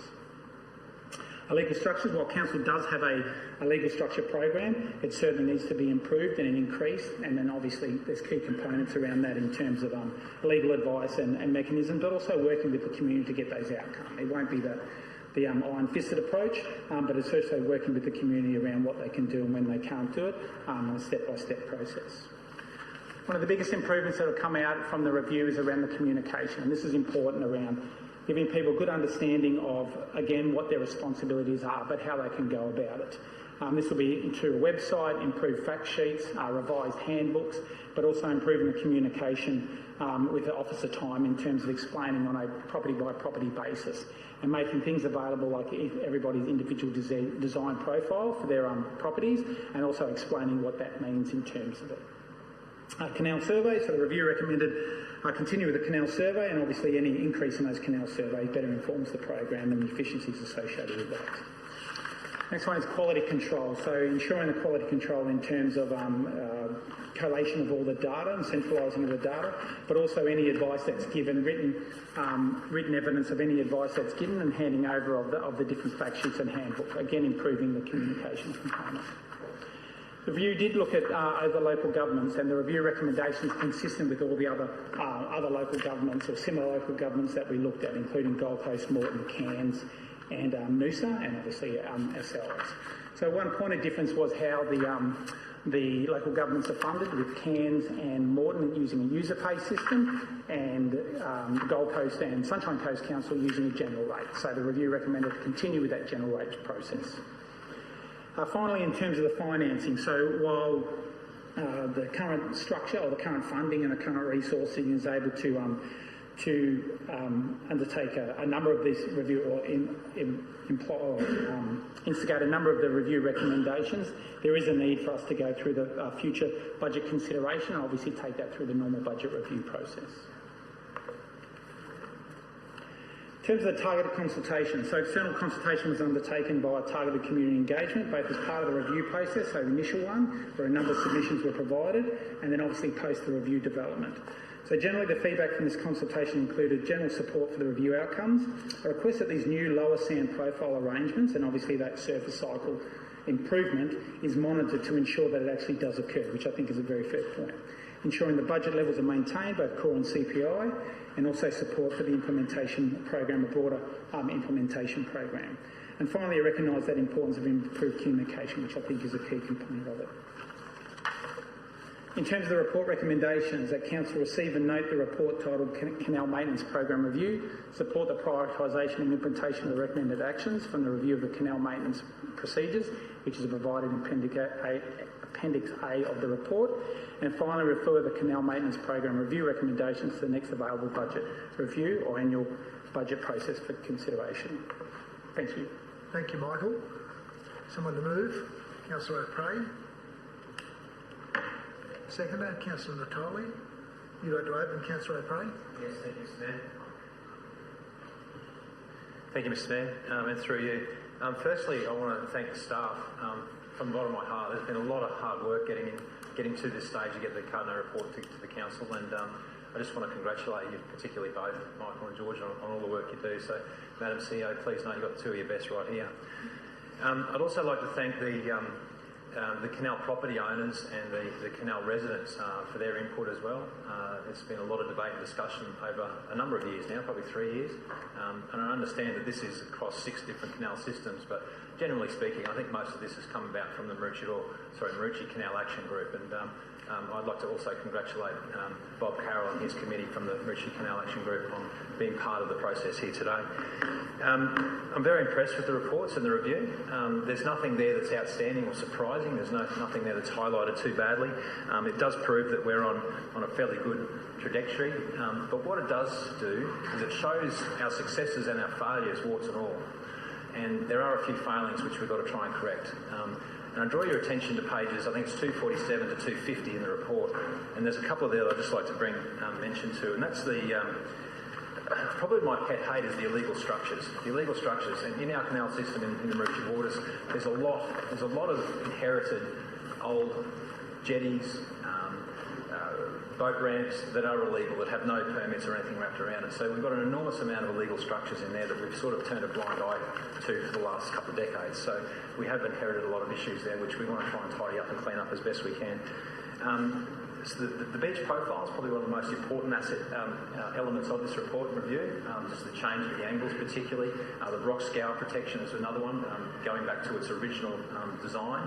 So if it's originally designed to have rock scour, we're going to keep it that way, which means that there's going to be some properties there that won't have the beautification of the sand the grandkids are going to play on, which is a little bit unfortunate, but that's the realities that we're facing, and that's part of the recommendation as well. The litter control, now again, kind of like the illegal structures, litter control doesn't mean what you think, rubbish and plastics. It's more about the bricks and the pavers and the tyres that are put in to try and slow water down. So there's a lot of that in the canal systems as well that needs to be tidied up. Now, in the recent past, Council have done a few tidy up sessions. We've done the pick up of rubbish. We've had the barge going up and down. We've identified a number of illegal structures in the process as well, but also picked up a lot of the rubbish for the community. But generally speaking, I think we're on track. The review and the report has found that we're complying with all our statutory regulations, which is a really good thing. Basically, we're doing everything above board. And as mentioned many times from myself to the group, we will be looking for significant funding with this, and so we've also been talking about with Isaac in finance at the moment, so that's all underway. We're going through the right processes, and you can see an item C there that we're looking at bringing it through to the next available budget review. So fingers crossed we can get that across the line, because we will need a few extra bucks for particularly staffing. The communications is another element which I forgot to address. The communications was probably one of our biggest failings. Our communications between what we do in the canal system, the dredge operators and the property owners. So with that, we're going to look at 0.5 FTE, which will be part of the funding request. Anyway, thank you very much, and I look forward to your support today. Thank you. Thank you, Councillor O'Prey. Councillor Natoli. Thank you, Mr Mayor. I also want to thank the staff, in particular Chris Allen, your leadership, and Michael and Georgia. This whole process has been a fantastic process where it's been comprehensive, it's been thorough. There's been a number of issues since I've been elected or re-elected into council. Some of these issues haven't changed since the previous time. So it's great to be able to tackle these. The community that live around these canals are obviously very much invested with the Remember walls and making sure that those are safe. And that's pretty much their understanding is that sand that is put up against these Remember walls will protect those walls and prevent any damage. And so it's really important as part of this communication is that we actually make them understand why we're doing this. Communication is one thing. Being able to transfer an understanding of why we have to do that is probably the most important aspect. If we can get that done, then I think we can sell the message that, you know, we want to make sure that we protect what they see as their greatest asset, and that's their home and their ability to be able to enjoy the amenity of that area. There'll be some people who will be disappointed. Those that have had sand that come right almost to the top of a reverter wall, that won't be the case anymore. But I also have seen in many cases where there's been severe erosion because of that embankment. And of course, over the years, we've seen the cycle of dredging creep out, and that's because the CPI hasn't been factored in. There's been it's competing against all the other budget requirements the council's had, and so the biggest complaint, I suppose, has been about the frequency of that. And hopefully, through this program, we can get back to a much more frequent program. The review also looked at the dredge. We often get complaints about how slow the dredge is, and it's important, again, for them to understand the reason why that equipment is not to make, to bid in a whole range of other issues that come in terms of environmental degradation of that water quality. Is really important for them to know that the type of dredge that we're going to be using is imperative to ensure that we do that. So, look, thank you for the work that you've done. I just want to thank the community,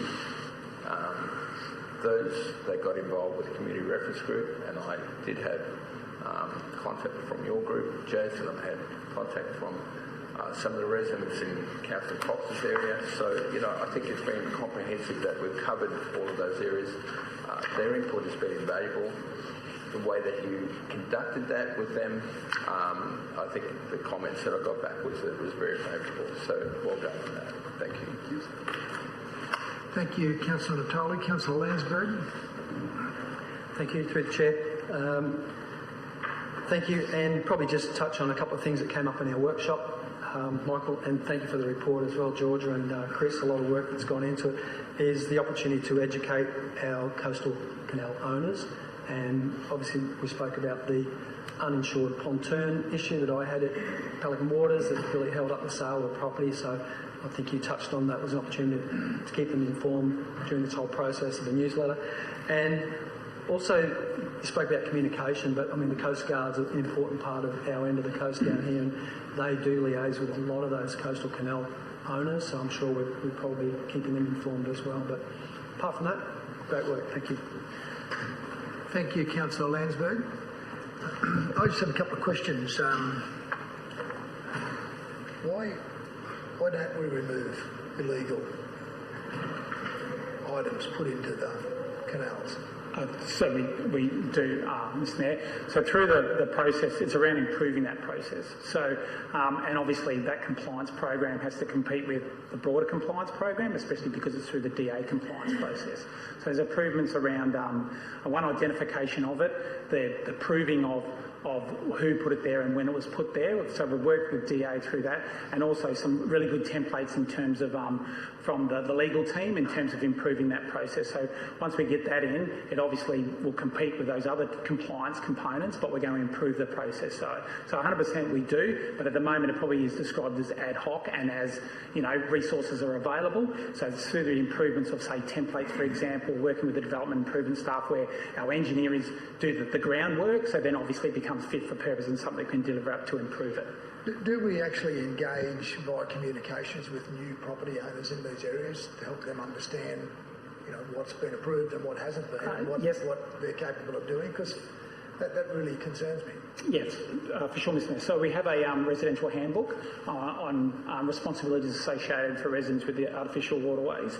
That is reviewed every 2 years, and after that review, it's posted out to all property owners associated with canals and constructed water bodies. So there is a regular update that's undertaken, and obviously it's done in that review, which works basically on a 2-year cycle. The intent again, and that's available on the website.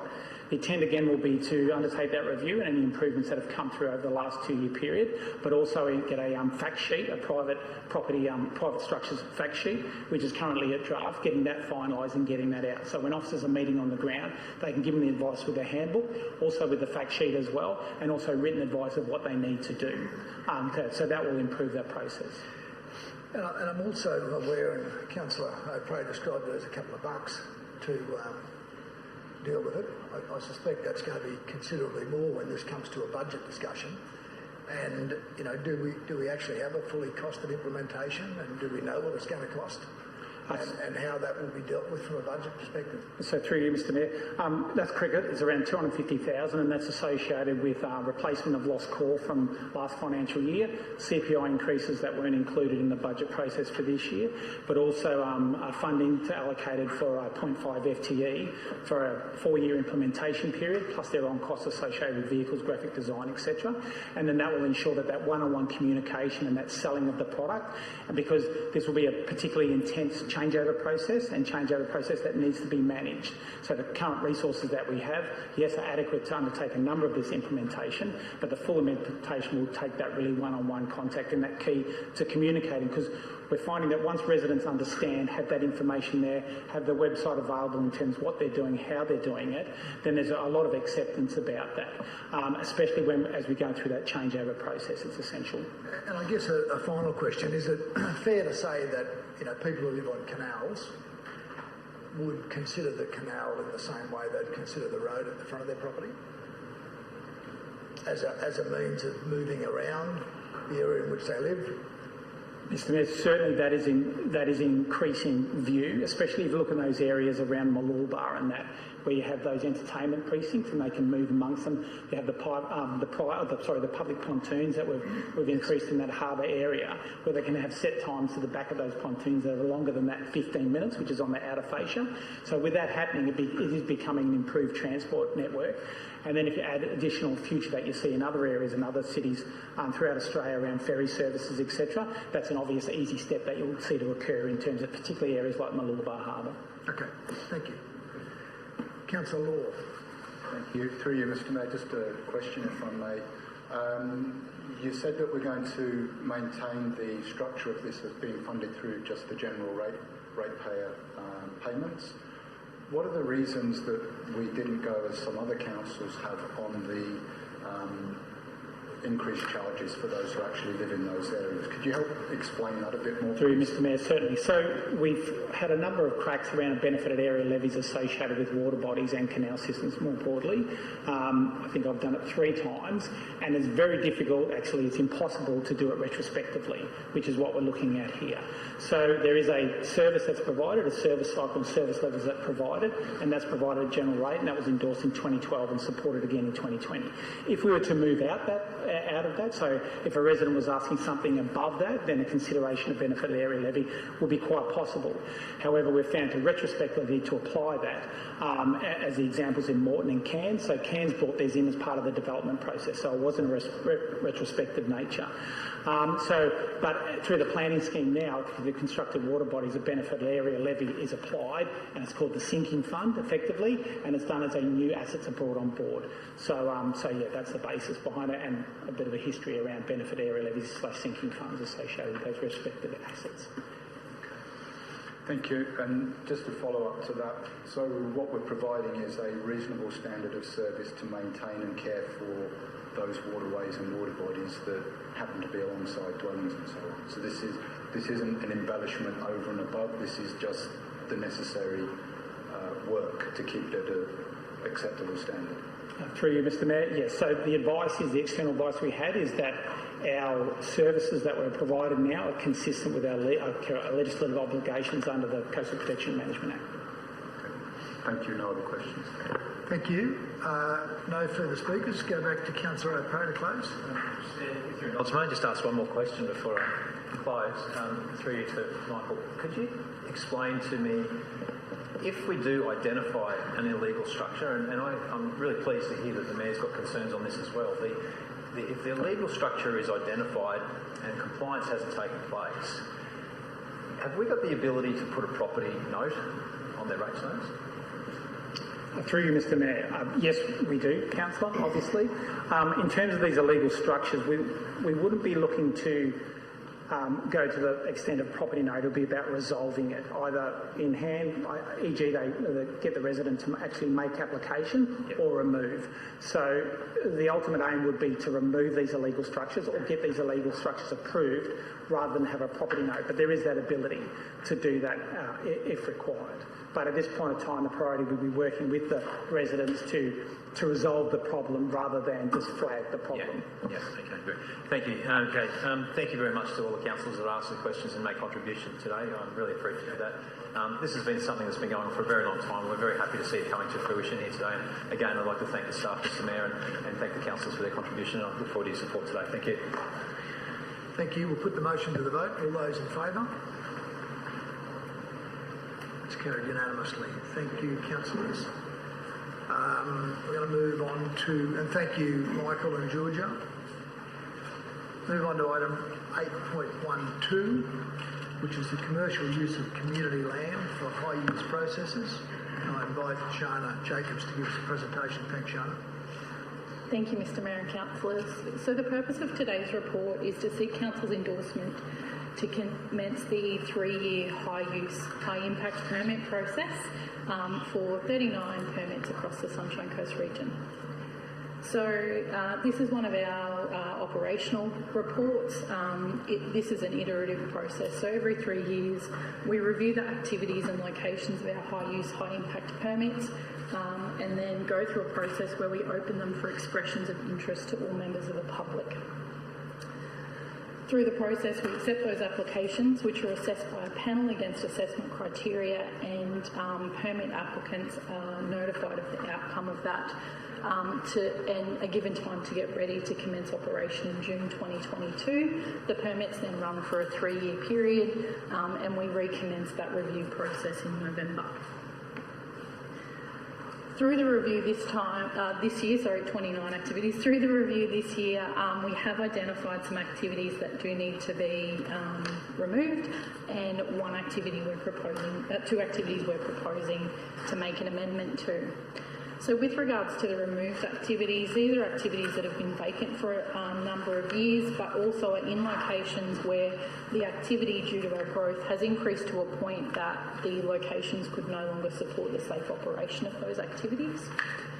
In relation to the changes, we're looking at 2 proposals. So the first one is a paddle boat operator at Charles Clark Park. This is at a location where we had previously offered a high-use, high-impact activity of hiring stand-up paddle boards. However, that activity hasn't been taken up.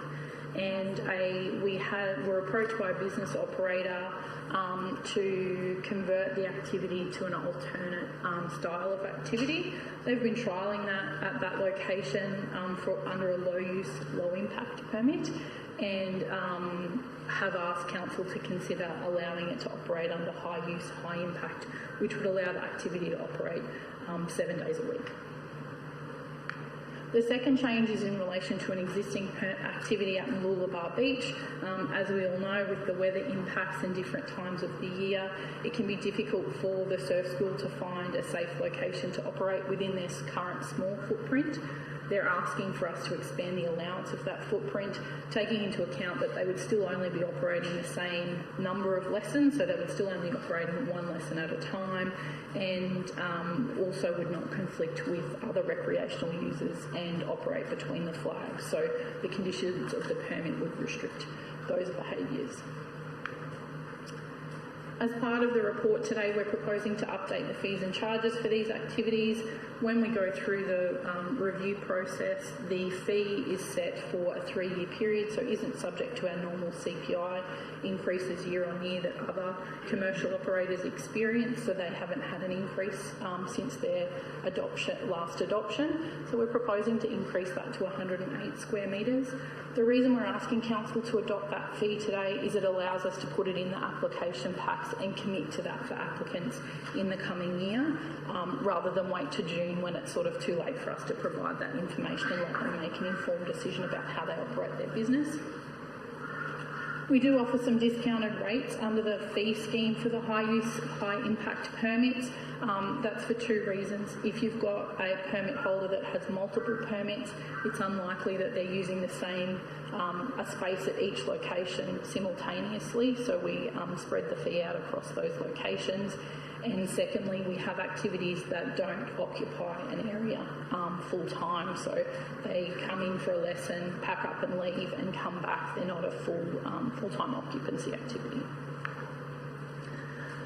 Excuse me. So just to refresh, the process would be opening the expressions of interest from the 15th of November, which would close on the 12th of December. We would then go through the panel assessments over the New Year and Christmas period and announce the outcome at the March 2022 ordinary meeting for Council's consideration, and then after the meeting notify all the applicants of the outcome to allow them to prepare operating from June 2022. So councillors, I ask that you endorse the report and actions from it today. Thank you, Shana. Someone prepared to move? Councillor Natoli, thank you. A seconder? Councillor Suarez, thank you. Would you like to open, Councillor Natoli? I need to say, Mr Mayor, thank you, Shana, for the work that you've done in being able to review this, and I totally support the recommendations that you put forward. I'm familiar with, especially in Division 4, those two that have been proposed, and I'm very comfortable with those recommendations and those activities to be allowed to undertake a high use for those areas. Thank you. Thank you, Councillor. Councillor Cox. Thanks, Mr Mayor. I apologise in advance if I've missed it in the report, but just in relation to the Maroochydore Surf School application change, was there any change proposed to the car parking they use for their trail with the boards? Through the Chair, the car parking arrangements for these type of commercial use permits are generally discussed post or as part of awarding the permit.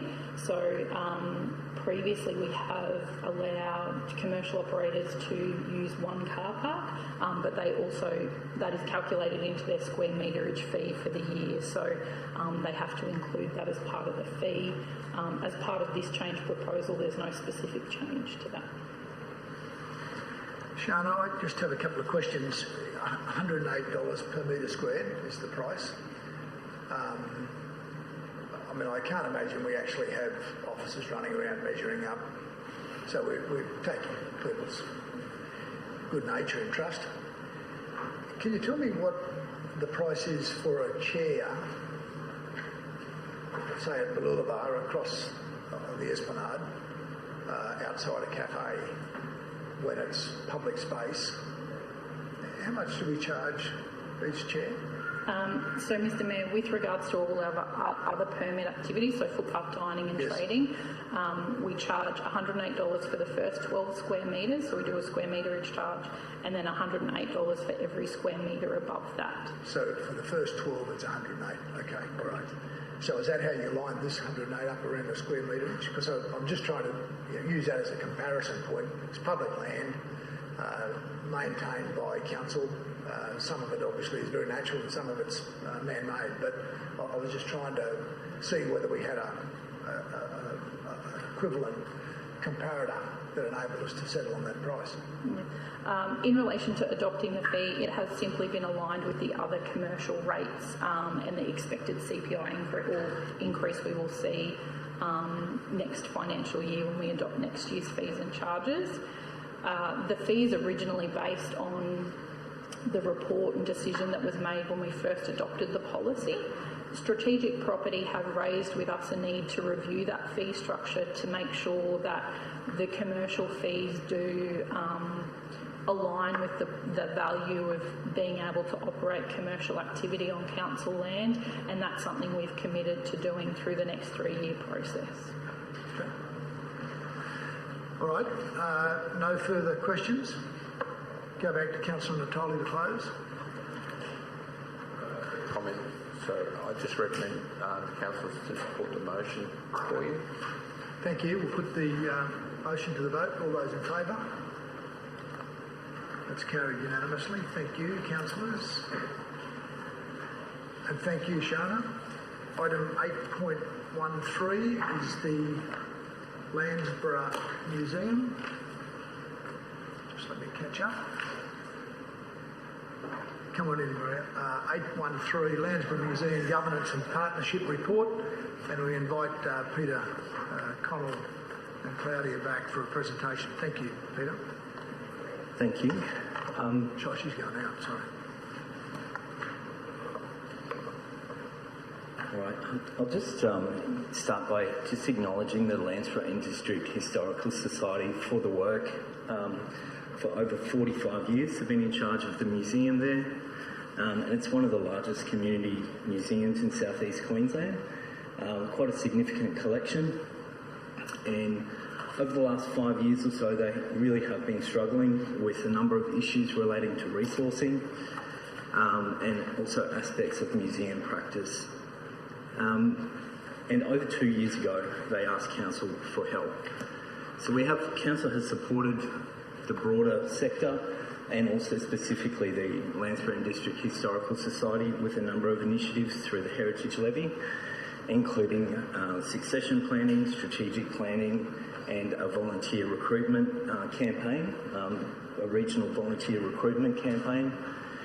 And unfortunately, it wasn't quite enough. And in 2020, we started a series of facilitated workshops with external experts and the committee and the full volunteer base of the museum. That culminated in a letter to Council in 2021 with a number of requests and a number of comments. So essentially, they've said that they can no longer operate the museum, and they've made 2 requests of Council. One is to take the collection and manage the collection on behalf of the community, and the second is to manage and operate the Landsborough Museum.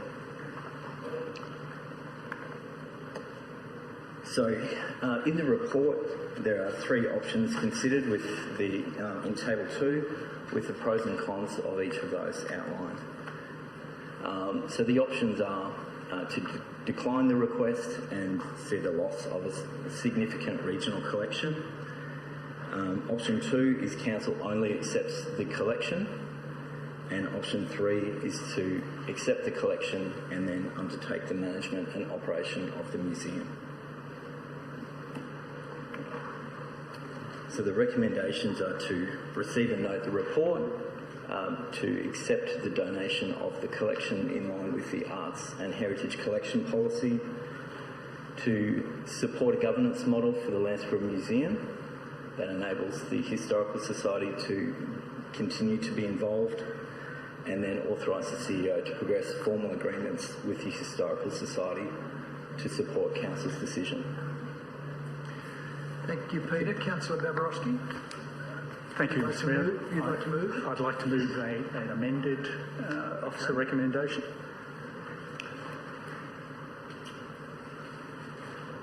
And if I may speak to that? Well, I'll give a second to first, but I might just give your colleagues a chance just to digest this. I'm going to detail the nature of the amendment. Thank you. Councillor Johnson, you're happy to second it? Great. Carry on, Councillor. Thank you very much. Councillors, as you've heard, I'll give a bit of context before I speak to the amendment. Councillors, as you've heard, the volunteer community around this, the Landsborough Museum, have served us well for 45 years. And you can imagine how difficult this was for them to first acknowledge that they had a problem. Because as you would know, in any community organisation, it's really hard to look like if you're not succeeding or you're going to give something up. And even though we have an incredibly good working relationship with the museum because we own the physical building, it still feels like you're giving something up. So I'd like to acknowledge the tremendous selflessness of the current executive and the courage it took for them to, 1, recognise that they needed to get some help, and 2, to then work through all of the options over the last, close to 5 years really, but more intensively in the last 2 years to see whether they could find a solution and keep going. In essence, they realised that the scope and scale of the Landsborough Museum requires a pretty extensive skill set and some fairly good experience to really do facility management as a fundamental. You know, it's a big building and it's complicated and it's ageing. So fairly recently they had to project manage the replacement of the roof. You can imagine how much energy that absorbs away from the public programming. So they realised that they were progressively over the last few years falling behind in being able to keep the collection dynamic and perhaps more importantly, the interpretation. It does a fantastic job of the early settlement story and the collection is extensive around that. But they recognise that where it really falls short is in the last, say, 50 years. And if you think about the last 50 years, they've been the most dynamic decades in the history of the planet. And if you walk into the Lansbury Museum, it is very thin as to how you'll see the 50s, the 60s, the 70s, the 80s, and to some extent you would even reach into the 90s now. It's just not there. So they recognised that they really did need to reach out to council. They'd observed, by the way, the journey of council with Banquet House and how Banquet House has essentially been transformed and is been progressively increasing its visitation since council essentially have been operating Banquet House, whereas the visitation at Lansbury has essentially been static, around 1,500, maybe 2,000, depending on how generously you're counting people, for many years. Obviously, that is just not sustainable. So, councillors, I hope that you'll support this amended recommendation, because basically all I'm doing is adding in a feedback loop, a report loop. So you'll see that essentially what it does, it requests the Chief Executive Officer to prepare a report including a specific management strategy for the accepted community collection, to a facility management strategy within the context of the Heritage Precinct Strategy, which is an endorsed document on the books, and the 15-year master plan for Landsborough. And third, an exhibitions development strategy, and just to present that report back to council, which really is back to this community. Councillor, that's the mechanism. An extension. Yes, please. Someone prepared to move. Councillor Hungerford, thank you. A second to Councillor Cox. Those in favour? That's carried unanimously. That's very much appreciated. Thank you, councillors. It won't be too much longer. And as I said, the last point is an exhibition strategy, and present this report to council by the 30th of November 2022. 12 months. So it gives our officers a full 12 months to assess the collection, the facility, which, don't forget, they already know pretty well, and an exhibition strategy. Bring that back to council really as a mechanism to inform this community, this is what's going to now happen. You'll notice in the original recommendations that there wasn't that feedback mechanism, so I'm asking you to consider that as the amendment, which presumably now is the motion. So I'm happy to answer any questions as best I can, either on the amendment or through the officers, and I sincerely hope that you support this recommendation today. Thank you, Councillor Babarowski. I'm going to go to Councillor Johnston.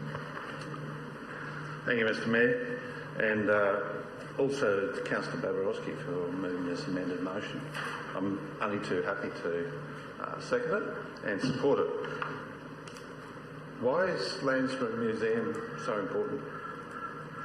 The reality of the situation is that this part of the Sunshine Coast, which became Lansbury Shire, was hived off from Caboolture Shire area in the early 1900s, and in the around about the 1870s, the areas of Lansborough, Malany, Blackall Range, those areas were settled by the early settlers.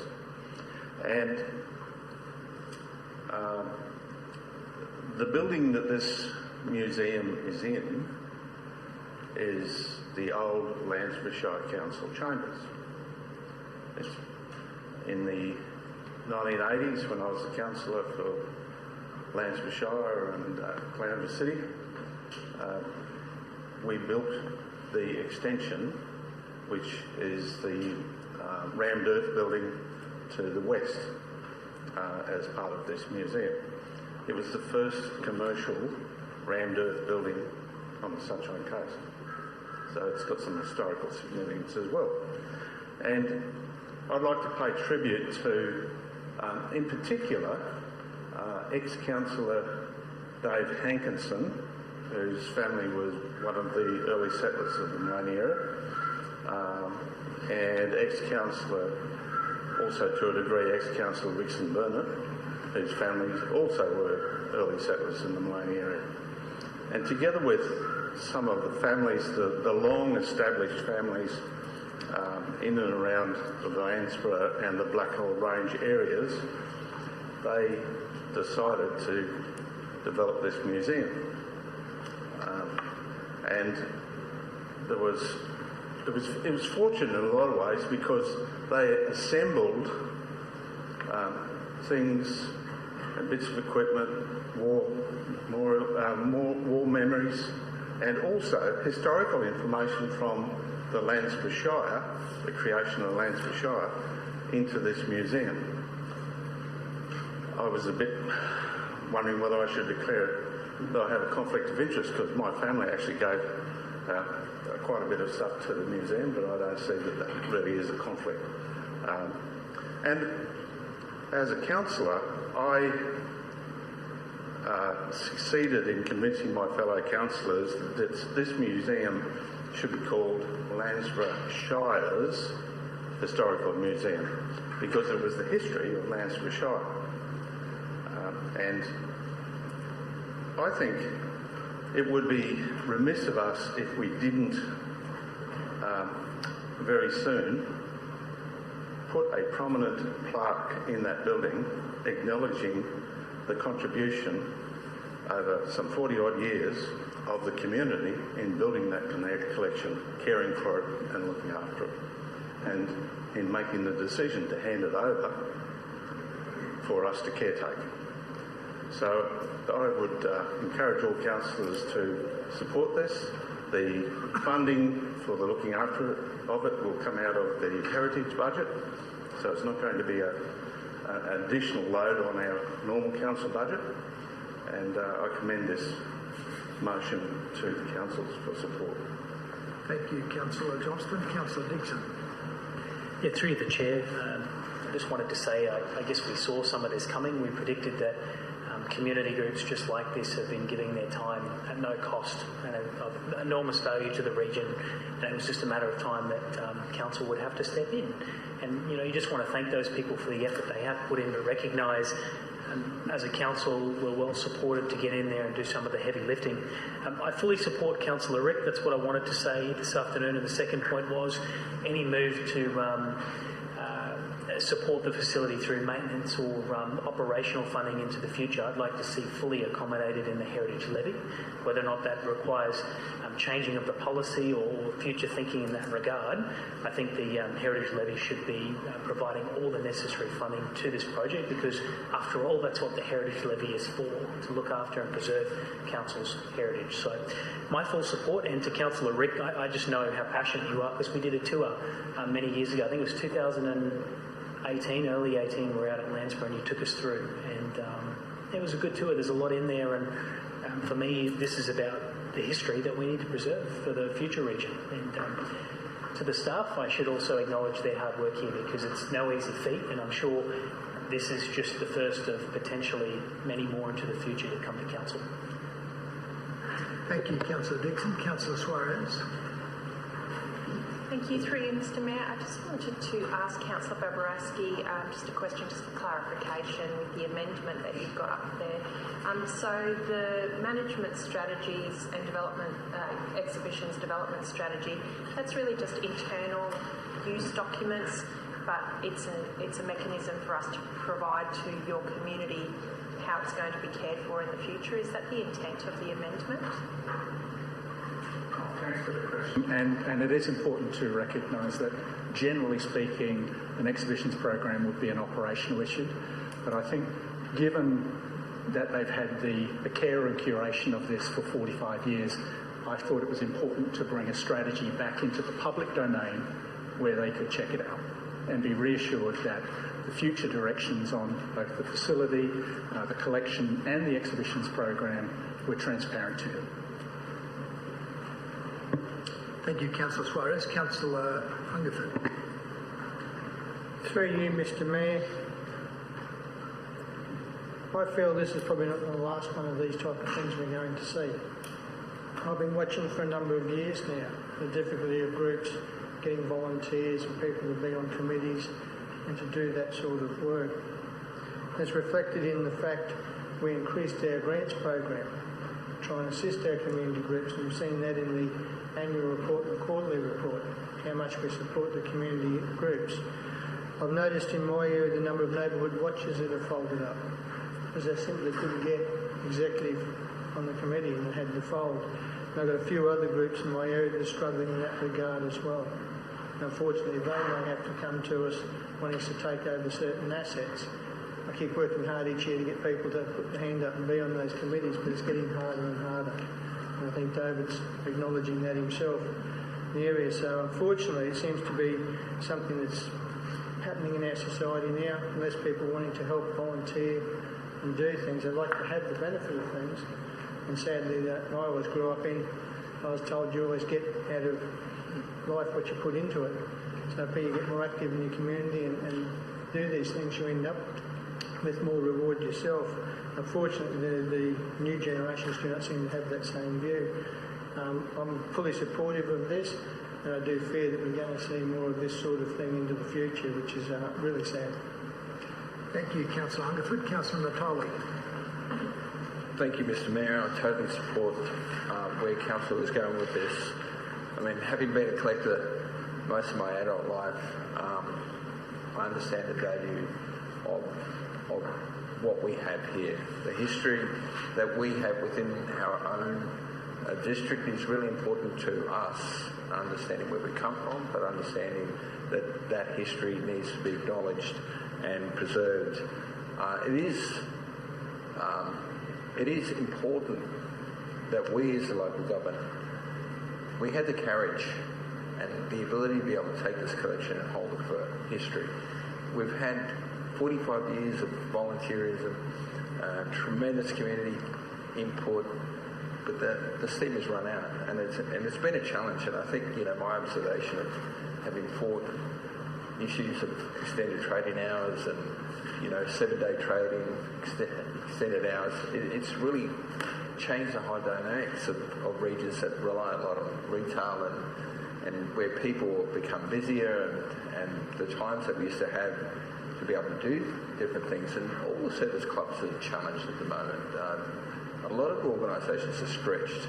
We don't have that cohort of young people coming through that being brought there with their parents and their interests and continue. And so it's important not only that we own and manage these collections, but it's also important to make them relevant to our society and our future society in how we present them, curate them and display. And we've, you know, if anyone had the opportunity to see the recent Masters exhibition in Brisbane, how packed that was. I mean, people didn't book or didn't get there in time. It was almost an hour's wait to get in. So it's imperative that we as a local government take full control and own this collection and manage this collection. I would love to see, Mr Deputy Mayor, for you maybe to consider adding as part of the recommendation an acknowledgement of the society, and somehow we can continue to acknowledge the efforts and contribution that the Landsborough and District Historical Society has made. And I would hope that this transition from taking the collection from them can be celebrated in some way of some other aspect where it's just not a financial transaction of taking their collection, but maybe having some additional way that we as a council can come together with them and thank them personally for the work that they've done. And if that can be at least acknowledged in the recommendation that we acknowledge the tremendous work, and maybe some way of being able to continue to have that effort of 45 years ingrained in the way that when people come across this collection, they know that those volunteer hours have been there about making sure that that collection was preserved for future generations. Thank you, Councillor Natoli. Do you want to consider that, Councillor? Yeah, I'll go to another speaker while you give that a bit of thought. You have a question, Councillor Johnston? A couple of questions, thanks. Firstly, in relation to the collection, there are a few First Nation items in that collection, but this is probably an opportunity for us to increase that collection because there are people in the community who have in their possession. Are you asking a question, Councillor? Yeah, I am actually. Yeah. I think you're fudging it a bit, but go on. All right. Yeah, ask your indulgence, Mr. Mayor. There are people in the community who have got items that could fit that category. Are we going to do something about developing the Indigenous or the First Nations collection? Thank you. Through you, Mr. Mayor. The generally museum practice is that self-determination guides what is done with those objects. So that would very much be in the hands of Cubby and Yinnaburra. So one of our longer term goals in the Heritage Plan has to do with the potential for storage of collections and keeping place as well. So doesn't so it is a longer term goal, yes. You'll do it if it's possible. Thank you. The second question is that behind this museum is the old council workshops, which I don't think we're using at the present moment. Is it possible that we can expand the collection of equipment that was used by past generations and have them on display in some of those workshops? Through you, Mr. Mayor, yes, that would be possible, I would imagine. There is a lot of unknown impact on this site because of the rail overpass and the rail duplication through the area, and the landing point for that currently comes through one of the buildings in the depot facility. Yeah, so there's only about 4 buildings still standing back there. So yeah, currently the plan does impact on the one directly behind the museum, the big the Fleet Workshop building. So it would be possible. It is within council's land, but it's a bit of unknown until we know what's happening with the master plan and the... Thank you. I'll go to Councillor Law, then we'll come back to Councillor Babrowski. Thank you, and all credit to Councillor Rick. Well done. I just have a question. We've had a couple of comments about what will be next if this is successful and we're able to take this on and add to council's work in this space after Bankfoot House, now Lansborough Museum. What is your outlook looking forward? Will this see a collapse of every other museum coming to council, or have we learned enough that we can support the museums to strengthen their base of volunteers and their collections and their availability to the public? Through you, Mr. Mayor, the broader sector is in various stages, I guess. Some of them are quite strong. Some of them have some very strong key people that really guide and steering away from this sort of thing. I mentioned earlier we had done things like succession planning, strategic planning, volunteer recruitment campaigns with the sector, and some areas have had more success than others. So This was a fairly extensive process that we went through. As I said, probably about 2 years, and then an intensive sort of 6 months of the last period of consultation and sort of working out the nitty-gritty. Council does not own all of the buildings that the museums are currently in. So there's 15 museums and about 5 historical societies and genealogy groups. Council doesn't own all of those facilities. So there would need to be some consideration of the criteria, I guess. There were certain criteria applied to Landsborough, which is in the report under the heading in brief, and we've said it's a state heritage listed building, it's council owned, it has a large and significant collection.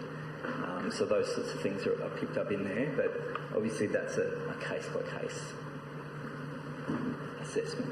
Okay, great. Thank you. And my last question is, with the amendments to the motion, are you satisfied that they are achievable and will add to the overall project of the Landsborough Museum going forward? Some of this we have already considered in our planning, the collection management, the exhibition interpretation plan, and property management would be responsible for some of those things, and planning as well. So, thank you. If I might support the motion, I believe, Councillor Barbarowski, congratulations, and to Peter, your whole team. This is a really good outlook for the community. So again, thank you for that. Really happy to support it today. So that the collection is cared for and becomes a part of the whole of the Sunshine Coast's heritage and view looking forward. And I believe it speaks really well to our heritage plan that we spoke about earlier today. So thank you for the work, and I entirely be supporting you. Thank you, Councillor Law. The amendment has just been added there. Is the mover and seconder happy with that? Certainly. Thank you, Mr Mayor. Certainly I am. Okay. Well, while you're on your feet, Councillor, you can close. Thank you very much. Councillor, we genuinely appreciate your sentiments today and your support. Should this be supported? And I'd really make the point that it's not the end of a journey by any means. It's actually the beginning of a newer journey, and a change of the relationship with the volunteers. I think they will really look forward to having less responsibility for facility management, which is incredibly complicated in the highly regulated world that we live in. And they can now transition through to the guiding, the research on the exhibition side of things, the relationships with the community more generally. Perhaps that becomes something of a friends type of structure. I think from the comments that I'm hearing, there is an acknowledgement this is a really appropriate use of the Heritage Levy, as it was a really appropriate use for Bankford House to build the Mary Gregor Centre, which was a completely new interpretive building, which cost over $800,000, close to $1 million. We then moved on to the conversion of the shed, well, essentially it's restoration and conversion into an exhibition space, and most recently we've extended the Mary Gregor interpretive building for quite a large-scale veranda. All of those things were essentially made possible by our Heritage Levy. And I can imagine that the same sort of principle, the same sort of approach can be applied to the Landsborough Museum. And that means that both the community, the volunteers, and we as a region can look forward to having a much stronger offer as we become a national and international destination. And all the expectations that go with that, and the sort of standards people accept, or expect rather, when they go to these museums, will be possible to be delivered. Councillors, I commend a recommendation to you and really seek your support. Thank you, Councillor Barbarowski. We'll put the motion to the vote. All those in favour? That's carried unanimously. Thank you very much. We'll move on to 8. Thank you, Peter and Claudia. Move on to 814, which is the major event sponsorship, Queensland Garden Expo 22-24, presented by Bryn Skilbeck. Thank you, Bryn. Good afternoon, Mr Mayor and councillors. So yes, the item to be discussed here is the sponsorship application for Queensland Garden Expo for the next 3 years.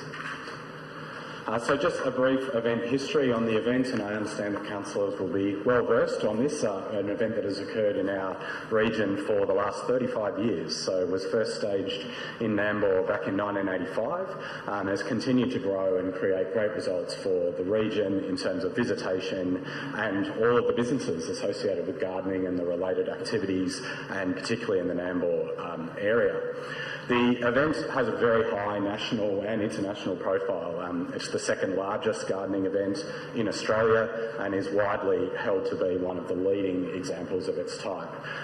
It has been backed in the past, continues to be backed by Tourism and Events Queensland, and Council has in one way or another sponsored the event since it first began back in 1985, and all through the period of the now current major event sponsorship program.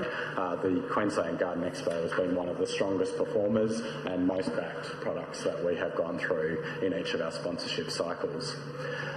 It's noted that there's a really strong sense of ownership in this event, particularly from the Nambour community and the gardening community as a whole across the region, and we believe that it is much loved and much respected in terms of what it does to promote this part of the region, to promote a lifestyle style event, and also to drive visitation and additional business for a whole range of companies associated in one way or another with either this event or this activity. Again, I'm sure councillors would be aware that the last 2 years have been a significant challenge for major events of all types across the country and indeed around the world, and Garden Expo was by no means exempt from that. They have had a difficult last couple of years in terms of maintaining their business within Nambour and their connection to the community. In 2020, unfortunately, the event was completely cancelled due to the COVID restrictions and border closures, etc. at that time. Post that event, a number of areas of council, including our team in tourism major events and also the team at the Nambour Showgrounds in particular, did a lot of work trying to help the Garden Expo get back on its feet in 2021. And whilst that event took place still while there were border closures in place, so the numbers didn't quite reach back to the historical highs, it was a huge success. Seeing that event come back, there was in excess of 27,000 participants in the event over 3 days in Nambour. It was one of the first events of that scale that got back up and running in Queensland in mid-2021 and created a great boost to the community, both in a sort of a financial manner, but also just a confidence that we were able to keep moving forward with this sort of activity. So we do believe that the Garden Expo did an excellent job in 2021, and the economic impacts that were achieved then, even with the border closures, were still very strong. But of course, the desire now is to look at, with the borders reopening and hopefully the impact of COVID on major events around Australia reducing, that we're back in town to get it back to the height and the real strength that it was before. So looking forward in this sponsorship, should Council approve the recommendation to go ahead with negotiating this deal for the next 3 years, our team has two major priorities. The first one is to help Garden Expo get back to the scale that they were previously in the 2022 year. So to give you an indication of that, the most recent event held pre-COVID, the economic impact of the Garden Expo was over $9 million directly spent across 3 days within our local community. So in terms of the major events the Council sponsor, that is near the very top of the list. So our initial priority is to help them get past what's been a difficult period in terms of retaining staff, retaining connections to local industry, retaining their equipment, etc., and their marketing. They need a bit of a push now to get back in for 2022. And then looking further forward, we want to continue to work with them, as we have done over a number of years, to continue to grow and get the best benefit out of what we think is an excellent event for our region and our community. So once the event's back on board, we'll be talking about announcing that nationally. Once international travel comes back on the table, again, this is a real focus for us in terms of audiences into New Zealand and other nations who historically did travel to this event, and we believe the demand is still well and truly there. So in summary, the recommendation of looking at this is that we are looking for the board to note the report around this major event sponsorship, which gives some further details around the reasons behind it and the economic and community benefits of this particular event, but then authorise us through the CEO to continue on with the negotiations to finalise the contract and continue to work with the Queensland Garden Expo in Nambour from 2022 and beyond. Thank you, Brendan. Someone to move? Councillor Suarez. Seconded, Councillor O'Prey.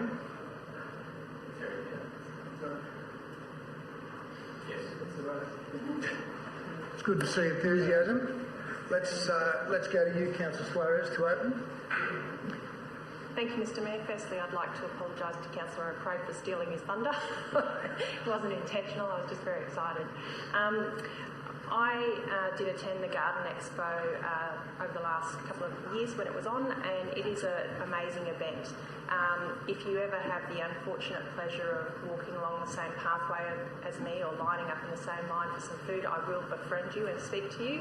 And through that process, I met people who had come from as far north as Cairns and as far south as the Gold Coast. So from all over the region, really, to attend this specific event. It's an amazing opportunity for our local suppliers to showcase their wares, their knowledge and their services. But it's also an amazing opportunity for council. Earlier today we spoke about the media not picking up on a lot of the activities we do in the environmental space, and this expo is another way where we can educate the community as to what we are doing in those spaces, and in particular things like our bush care programs, our street tree program, our composting and recycling program, our BAT programs. We even had the design book there with the compass and some other tools to promote better housing design, and we also had a separate marquee to talk to people about how we manage our invasive pests and plants. So I'm very supportive of this event, and I'm sorry I've stolen the economic thunder. I'm sure Councillor O'Prey will have a lot to say on this. But yes, I'm very supportive of this event, and I hope that my fellow councillors are too. Thank you, Councillor Suarez. We'll go to Councillor Lansbury. Thank you, through the Chair. Quick draw McGraw, Councillor Marie.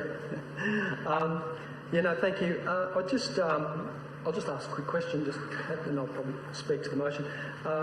Bryn, just about, can you give us a bit more feedback on the Green Expo event that's proposed to run off the back of the Garden Expo as well? Yeah, through you, Mr Mayor, that is a discussion that has been going on with Garden Expo for a couple of years. Obviously, during the COVID period, it didn't go ahead, but there has been discussions about a range of options for extending additional events that work around the outside of the existing Garden Expo, both within Nambour and across the wider Sunshine Coast area.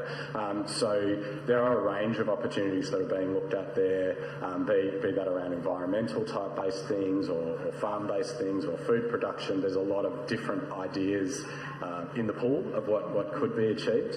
I guess we see our job as trying to connect different areas of council and different areas of business to what is a highly successful central point, being the Garden Expo, and how can we achieve things around the outside of that. So that's one example of what's being talked about, but we do know that they're in discussions with a wide range of the industries across the region.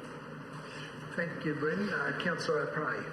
Oh, sorry, Councillor, you're not done yet. My apologies. Yeah, is it okay to speak to the recommendation? Carry on. Just going through a bit of the history, I know you mentioned been running for 35 years, but the Sunshine Coast branch, the nursery and garden industry, mentioned here on their website 37 years have been running, so we probably should make sure we let them know about that. The other great feedback, or this event, that it actually supports our community contributions, which is great to see as well. And it's wonderful to see that the amount of money that goes back into the support for our community clubs around this event as well. And I see that the support for our community groups, especially through the Nambour communities, must be very well received. But also aligning ourselves from and what we ask for our events in the future, and what we've done in the previous as well about our healthy, smart, creative. And this event really aligns with our sustainability, as Councillor Maria spoke about there. And talking about our waste management plan that we asked them to meet, obviously all their packaging, recycling all their waste products and their glass and that, and also the food and beverage as well, what the levels that they have to abide by for us to run an event, in our current climate as well, I think is a great initiative that we've been doing for a long time. So I congratulate you on the presentation. I'll be looking forward to more support. Thank you. Thank you, Councillor Landsberg. Councillor O'Prey. Mr Mayor, through you. The irony. I got to tell you, you must have known, because I haven't. Let me start by saying it's been nearly 10 years, and I've put forward every single motion on any event that Sunshine Coast has ever had in 10 years. I actually asked Terry earlier if he would like to move it this afternoon. So Councillor Maria jumped the gun, but I reckon I'll get you back next time we do the Environmental Levy annual report. Anyway, that said, Mr Mayor, the Queensland Garden Expo is clearly one of our greatest events. Bryn was quite humble in saying that it's one of our best. It is one of our best. It's probably the best. It's certainly one of our best. It's not sporting orientated, and it's an annual event. We have it every single year at Nambour. $9 million over 3 days goes into your town, Councillor Law, and it's extraordinary. The fact that we had 27,000 people come to this event in this season, without our Kiwi friends coming along and coming across the ditch, is just amazing. The Kiwi influence that we have for the Queensland Garden Expo and the Queensland Lawn Bowls, the Lawn Bowls, what's it called again? Lawn Bowls?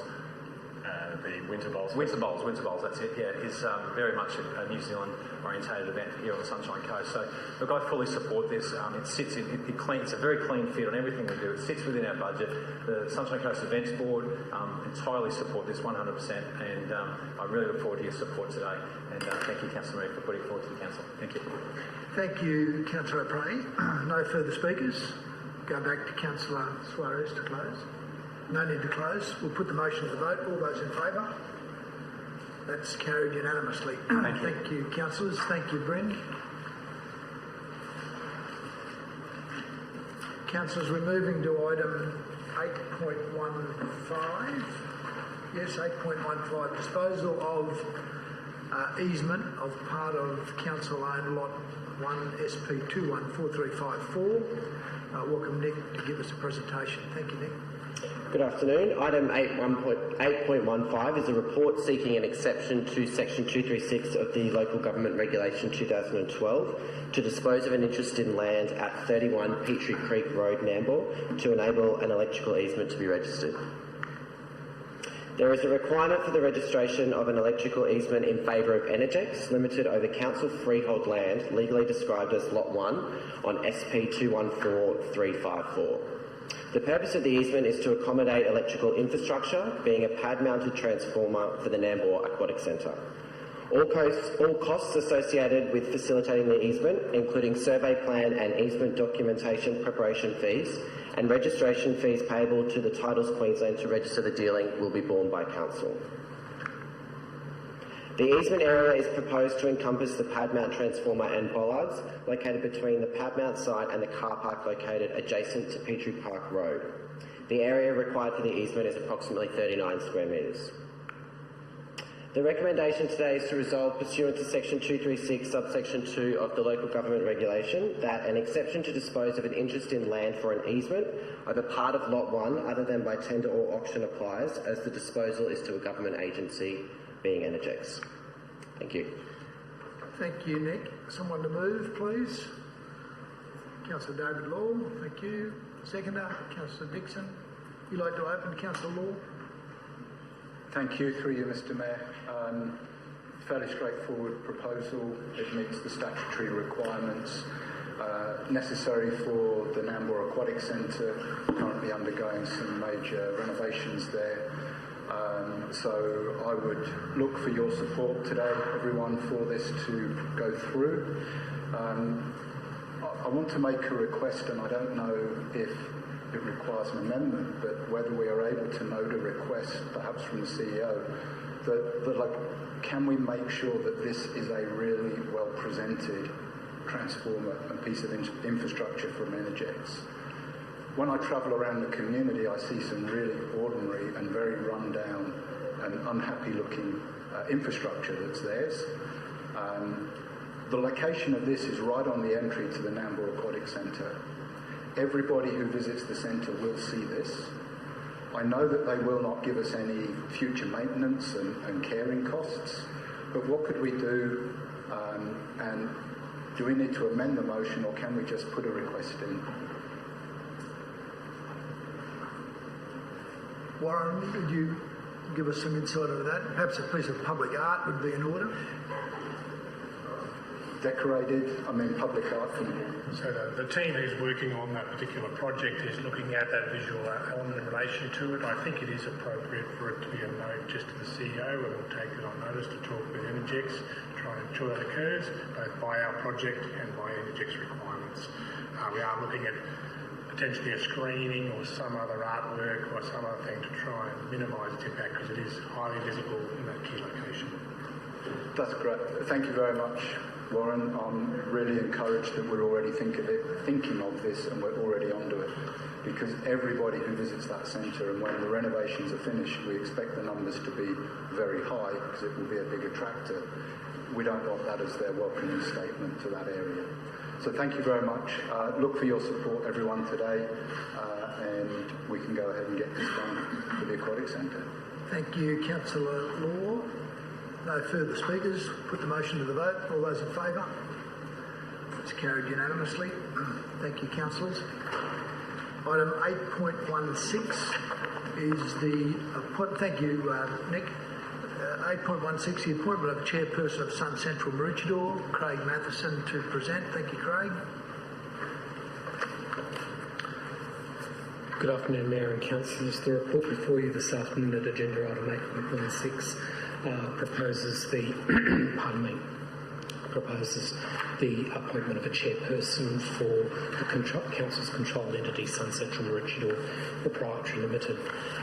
Councillors, I won't dwell on the detail of the report. It's relatively straightforward, but just briefly, as you'll recall, on the 29th of April earlier this year, you reappointed the people who are currently the three directors of SunCentral Maroochydore, and those people now make up the board of SunCentral, and they were appointed for a term through till the 30th of April 2023.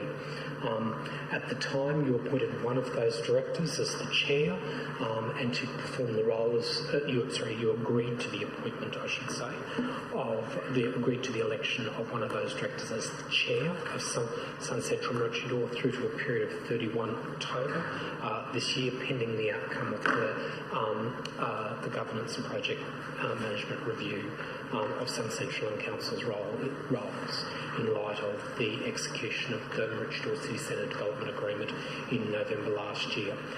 That governance review is nearing finalisation. It's in a working final draft status, and it's being finalised now for future consideration by Council within coming months. But what we do know from the purpose of that review is that it reaffirms what we knew it would do, and that is the continuing role of SunCentral in fulfilling its obligations under the Maroochydore City Centre Development Agreement. And you will recall that's also consistent with the basis upon which you agreed to appoint the three directors reappoint the three directors of SunCentral back in April this year for a term of 2 years.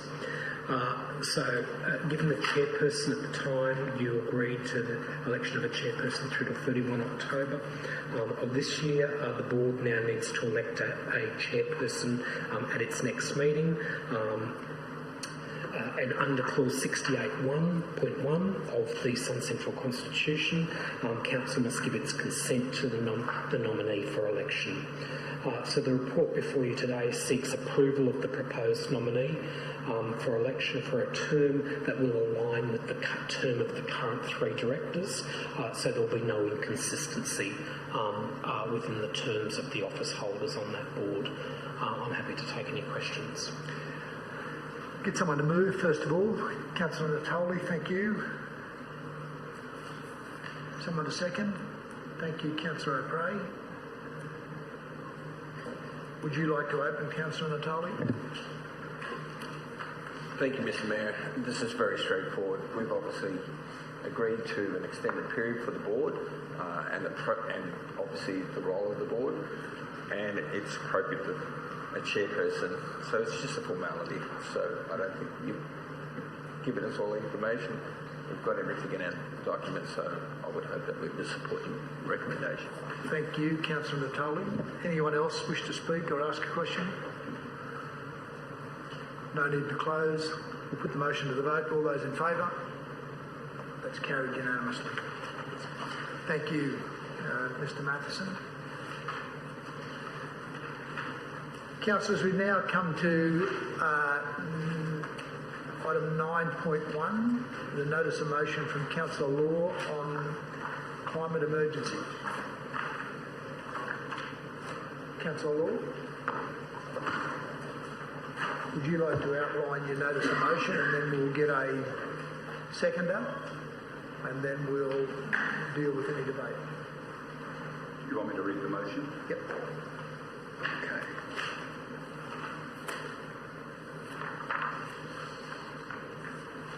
I hereby notify my intention to move the following motion at the ordinary meeting to take place on Wednesday, 10th November 2021. That Council acknowledges the significant action already undertaken through the implementation of the Sunshine Coast Council Environment and Livability Strategy (ELS) 2017 towards mitigation and reduction of greenhouse gas emissions. B. Accepts the 6th Assessment Report, August 2021, of the United Nations Intergovernmental Panel on Climate Change, IPCC, which reveals that the Earth's climate has deteriorated dramatically since they last reported 6 years ago. And in response to saying that I recognises that we are in a state of climate emergency that requires urgent and sustained effort to achieve net zero emissions by 2041. 2.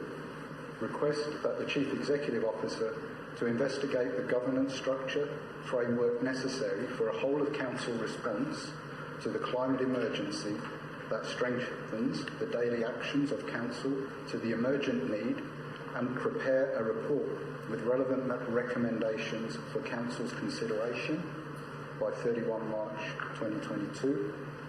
And 3. Notes that Council does not require the endorsement or recognition from any third party or external organisation to give effect to this resolution. Thank you, Councillor. I'll just get someone to second it. Councillor Natoli.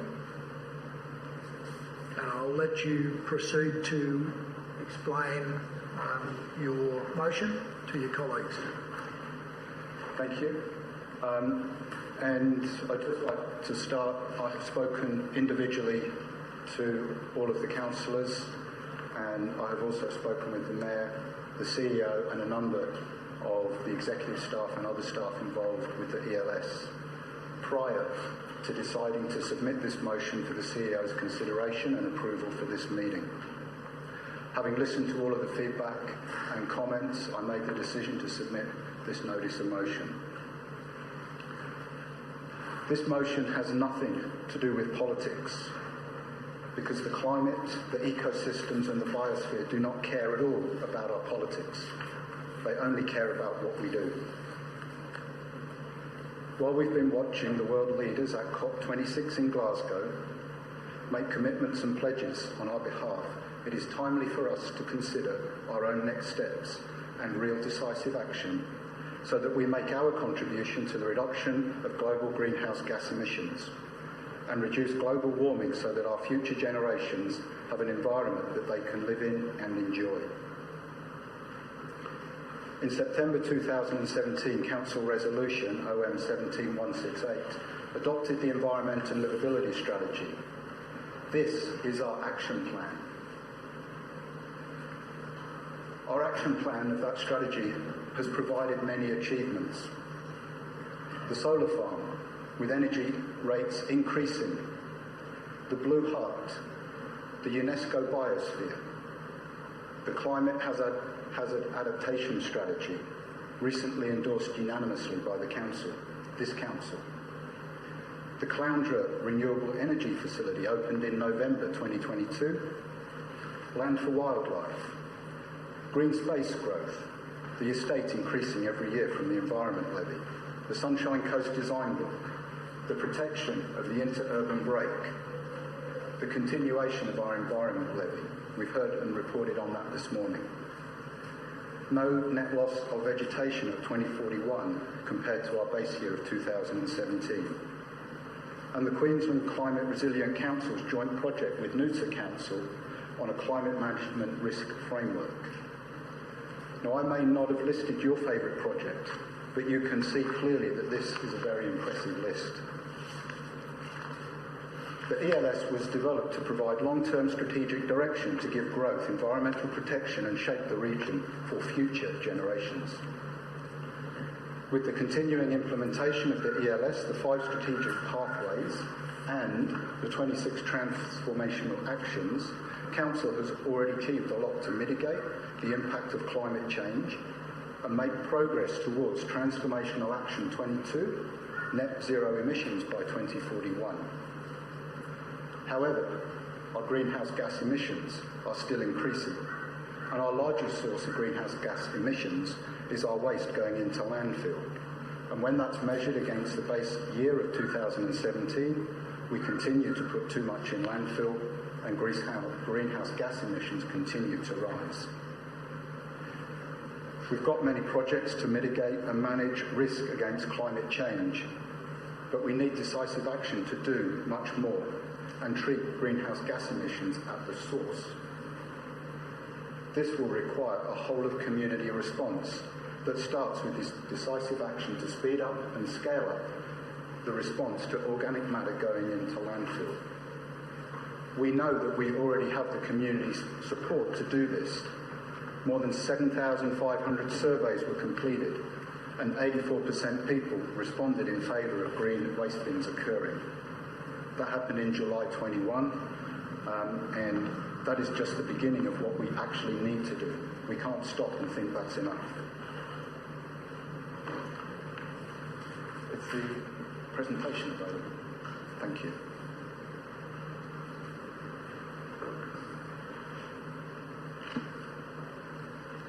Councillor, the first 5 minutes is almost up. I might just get you an extension. Okay, thank you. Councillor Hungerford, Councillor Dixon seconding. All those in favour, please carry on. Thank you very much. We go to the next slide, please. Recent polling by the Levy Institute, 26th of May 2021, provides further insight to the community's point of view. 60% agree that global warming is a serious and pressing problem. We should take steps now, even if this involves significant cost. Next slide, please. When that response is filtered for age groups, those people in the 18 to 29 age group, the response increases to 76%. 76% of people under 29 agree that global warming is a serious and pressing problem. Next slide, please. 74% of people agree that the benefits of taking further action on climate change will outweigh the costs. Next slide, please. If we look at our younger people, aged 18 to 29, they believe at a rate of 88% the benefits of taking further action on climate change will outweigh the costs. Our young people are involved and engaged, and they are seeking action and leadership now. They need us to act now, as they do not have time to wait while they grow up and become the leaders of tomorrow who can take action in the future. They need us to act now so they have a viable future. Now, I don't intend to discuss the science. In the conversations with you, I believe every one of you believes and accepts and acknowledges the science on these matters. So we can go to the next slide, please. So what I'd like you to consider are those stories of the people of the Sunshine Coast who have made a huge difference. Stories that we can relate to and to try and draw some inspiration from so that we do, in fact, have an impact now for our future. The Kalula National Park, just to the north, was gazetted in 1975 after a 6-year campaign to prevent sand mining. The campaign, led by Catherine MacArthur and her friend Judith Wright, who created protest postcards decorated with wildflowers, and they were sent in huge numbers to the Queensland Premier, Joh Bjelke-Petersen. He received more than 15,000 postcards. And bear in mind, that was in a time, no internet, no email, just postcards. Originally regarded as a problem getting in the way of mining, she is now known as a great environmental leader. Kathleen MacArthur has a conservation reserve at Lake Curramundi named in her honour. She lived most of her life here in Caloundra. In a similar vein, we can thank one of the founders of the Wildlife Preservation Society in Queensland, Judith Wright. Without her dedicated campaigning, we would not have Gari National Park, that's Fraser Island, and we would not have the Great Barrier Reef National Park. The jobs and millions of tourist dollars that come from that contribute to our economy. And also, we have another local, Greg Roberts, who worked tirelessly in securing the Yandina Creek wetlands, the precursor to what we now call the Blue Heart Project. And the council, quite rightly, is very proud of that project. And in time, will make the Sunshine Coast even more desirable. Now, I share these stories with you to demonstrate that individual decisive action can have an enormous impact in the future. Without the determination of these leaders, we would not have these national parks and wetlands. We wouldn't have our Blue Heart. In 1989, Kathleen MacArthur, aged 74, and living here in Caloundra still, was working hard for the environment. And in 1989, she was running a series of lectures called lunch hour theatre scripts, and often she'd get 300 people to that. And in 1989, I just want to share with you her script, and I want you to think about what that tells us here in 2021. So she said, "The health and stability of the natural world we depend upon are threatened. The next decade will be critical. Hope for the future depends on everyone taking decisive action now. The consumer, the corporation, and governments worldwide." Later on in the same piece that was titled The Clever Country, and this is in 1989, 1 year after the IPCC was commenced, she said, "Interest in 1989 is built to a crescendo around the World Environment Day in June." Thank you, Councillor Dixon. Someone second, Councillor Hungerford. Those in favour? Thank you, Councillors. I'm nearly done. And as I mentioned earlier, this is a first for me to have an extension at all. So I appreciate your support. Thank you. State governments released their greenhouse strategies. This is 1989. State governments released their greenhouse strategies. Local government became concerned about specific impacts. Schools ran projects, and a wide range of voluntary groups organised seminars, conferences and workshops and public meetings. Even the Queensland Minister for the Environment, who was fresh from an extensive and expensive campaign travelling the world in a losing battle to retain the right to continue logging the state's tropical rainforest, spoke of the need to develop policy responses to climate change in a Brisbane meeting organised by the state government. And lastly, from the same piece, I'll get there. Okay. She concludes, "The prospect of climate change holds real danger for the Earth and its inhabitants, humans included, but it also provides a real opportunity." So how many more times will the next decade be critical? In the writing from 1989, I had a sense of hope. And looking back over those past 32 years, we've simply not done enough. We are in an emergency, and we may not even have 10 years to effect the dramatic changes needed. And just to conclude, I was recently chatting with Uncle Tice, and we got talking about healing country, the NAIDOC theme for this year, and how the climate emergency relates to healing country. He told me, and I quote, and he gave his permission to quote this, "Mother Nature is screaming out for help to heal the land." I believe I've put forward a good motion today with real actions that cannot wait any longer. And I have a sense that we've actually been debating this all day. I have never heard so many comments and pulling and focusing on matters of climate and environment in so many different reports from so many different areas of council. And that is really good. And I'm really encouraged that we've had that happen here today, because that's what we need. Every single thing we do needs a focus on our environment and the climate emergency that we're in. And that is why I have asked for the next piece of decisive action to be our CEO to report back to us by March 2022 with a governance structure to embed a response to a climate emergency in every action we take, every single day, and everything we do. Every time we go into a procurement contract, it has a focus on the environment. We haven't got long left, and I certainly don't want to ask for another extension of time. But I urge you, for the future generations of people and the leaders who will be in here long after us, to support this motion today. Thank you. Thank you, Councillor Law. I'm going to go to Councillor Babarowski. Thank you, Mr Mayor. Councillors, I'd like to move an amendment to the motion, and if meeting management would display the proposed amendment, I'll then ask for a seconder to speak to it.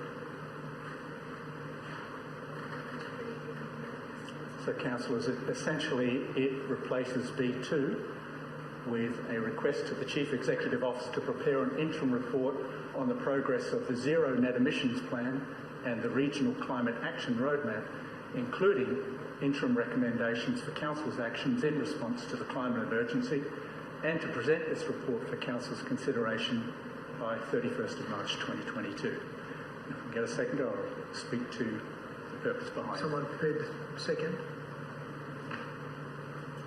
Councillor Landsberg, thank you. Thank you very much. Councillor. Councillor Landsberg. Councillors, you would have heard me make this point before, but I'll make it again because it's particularly pertinent. In the lifetime of the oldest person in this room, we have added 5 billion people to the population of the planet. In the lifetime of the youngest person in this room, we will be adding another 3, which means we'll be at 11 billion people on the planet in the lifetime of the youngest person in this room.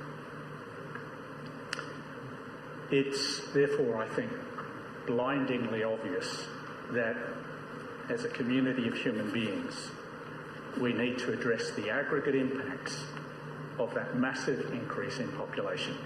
The sheer scale of the energy use, rates of consumption and waste, in addition to the infrastructure we need to support us, is mind-numbingly complex. Just how do you deal with that? We have to be up to the challenge, but the history of our guardianship of the planet shows that we're up to it. Our single best measure of the impacts is carbon emissions. Pre-industrial levels of carbon in the atmosphere were 280 parts per million.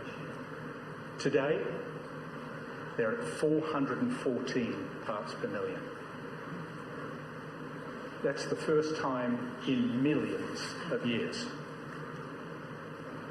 We need to, in fact, we must drive down that number, not further up. Councillors, it is time for us to acknowledge that our planet is in a climate emergency, and it's our past ignorance that is the cause. Carbon isotopes don't lie. You can do the analysis of the carbon in the atmosphere and attribute what has a signature to fossil fuel and what's part of the natural carbon cycle. It's a direct relationship. The 400 reflects the increase in fossil fuel.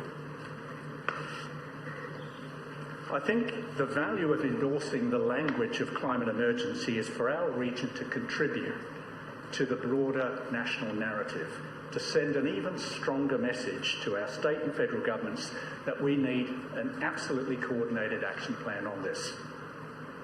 As a nation, we need to restructure our economy, not to be reliant on burning and exporting fossil fuels that have driven up our contribution to climate change.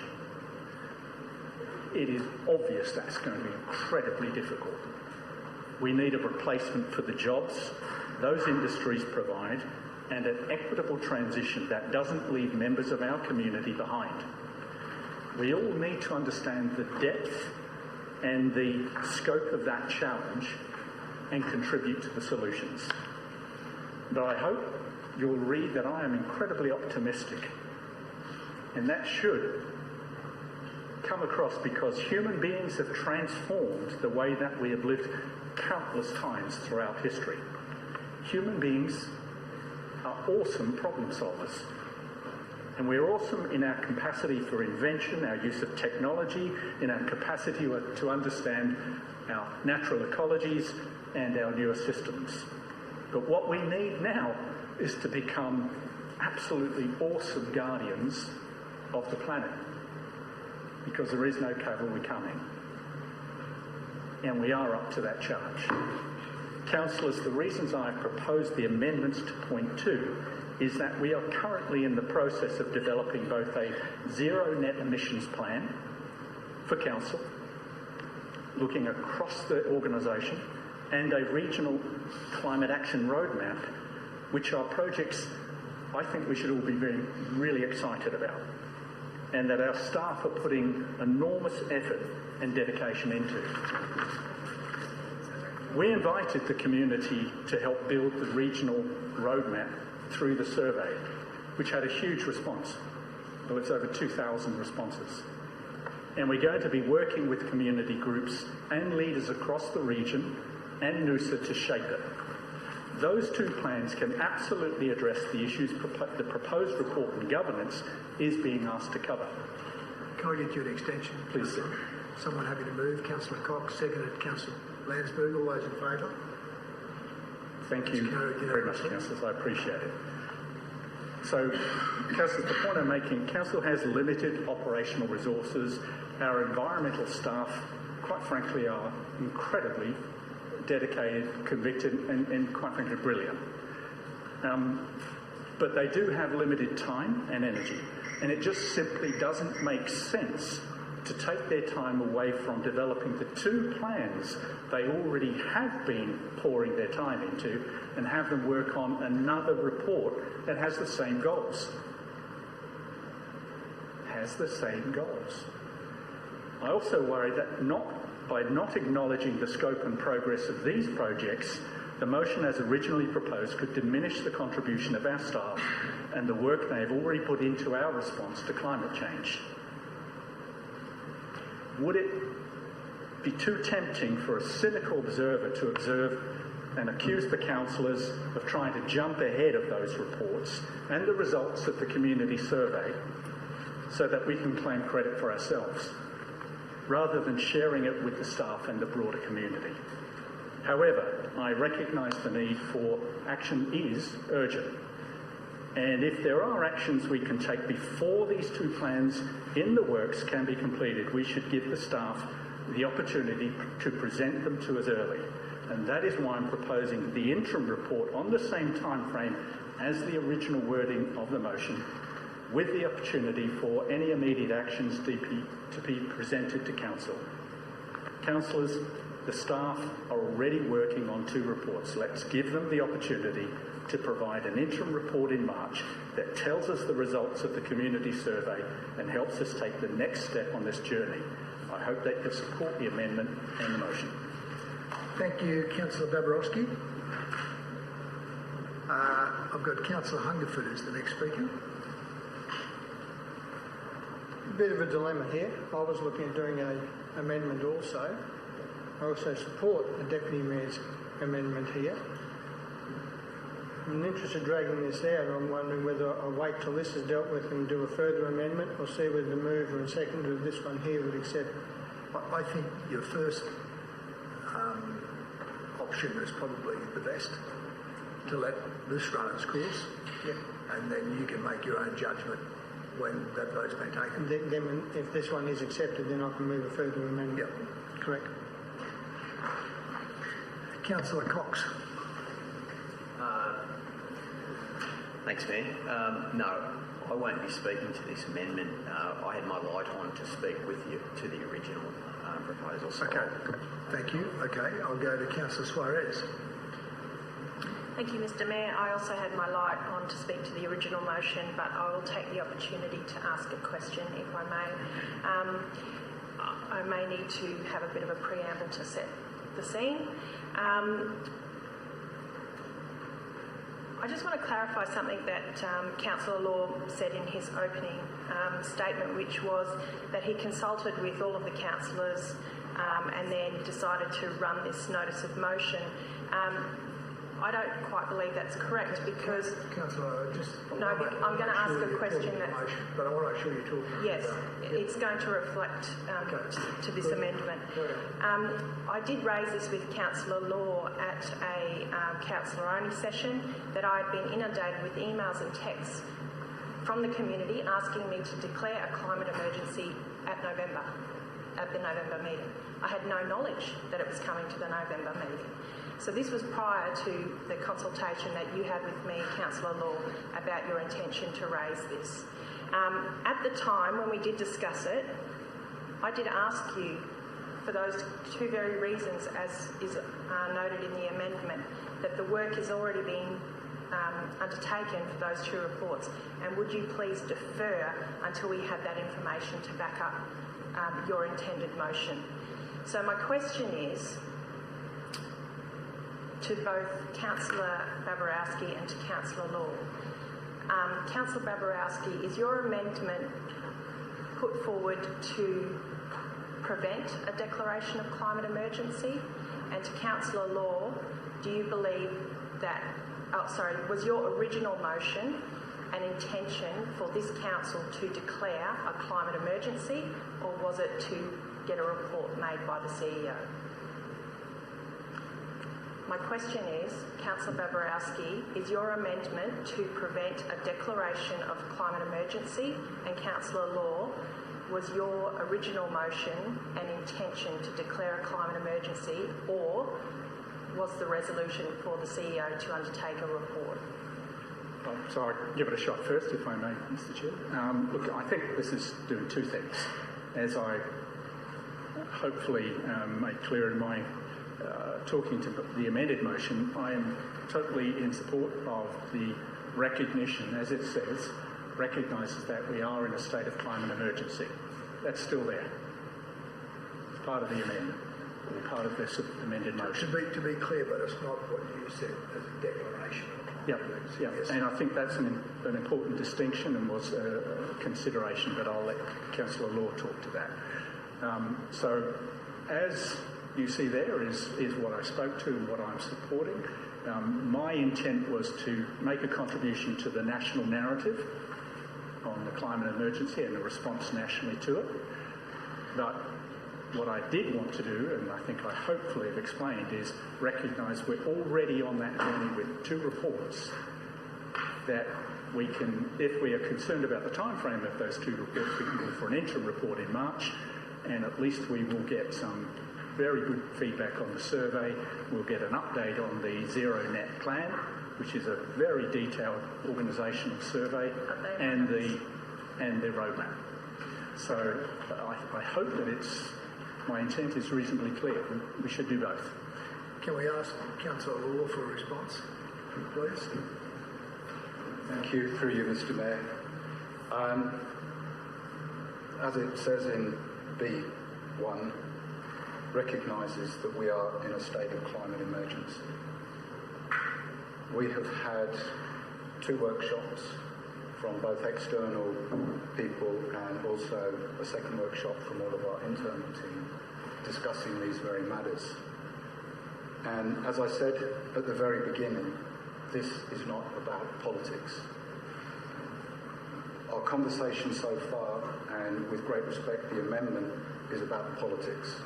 This is about the climate and the emergency and what we need to do about it. So I hope that answers the first part. It is very deliberately not a climate emergency declaration because of the politics and the issues that came out throughout the workshops and the conversations throughout the whole year. So I've chosen the words very carefully, that we are in a state of climate emergency. And then if we jump to item B3, the Council does not require the endorsement or recognition from any other organisation, third party. We're not signing up for membership to anything. Again, a very clear message that came from our workshops and our conversations over the last 11 months.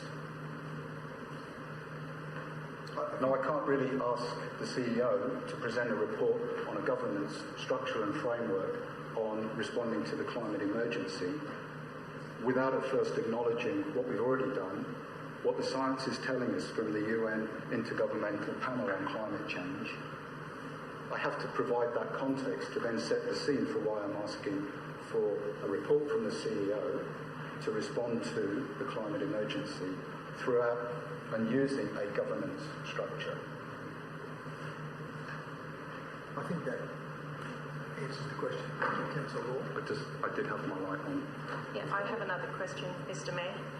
So then I'd just like to ask Councillor Law if he has any knowledge or understanding of why the community, and I have been lobbied by community groups to support a declaration of climate emergency at this meeting. I understand what you've written in your motion, but why does the community have the belief, if that's not what this is here today, the community have lobbied, they have protested out front for us to support the declaration of a climate emergency?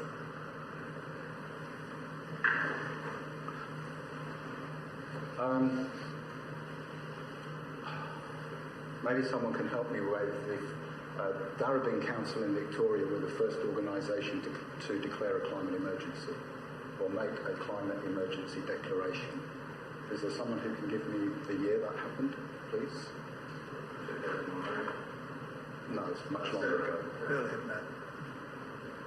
It was many, many years ago. This is not a new thing. So the reason I asked that question, and I know that someone in the room knows the year they started that, it was a very long time ago and it was presented in our first workshop. Okay, leaving aside the date other than it was a while back, the language in the community, not only in Australia but across the planet, is about climate emergency declarations. It is going to be unbelievably difficult to unpack that community understanding for the sake of a motion today. In fact, almost impossible. In the UK, there are 500 councils who have made a climate emergency declaration. The UK government has passed bills through Parliament to work on a climate, or to recognise a climate emergency declaration and then take actions and steps to act on the climate emergency declaration status. In the UK, over a period of recent times, they have reduced their emissions by 43% and at the same time increased GDP by more than 70%. Well, I think, again, perhaps drifting on, we can give you that date as December 5, 2016. 2016. Thank you very much for checking that. Appreciate it. Mr. Mayor, I might just speak to the amendment. I just want meeting management to help me here, because as we've had those speakers move around, the order of speaking has changed a bit. So I think Councillor Suarez is right to continue, but I think Councillor Law, you probably need to go to the bottom of the list. So I'm going to stay with you, Councillor Suarez, and then go to Councillor Landsberg. Okay, thank you, Mr. Mayor.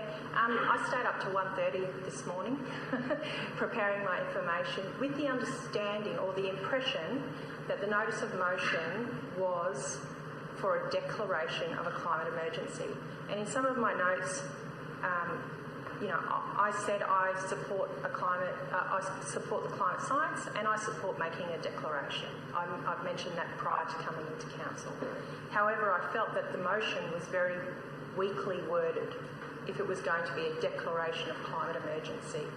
So considering we're not discussing declaring a climate emergency, we're just looking at acknowledging that we're in a state and that we are looking at our actions going forward, I will reserve my right as to whether I support the amendment or support the original after I've heard the other speakers.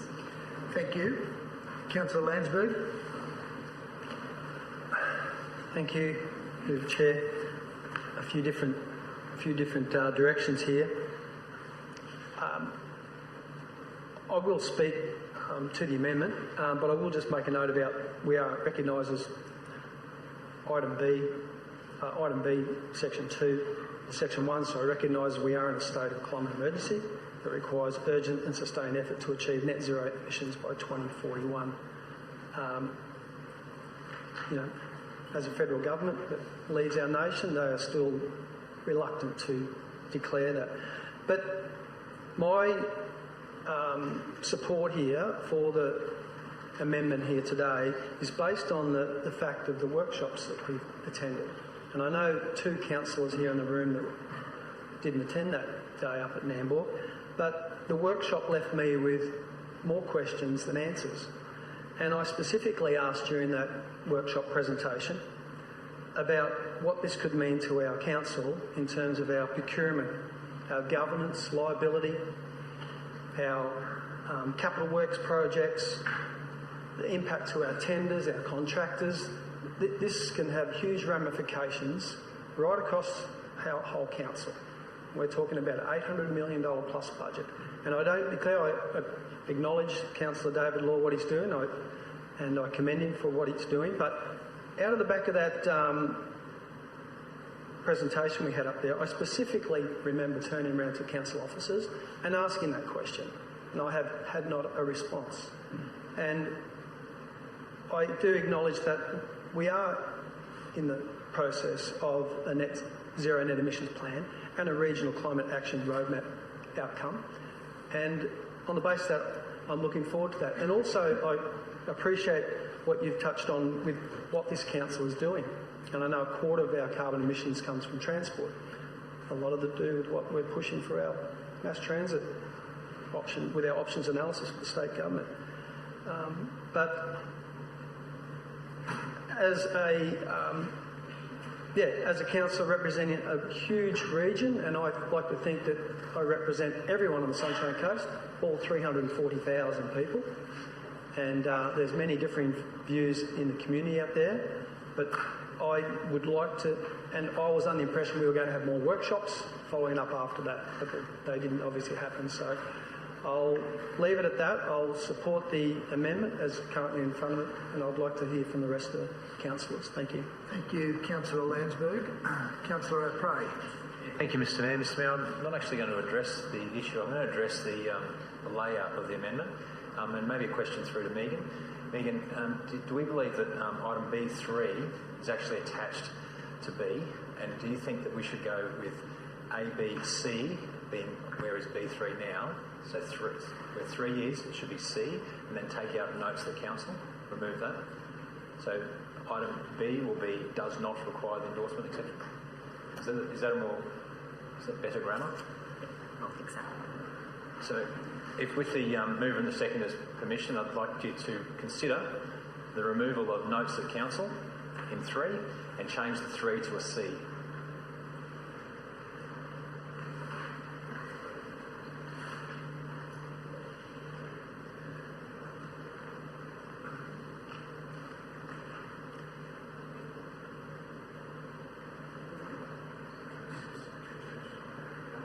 Councillor Landsberg.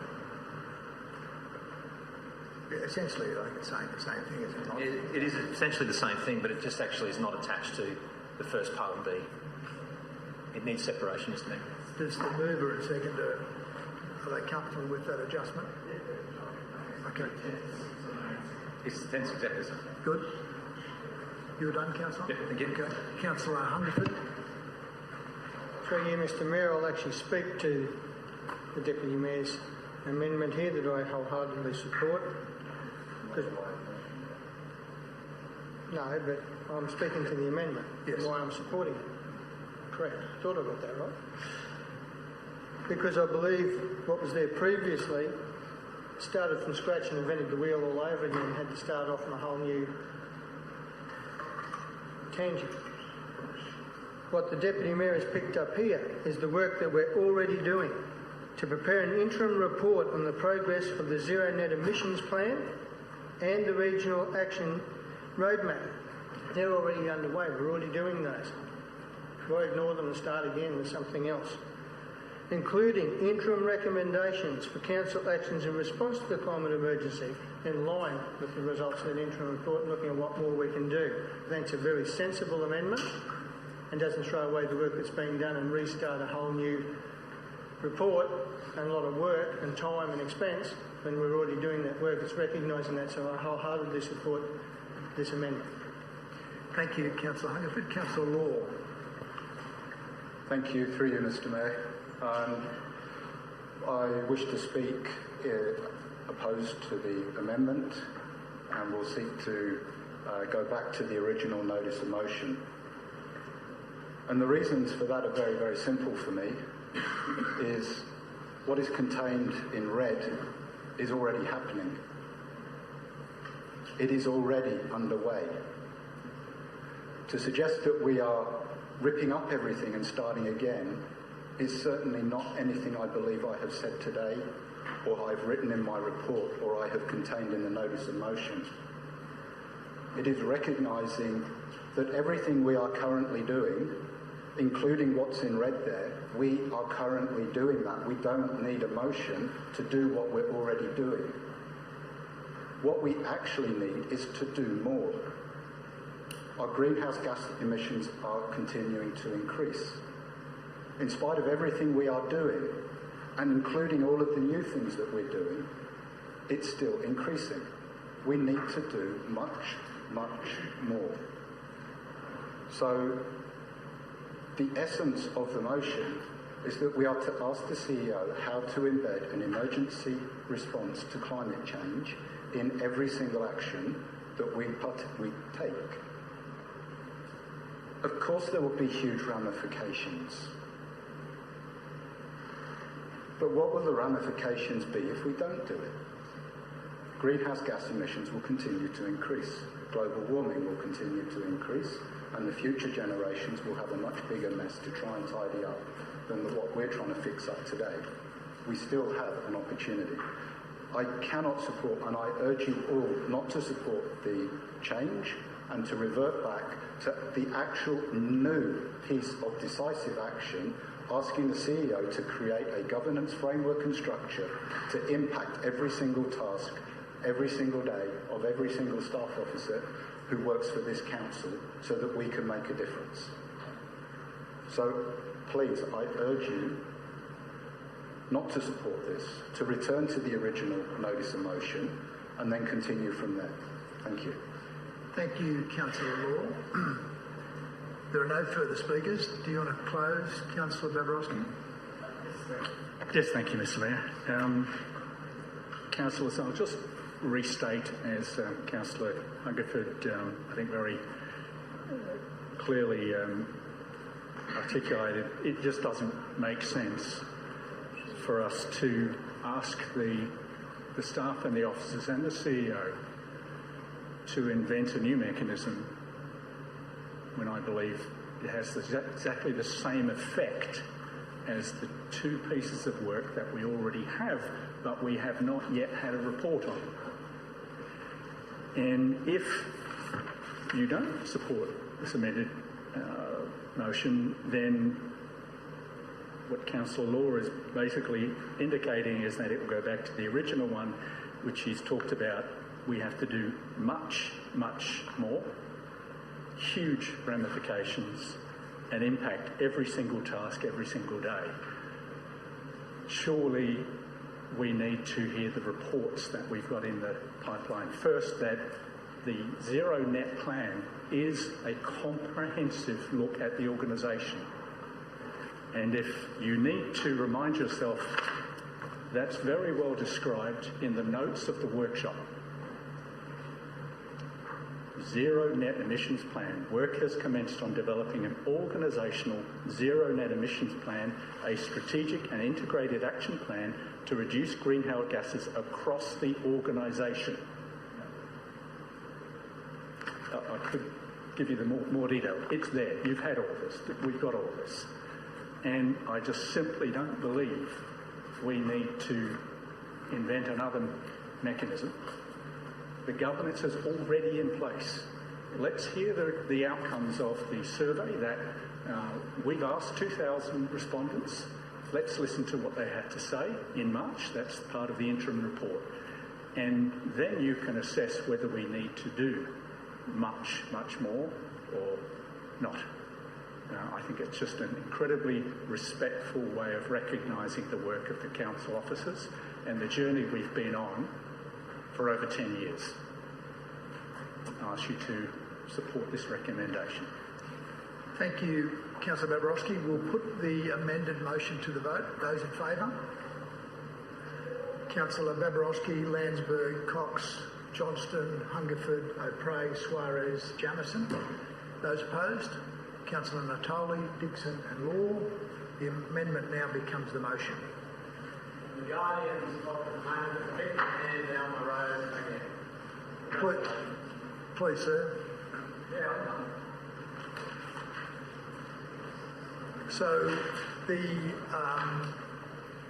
so we're back to a live motion. Who would like to speak to it? Councillor. By all means, Councillor Johnston.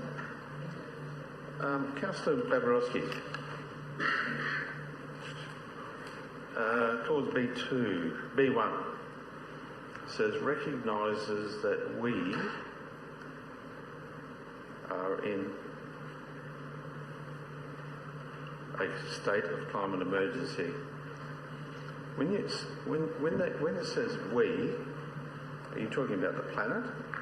Are you talking about just the Sunshine Coast? And is this a declaration of a climate emergency or just a statement?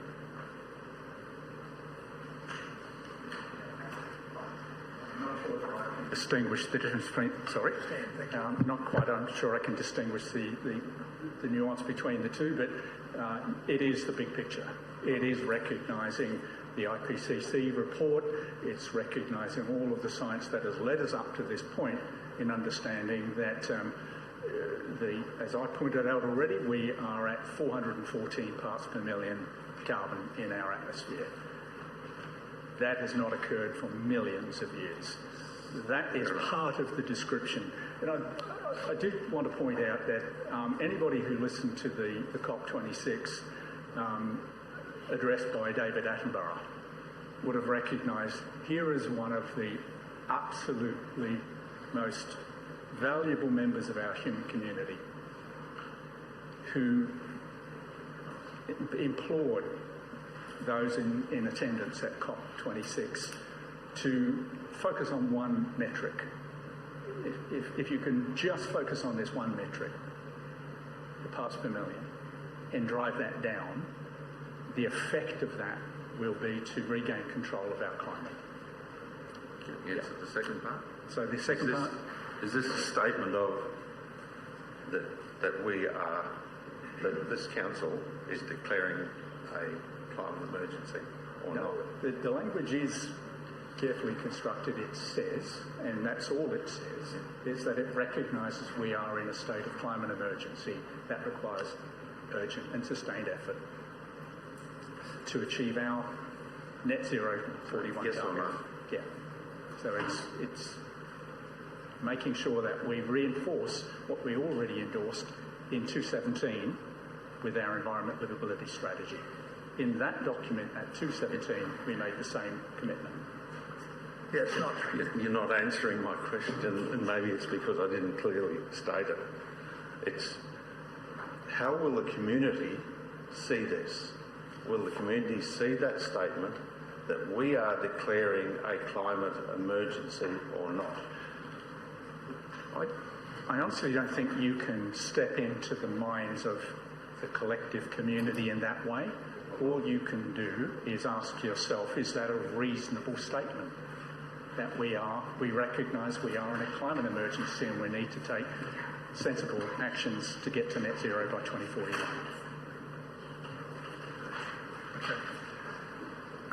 Can I just have that? As a matter of interest, because we took the time to find out the information previously on Darebin, I'll just read this very carefully. Darebin was the first government anywhere in the world to declare a climate emergency. On the 5th of December 2016, Darebin Council unanimously voted to recognise we are in a state of climate emergency. It's exactly what it says up there. Well, I think if you go to C, that indicates our council is making a decision in the interests of the people we represent on the Sunshine Coast. So I'm going to go to Councillor Cox. Thanks, Mr. Mayor.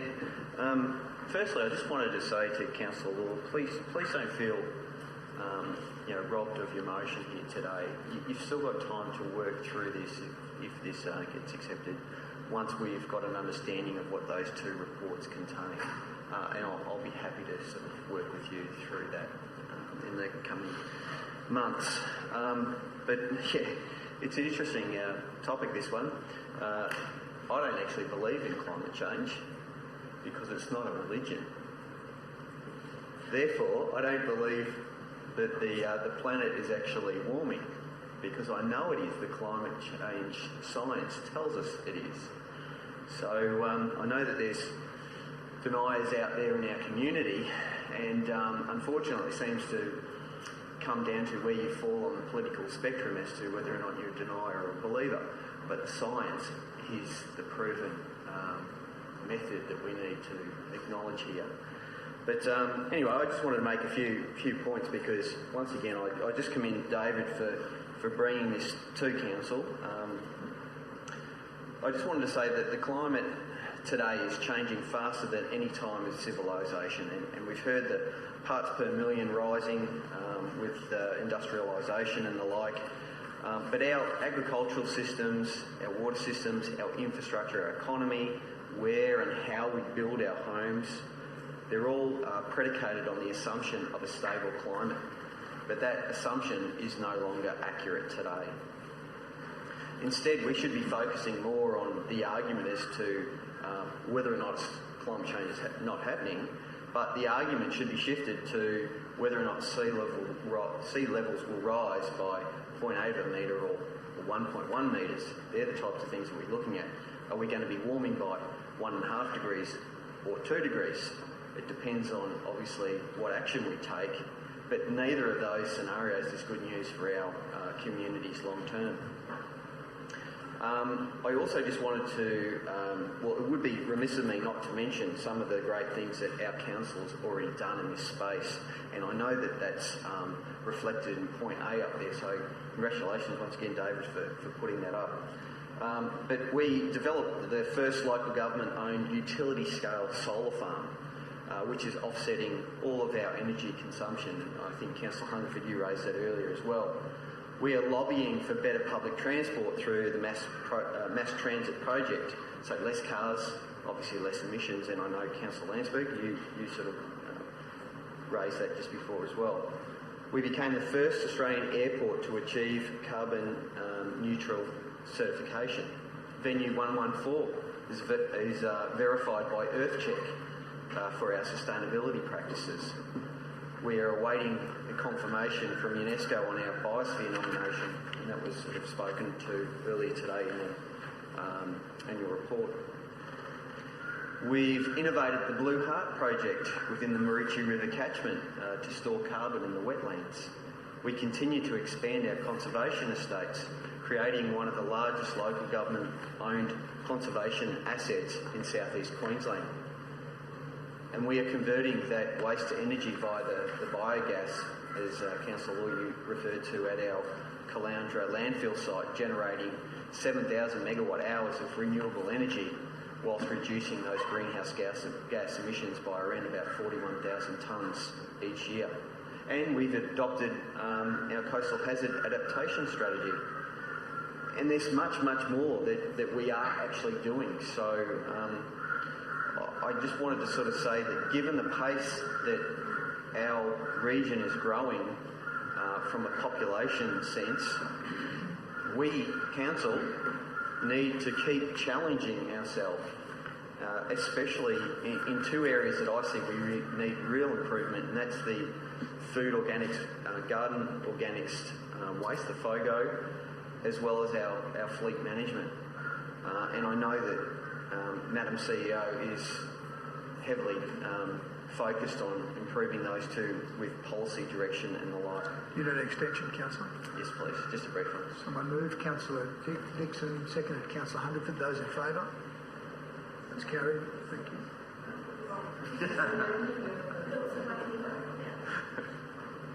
You're not invisible. Sorry, are you waiting to speak or waiting to be acknowledged? Oh, sorry. Okay, my apology. Well, I had always hear, I'd be right. You're sitting in the blind spot down there, unfortunately. Okay, I'm going to leave this way.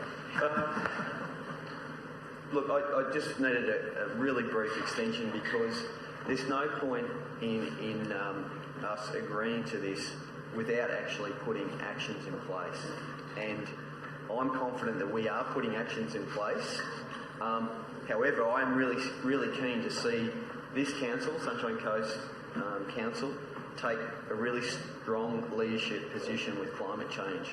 So I definitely will be supporting this here today, but acknowledging David's work, or Councillor Law's work. Thank you, Councillor Cox. Councillor Hungerford. I've got Councillor Hungerford, Suarez, Natoli and O'Prey. I was going to look at moving my further amendment. I know I'm being a bit pedantic here, but what I'm trying to do is actually strengthen what's being done here. I would like to replace the word emergency with crisis. And I need a seconder before I can explain my rationale. Will someone second that? Councillor Johnston, thank you. Purpose of debate.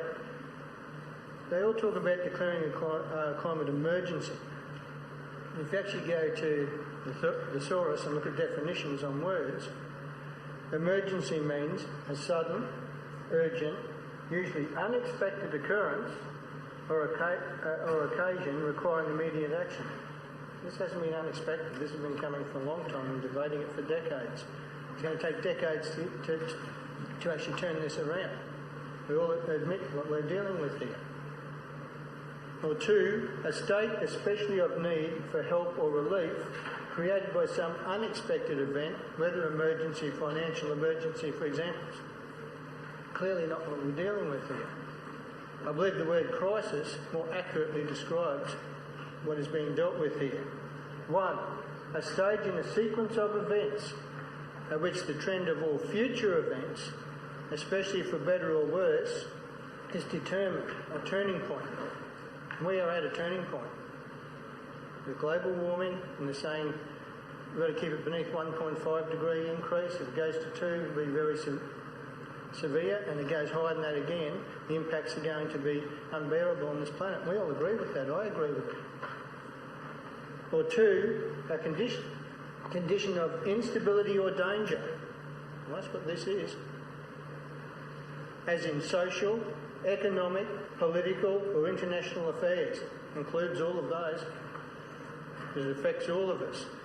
Leading to a decisive change, and that's what we're talking about. All the world coming together, decisive change to deal with this issue. So I felt that the word crisis more accurately reflects what is being dealt with here. And let's put that up for consideration. Thank you. Thank you, Councillor.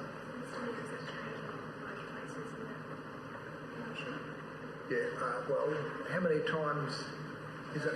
Just 2 places? Yeah. Can you confirm, Councillor, that those item I and double I, or 1 and 2? Where the word emergency was. I just thought it more accurately describes what's actually being dealt with. I know I'm pedantic, but that's how I am. Okay.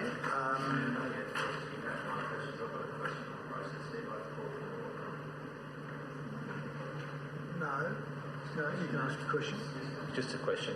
Is the word and the change from emergency to crisis enough to create an amendment, or would that just require the permission of the movement seconder? Well, Councillor Hungerford moved it as an amendment, so we'll need to deal with it as an amendment. I'd be quite happy if the movement second of the other one accepted it. That's the easier way of doing it. It's the obvious way of doing it. Yeah. Well, it's your motion existing. Look, I really appreciate you giving us the dictionary definition, and we could all agree with you that in terms of dictionary definitions you might see the values of crisis being more appropriate than emergency. The word emergency in this context, I think, has all of those attributes of crisis wrapped into it anyway, because of the amount of debate, explanation, coverage in the media, and by changing it from urgency to crisis, I don't think it has the same act of solidarity globally. This is important that we show that solidarity to a phenomena, a social phenomena, and I think that's pretty important. So I wouldn't support the change of the word to crisis. That's fine. So, quick vote on it, because I support the Deputy Mayor's original amendment. We'll see whether it's a quick vote or whether we have all councillors wanting a comment to pass on it. But you've put it out there, so we've got an additional amendment. I know there were speakers lined up perhaps to speak to the previous motion, but nonetheless.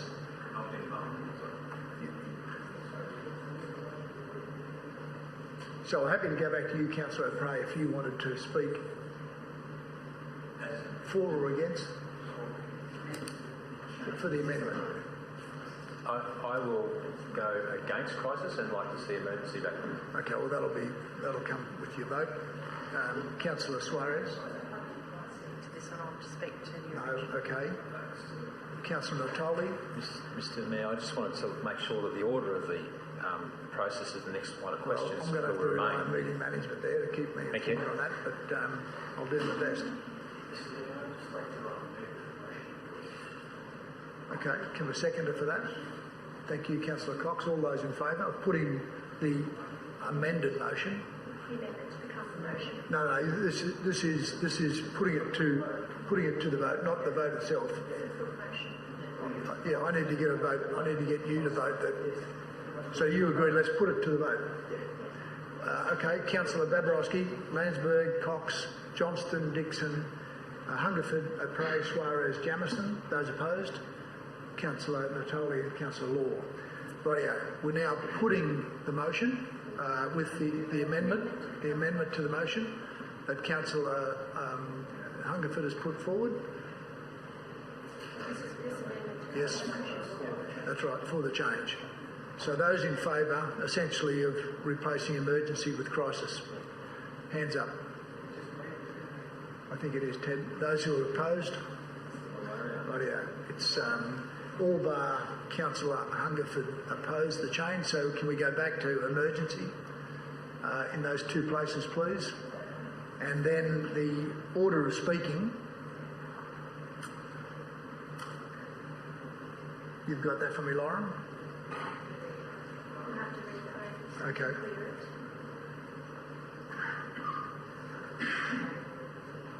Look, everyone's going to get a chance, so if it's moved, so you're up, Councillor O'Prey, I think. Thank you, Mr. Mayor. That's why I asked. Mr. Mayor, I'll speak to the motion, to the amended motion, to Councillor Rick Babarowski's motion. Over the last 10 years, millions of people across the world have converted from being a sceptic to a believer.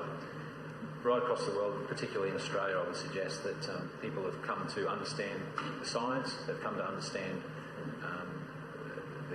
the observations that they make, and have a greater knowledge base around it. And I'm one of them. I've been converted. When I first came into council, I was very sceptical, and we had a lot of climate talks back then, and I was always on the fence with it, always. But I've just come to realise now that with the new information that's come to hand over the last 10 years, that it's more important to not only myself, but more importantly to my children. And I guess over those 10 years, my children have grown up as well, so it does really impact you in different ways. But what I wanted to share is my experience, and my experience here locally about global warming. Some of you might have heard me talk about it before, but I actually like to talk more about ocean warming and the water warming, because this is my experience here on the Sunshine Coast. For over 40 years, I've surfed Maroochydore Beach. Nipper on the beach there, growing up there, and still surfing there today. I was hoping to try and get away this afternoon, but that's not going to happen. And what I've noticed, and it's been really obvious, that when I was a young fella, 7, 8 years old on a Nipper board, the water temperature in the winter months was freezing. It was way colder. It was too cold to go out, even with a 3 mil weddy on. It was too cold. Through the winter months now, I know that I'm probably carrying a little bit more weight, but it's not nearly as cold. The water temperature's gone from, in the middle of winter, 16s and 17 degrees back then, to probably just tapping under 20 degrees now.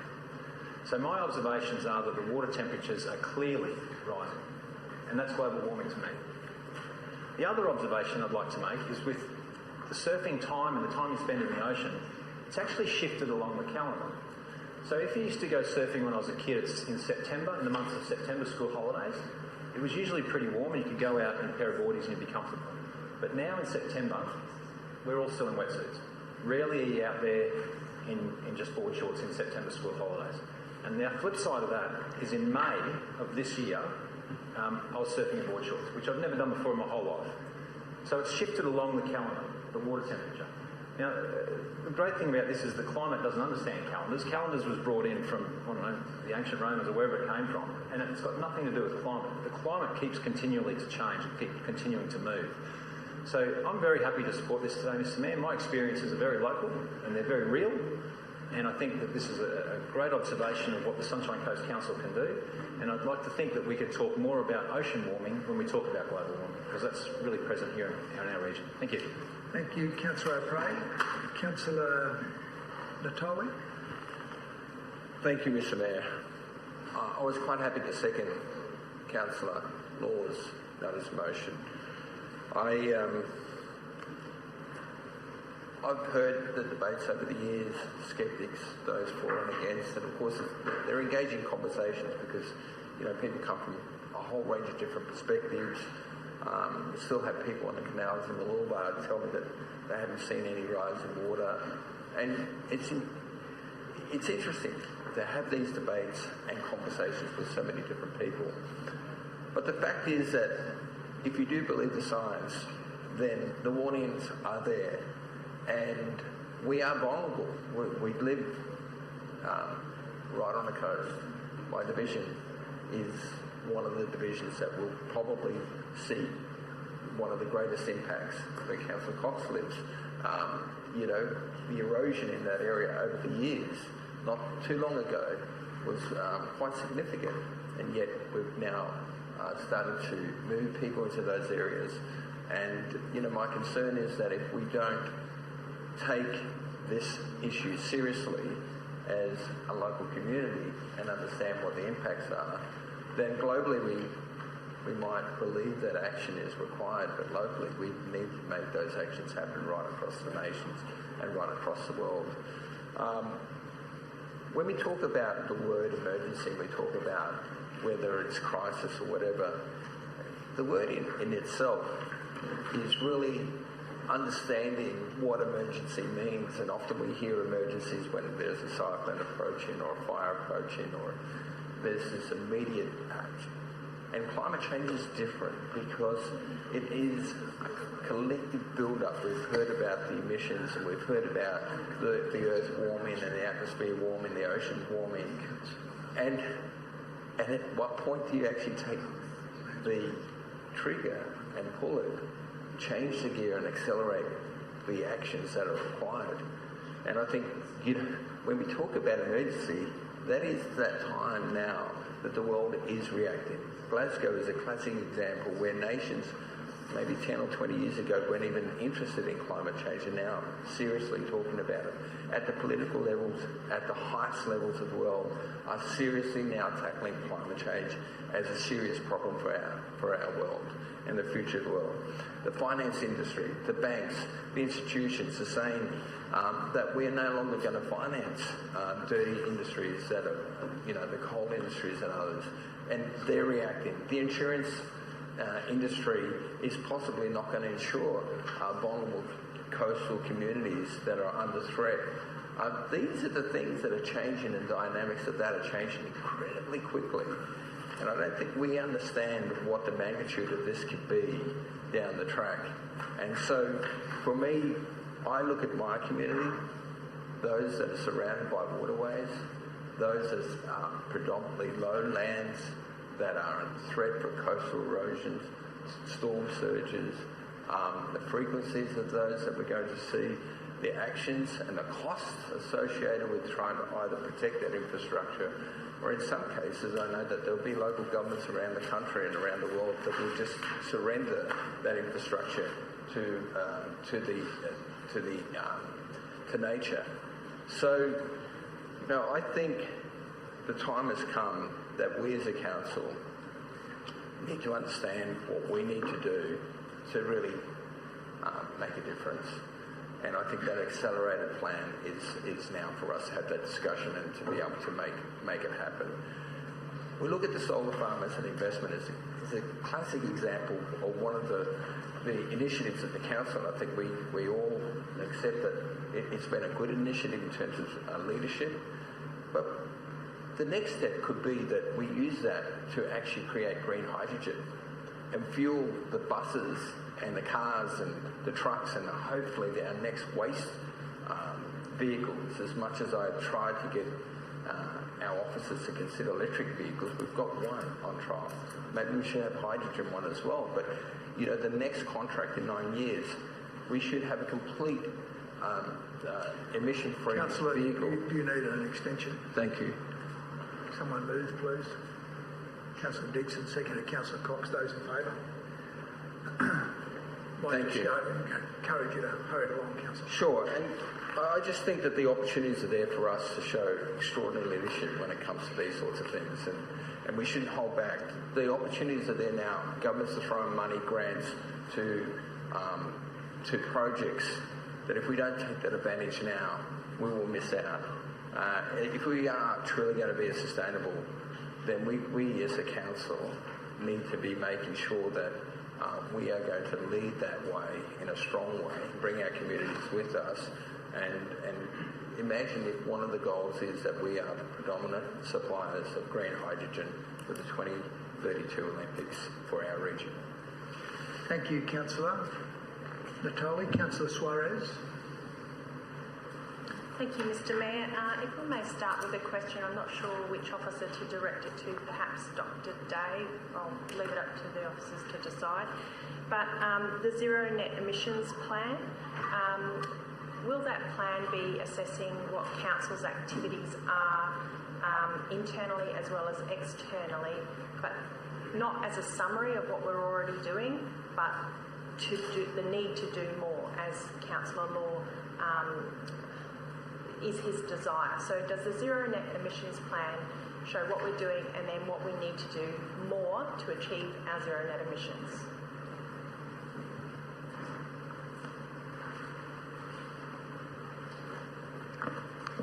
Through you, Mr Mayor, and thanks, Councillor Suarez.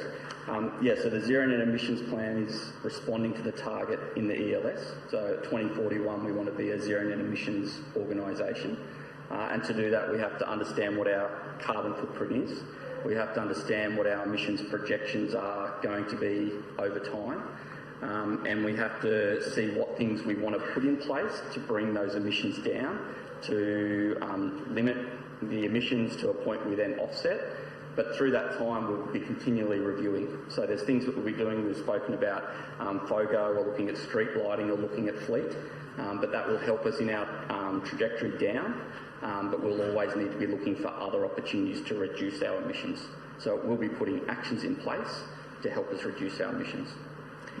Thank you. And those actions are in addition to what we're already doing. Through you, Mr Mayor, some of these things we're planning for have been incorporated into our different abatement scenarios, like FOGO we're talking about, or like the change in our fleet. We will need to ask ourselves the same question as we want to respond to reduction of our emissions. What else could we be doing? So we'll need to keep asking ourselves that question. Great, thank you. My second question was going to be about timing. Councillor Natoli just asked about when do we pull the trigger, and this zero net emissions plan will be, as you mentioned, 2041 in line with our other corporate plans, but we do have the South East Queensland Olympics, which has the target of 2032 to be carbon positive. So will the Olympics overlay and the date of 2032 do anything to influence our zero net emissions plan to bring that final date forward? Through you, Mr Mayor. So we're responding to the policy, which is our target of 2041. However, as we look at the ELS, we're now in the 5th year of implementation, and there's an opportunity to review that and give into consideration to the range of things which are happening, including the Olympics, including how we can reduce our emissions even further. There'll be an opportunity to look at that target and understand the implications for the organisation if that was something that wanted to be progressed. Thank you. I might speak to the motion, Mr Mayor. I'm a little bit all over the place though with my notes. I came here today with the intention to actually second Councillor David Law's motion and to support it, with the understanding that it was a declaration of climate emergency, which it is not, and neither is this one. In my notes to Councillor Law's original motion, my criticisms of it were timing, because I would have preferred to have had the results of the zero net emissions plan and also the results of the survey. As I said before in another item we discussed, we are here as the community's representatives, and without that information and those plans, we're really making a decision based on our own beliefs. And so I would feel, and I said in my original notes, I would have felt much more comfortable having made a declaration had we have had this information. Similar to Councillor Cox, I'm supportive of making a declaration, and I'm supportive of Councillor Law pursuing this and reaching for further actions. And I am happy down the track, once we've got this information and we've got that backing, I think it would be a much cleaner way to tell the community of our intentions going forward, because we have the backing of our community, we have a plan going forward and telling the community how we would achieve it. And if we can have a council report that goes along with that, we've got all the information behind it as well. I think that's a much cleaner and much better way for our community and for our council to present that. Thank you, Councillor Suarez. Councillor Dixon. Yes, Mr Mayor. Heard some very good speakers today. Councillor Cox was very good, and I enjoyed everything he said, and it was very factual, and I'm glad to see his position here today. Councillor Law, fantastic, and Councillor Babarowski, I think some highlights that I've enjoyed sitting here today. Let's not miss one thing, and I don't want to speak for everyone in this room, but from what I'm hearing, most, if not all, of the councillors support the climate change science. That's what I'm hearing. Yeah. You've all outlined the good work council's doing. That's great. I think many of us are on the same page. It's just how we're getting there. So it's really good to see. I hope the audience actually will go back and replay what those councillors have said. I've been on the fence with this subject many, many years ago, because I just really didn't understand the level of sophistication, but they've dumbed it down enough for me to understand it, and the science is real. I can't deny it and I can't challenge it, because I just don't have that ability. I believe in it now. I got asked during the recent 2020 election if I'd support I'm not sure if it was climate declaration or whether or not I believed in the climate science, but I said absolutely. I can't dispute that, and I'm on board. I came here today with the intent to second Councillor Law and actually support him. But we've gotten to a point now where Councillor Babarowski has got to change, And I still think it achieves a lot. And from what I'm hearing from what he said today, and from what others are saying, you're heading in Councillor Law's direction anyway. It's just a matter of time and how we get there. But you put me in an unusual position, because if I don't support Councillor Babarowski now, I will be someone who doesn't believe in the climate change science and someone who is not willing to make changes on a local government level. That's as clearly as the public's going to see it, unless they come back and rewatch everything that's transpired here today. So I want to make the point I'm on board. I would like to have been Councillor Law's journey, but we're still on the journey, and I'm part of that journey, and I can't vote against what's changed and transpired here today. I will be supporting Councillor Babarowski, and I just hope that people do take the time to actually interrogate what people have said here today, because I'm pretty proud of what people have said. I came in here thinking there was a few of my colleagues who actually didn't believe in the science and may have had a different view, but I haven't heard that here today, so I've actually been surprised and learned something. Thank you, Councillor Dixon. Councillor Law. Through you, Mr Mayor, thank you. At the risk of everyone's wrath, but for those who know me well, I'm determined and I'm extremely stubborn.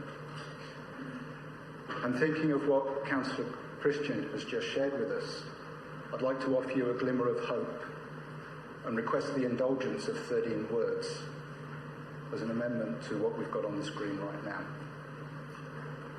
And those 13 words would give me an ability to support what is currently in front of us.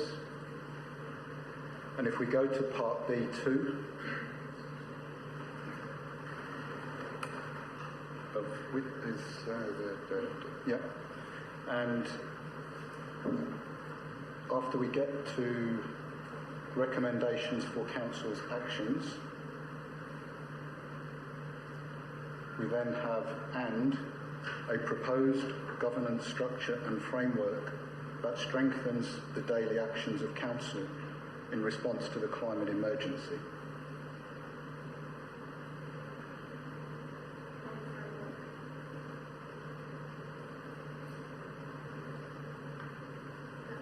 Which this will, you want me to read that again? And a proposed governance structure / framework that strengthens the daily actions of Council.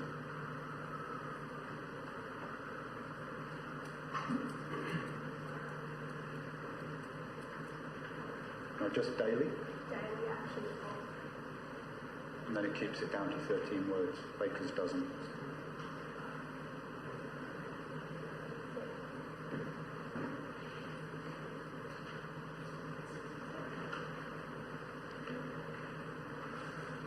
Someone prepared to second the amendment? I've got Councillor Suarez.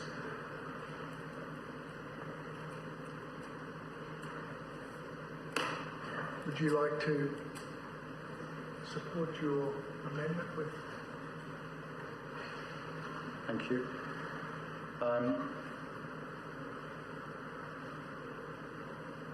To save our sanity, I'm willing for this motion to be put rather than everyone speak to it. I'll leave that to your discretion, Mr Mayor. So, the amendment to my notice of motion was a surprise, but it happened.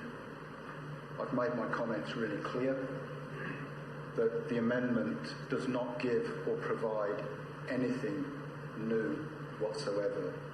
It merely restates what we're currently doing. We are currently working with Noosa Council on the QCRC report. We know we're doing that. I knew we were doing that before I submitted the motion to the CEO.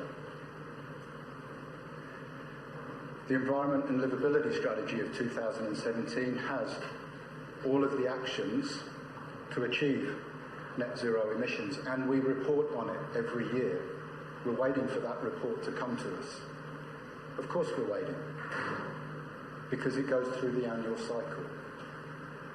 And the amendment to the motion gave us nothing new, and if we can accept these 13 words, we actually get something new, and we get the governance structure or framework, whatever is determined by the CEO. And in my mind, it was about giving the CEO the broadest liberty to do the maximum possible throughout the whole organisation, because that is what is required now. I did not want to constrain or limit the thinking of her and her whole team, and the possibilities that Dr. David Moore and Gillian Smith might be able to come up with when given such liberty and such free rein, rather than the constraints of what we're currently doing. We are not achieving our emissions target. We are still going up, and we need to go down by 5% per annum. We're still going up. So I leave it to your discretion, Mr. Mayor, which way you want to go. I would accept the motion, the amendment being put, but I'd be happy to hear from others. But this will give genuine newness to where we're at the moment. Everyone has spoken with great passion and strength that we are in a climate emergency and that we need to do something. The amendment recognises what we're currently doing. We need to do more. And by giving the CEO the instruction, requesting the CEO to provide a report on the governance framework and structure to embed a response to a climate emergency in every single thing we do is the new thing, is the decisive action that Kathleen MacArthur spoke of 31 years ago. And I'll leave you with one thing. I need to get you an extension, Councillor. Did someone move an extension? 2 seconds. 2 seconds, okay, go. So, Kathleen MacArthur, who lived in Caloundra, in 2002, was awarded the Citizen of the Century. Thank you, Councillor Law. I think in fairness I need to be prepared to take commentary from others in support or opposed, as the case might be, to the most recent amendment. So I'm going to go first to Councillor Dixon. Through the Mayor to the CEO, and at a danger of dragging you into something that I believe is a little bit political at the moment, just or not. How do you feel about all of this? You're the one that has to carry out the wishes of council, and it's your employees because you work with them. And as far as I'm concerned, this rests with you. You're the one that's going to be executing the work and working with the staff. So, I guess my question to you is not specifically how you feel about the issue, but your comfortableness around the wording. Are you aligned either way? Do you have any advice, anything that we might consider? How would these 13 additional words impact your daily duties?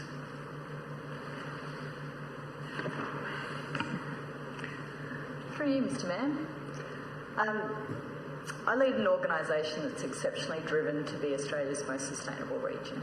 I have no doubt that the people in our organisation support and in their day-to-day actions consider where they can everything they need to do.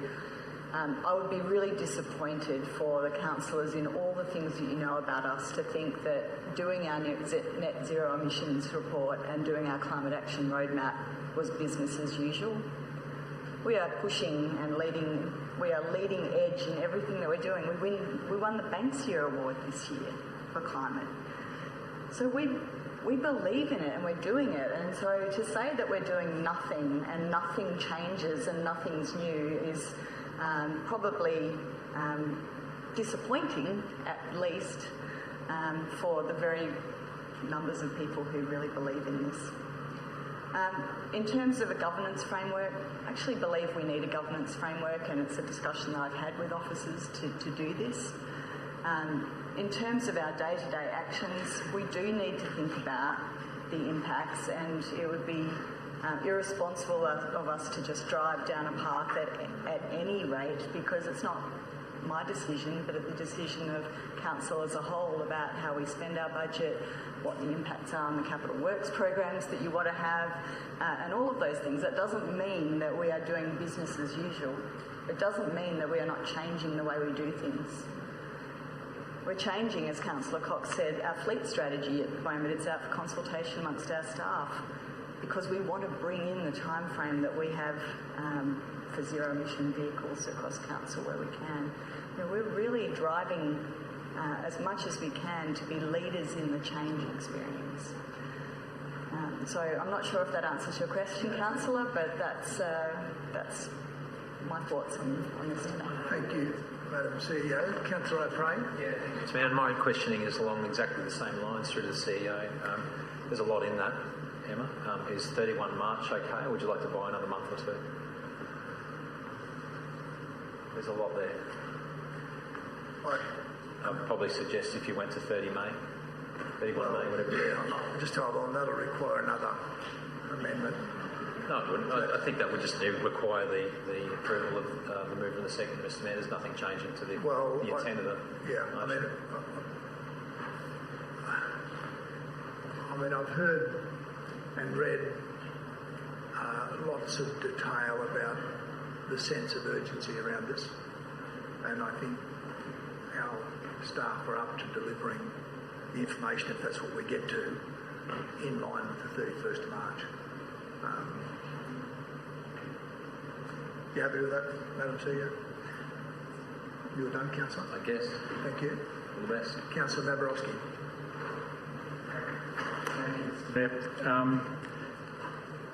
Councillor, I'm really pleased that the CEO had an opportunity to explain how important it was to understand that the two reports that we're calling for an interim report on are new. It's really important to hear from the staff on three elements, really, which is the community survey, which closed at the end of October, which provides a lot of new information. And that will be very valuable for you to understand how a response of 2,000 people, and if you did the report, let me just check. No, it's a little embarrassing. I did the report, I did the survey, and I was really impressed at how thorough and demanding it was as a survey. It was so demanding it did concern me that, wow, would we get that many? And so I was delighted to hear it was 2,000. And that the engagement was very broad. So I think we will have a lot of new information to consider, and there will be new recommendations in those interim findings. And it does say, including interim recommendations, which is another way of saying early recommendations.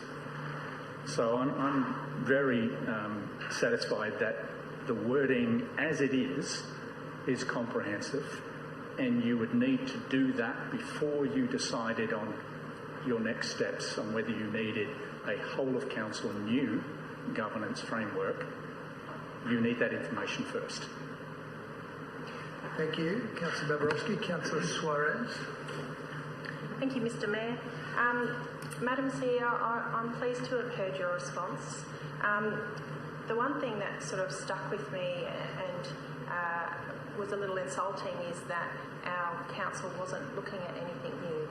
We did have a set and forget policy, business as usual. And when I was considering some of my words for the original motion, I actually wanted to speak about slacktivism.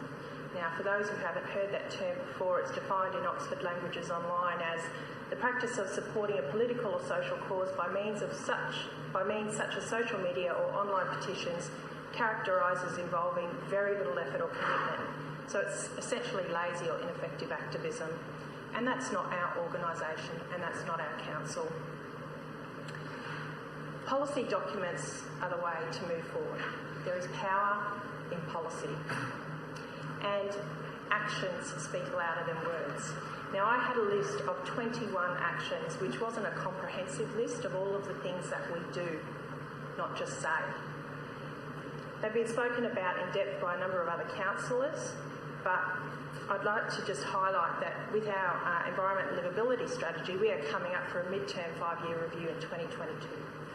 So, with the results from the Zero Net Emissions Plan, with the Regional Climate Action Roadmap program that we're going forward with, and now with the proposed governance structure and framework, we can embed that in our policy, and that will drive our council going forward.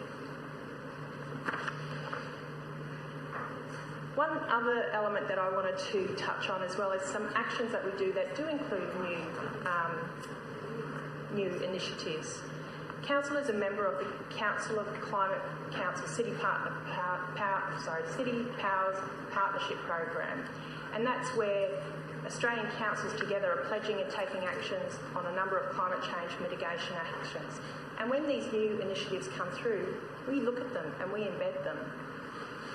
We're also collaborating with other South East Queensland regional councils through a Climate Resilience Alliance led by Logan City Council. Go Logan, hi Mum. The Alliance aims to develop innovative regional projects that reduce greenhouse gas emissions and build resilience to climate change with a focus on community-orientated actions. So these are new things that we implement as we come across them. So I'm happy with this resolution. If this satisfies Councillor's Law original intention, it satisfies my need to wait until we've heard from our community and we've done some of the work so that we can provide that to the community going forward. I'm confident that the team are constantly looking at new actions and innovative ways that we do business in our council, and I'm very proud of the team. So I'm happy to support the resolution as it stands. With not the amendment or the amendment. Okay, Councillor Landsberg. Thank you. I thought I may just say a few quick words because I seconded the Deputy Mayor's other amendment, and I leave here quite late during the week. I can assure you we have so many council officers that are still here working. You know, from a former employee to pay overtime, I wouldn't be happy about that. And I know from our budget requests that we are understaffed in many areas across council, and it's been shown from not only Parks and Gardens but our planning staff. There's been requests to increase those numbers, and I'm concerned, as I spoke previously, about meeting these structures and framework. I already watch our officers now that are totally, they are completely, and on the back of what we've seen with COVID and the impacts to, and we've spoken about our people that have taken their own lives within our own council as well. I mean, front and centre mental health is so important, and I'm not trying to diminish this proposal that's put up by Councillor David, but I'm concerned as a council that we are doing more than what we can at the moment to meet our requirements, and I'm really going to vote against this. I really think we need to stick with the intent of finishing those two outcomes, looking at the interim recommendations and getting that feedback, and exactly what I spoke to about the workshops. I felt like we still haven't had enough information back to us as a whole, and I feel that time is of the essence, but I think as a structure of the Sunshine Coast Council and the massive business that we run, I think we should be able to hold off until these other two studies are completed before we take a consolidated and future path forward. Thank you. Thank you, Councillor Landsberg. There are no further speakers, so I'll go back to Councillor Law to close. Thank you, Mr Mayor, through you. I urge and I encourage you to support this amendment. It is only 13 words in addition to the motion that we're talking to. And I would like to clarify, and I mean no disrespect to you, Madam CEO, or to your team, by thinking that what you're doing isn't new and isn't innovative. The point of emphasising the new is what is the new thing that comes from the notice of motion that we started discussing earlier on this afternoon. That is what is new. It is what is new that comes after that moment in time.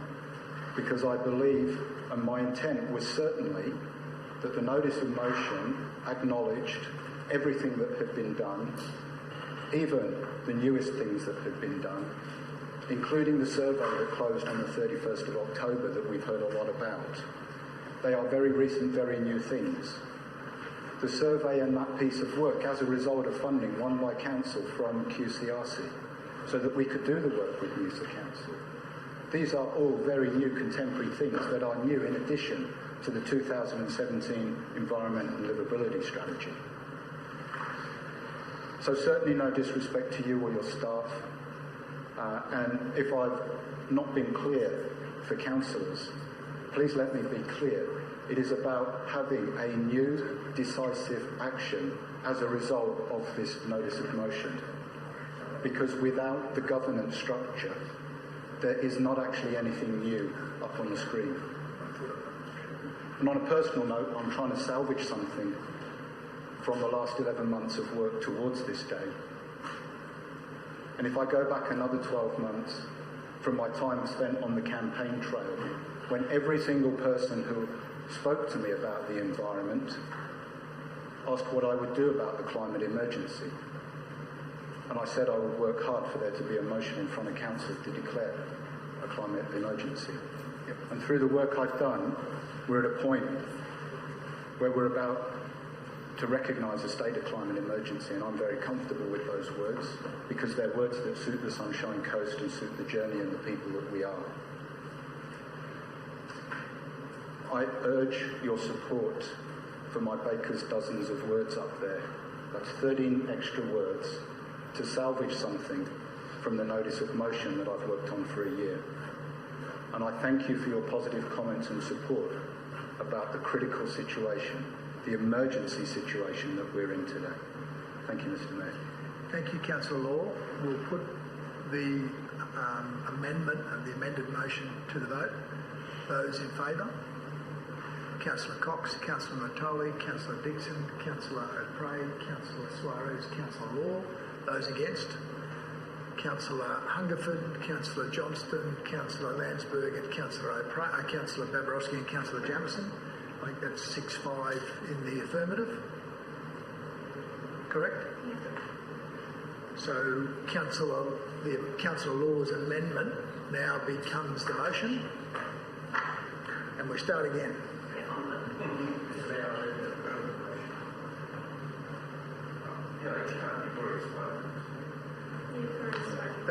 It's fine if nobody wants to speak, but that's the rules.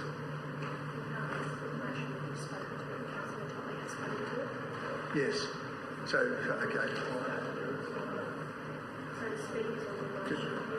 So just.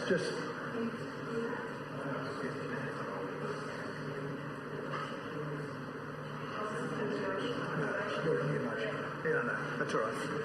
So that's okay. Sorry, Councillor Natoli, you can ask for the motion to be put. Someone to second it. Councillor Suarez. All right. I'm going to put the amended motion to the vote.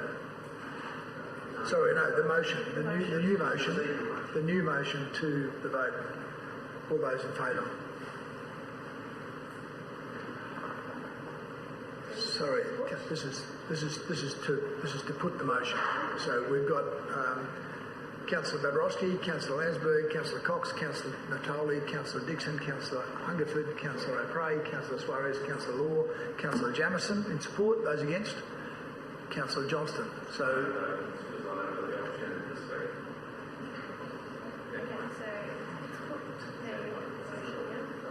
So we now put the motion the final motion to the final vote. Those in favour?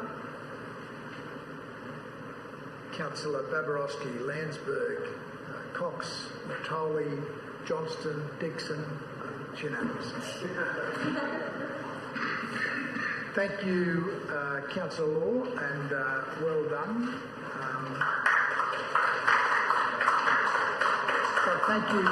But thank you equally to all the councillors for your commitment and engagement in that debate. Couple of items. Thanks, Rex. Couple of items still to go. Item 10.1. We've got petitions. 2 petitions from Councillor Natoli.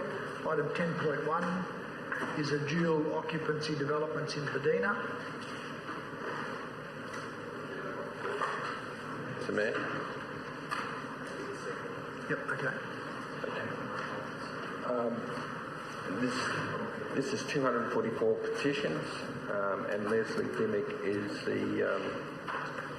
from Buddina is the lead petitioner, and it says that we, the undersigned, respectfully petition the Sunshine Coast to 1. Amend the zone map ZN35, Kawana Waters local plan area to include low-density residential lots less than 700 square metres located in Buddina, the suburb, into the precinct LDR1 protected housing area, and 2, incorporate this minor amendment within the next submission to the state government for approval into the Sunshine Coast Planning Scheme 2014. The reasons for this is 1, the Sunshine Coast Planning Scheme recognises 30 to 50 equivalent dwellings per hectare as medium density. Approval of dual occupancy on lots greater than 667 square metres exceeds 30 equivalent dwellings per hectare. In the low density residential zones, such approvals are representative of development anticipated for medium density, inconsistent with the low density residential zoning, and considered as subject to impact assessment. 2, inclusion of lot sizes less than 700 square metres within precinct LD1 at Buddina will invoke impact assessment for density increases that are inconsistent with the zoning, yet continue to support code assessment of dual occupancies on larger lots within the low density residential zone. 3, ensure subsequent approvals of dual occupancies at Buddina are representative of anticipated development. 4, maintain the character and streetscape while protecting the views and amenities of small lots within the low density residential zone in Buddina. And 5, consider infrastructure capacity such as roads, parking, public transport and schools in assessing small lot dual occupancy developments. And with this comes a supporting document that has been provided as well. How many signatures did you say? 244 signatures. Okay, thank you. Councillor Cox, you're happy to second the receipt of that? Actually, I thought it was a different one. No. So Okay. Someone happy to... Councillor Suarez, put that to the vote to receive that petition. It's carried unanimously. Thank you. And the next item, Councillor Natoli, 10.2, is for the removal of shark nets and drumlines. Sorry. These are actual petitions. Better give you those.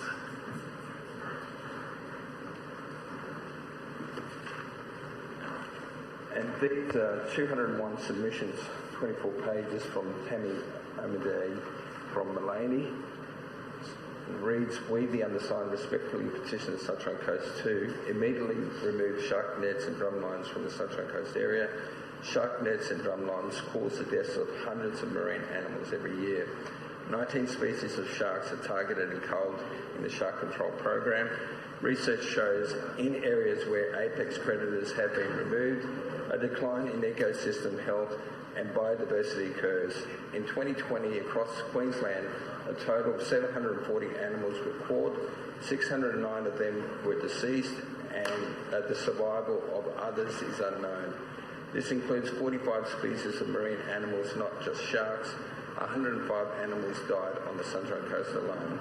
We bring attention to a Deakin University study in 2016 where a team of marine science researchers analysed 60 years of shark-human interactions, shark and human population data in South Africa and Australia, and found no relationship between population levels in netted areas and the numbers of shark-human interactions. In Queensland, there has been at least 15 shark-human interactions at beaches where either nets and or drumlines are present.